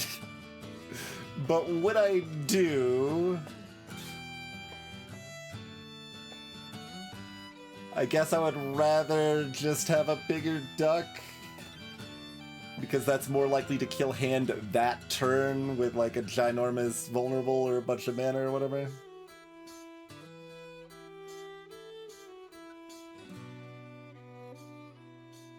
So I guess we're still out using the Ice Cube.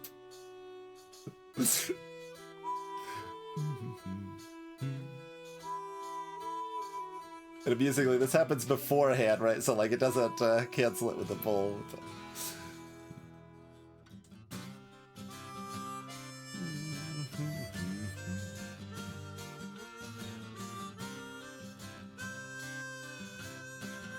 And this still stays on Fencer.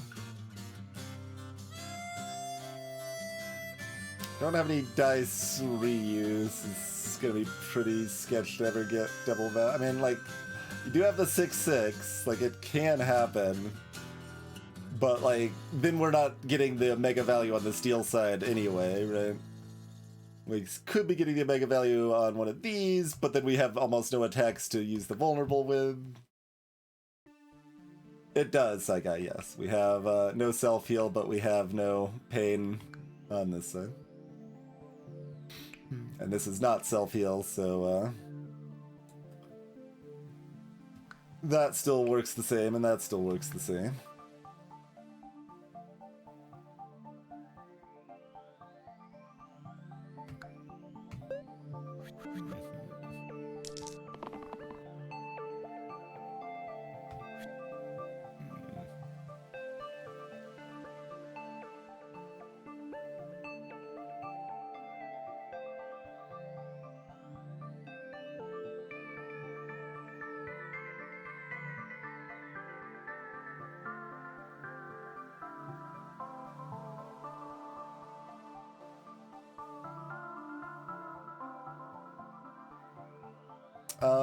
Where is this on its own? Oh, right, it's engaged. I was like...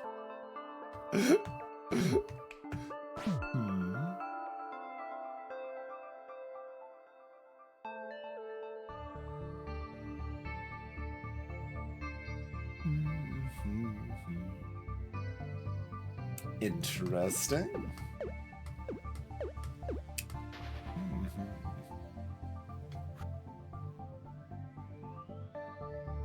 Yeah, we need to make sure we have the mana, I think. We're gonna reroll Keeper so we can get more mana potentially, or more boost. If we're not quacking, then Bash is rerolling, probably?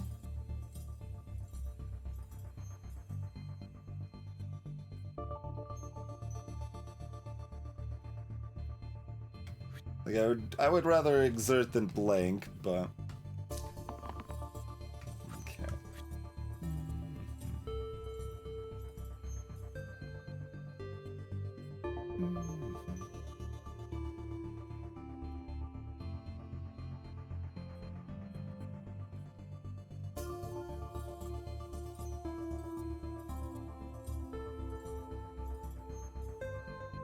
So if I use this, it's about the same. I can have more mana. Is that better because of the Vuln?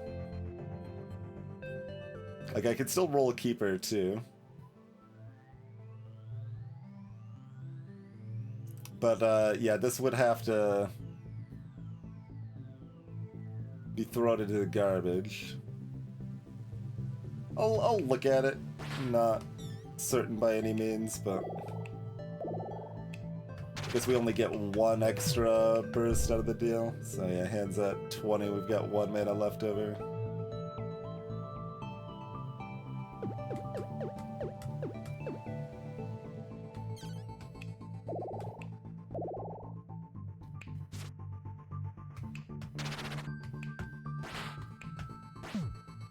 And then they're at 13 with no mana left over.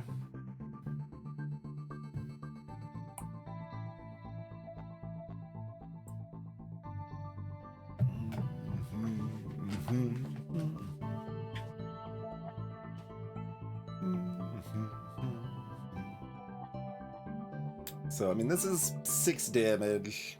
Oh, by the time they're vulnerable, they're no longer attacking, so Repel doesn't do anything. I guess we just keep this, then. This is fine. Yeah, this is fine. Hard to be too upset about that, but... Hand is spicy, so you still look for where you could be stronger. Obviously, we would be rolling Forsaken, but let's take a look at where we're already at.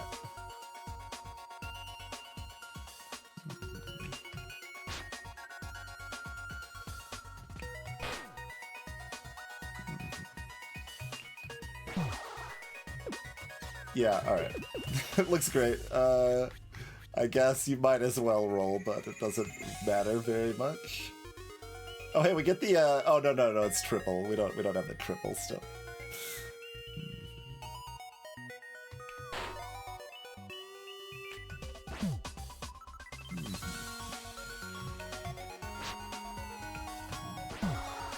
But we don't need it. Oh, I'm a mana short. Okay.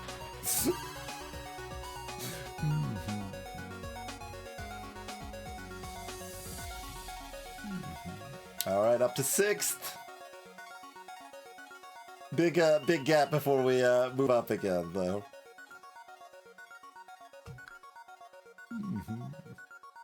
Greetings, Colwystate.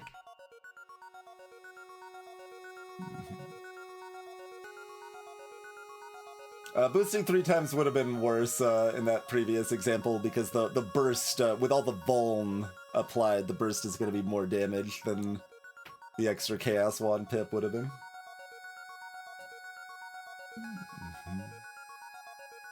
Pretty good. Pretty smooth, really. Valued those curses accurately. I'm glad I caught myself and realized, like, wait, we randomed into Ace. Definitely take this Chaos Wand instead of randoming.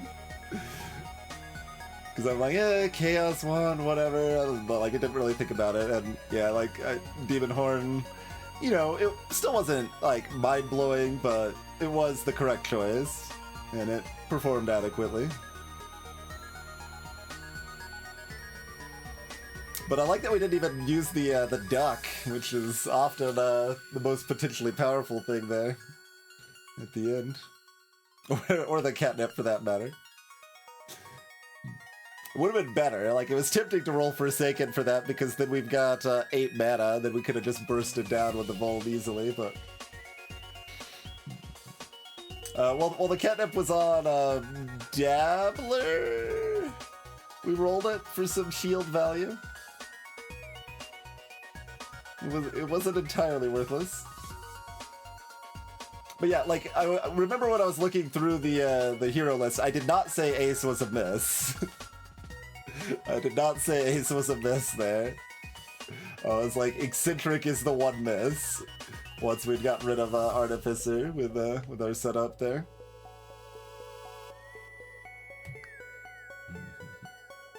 So I still haven't used Ace much in version 3, but that was nice.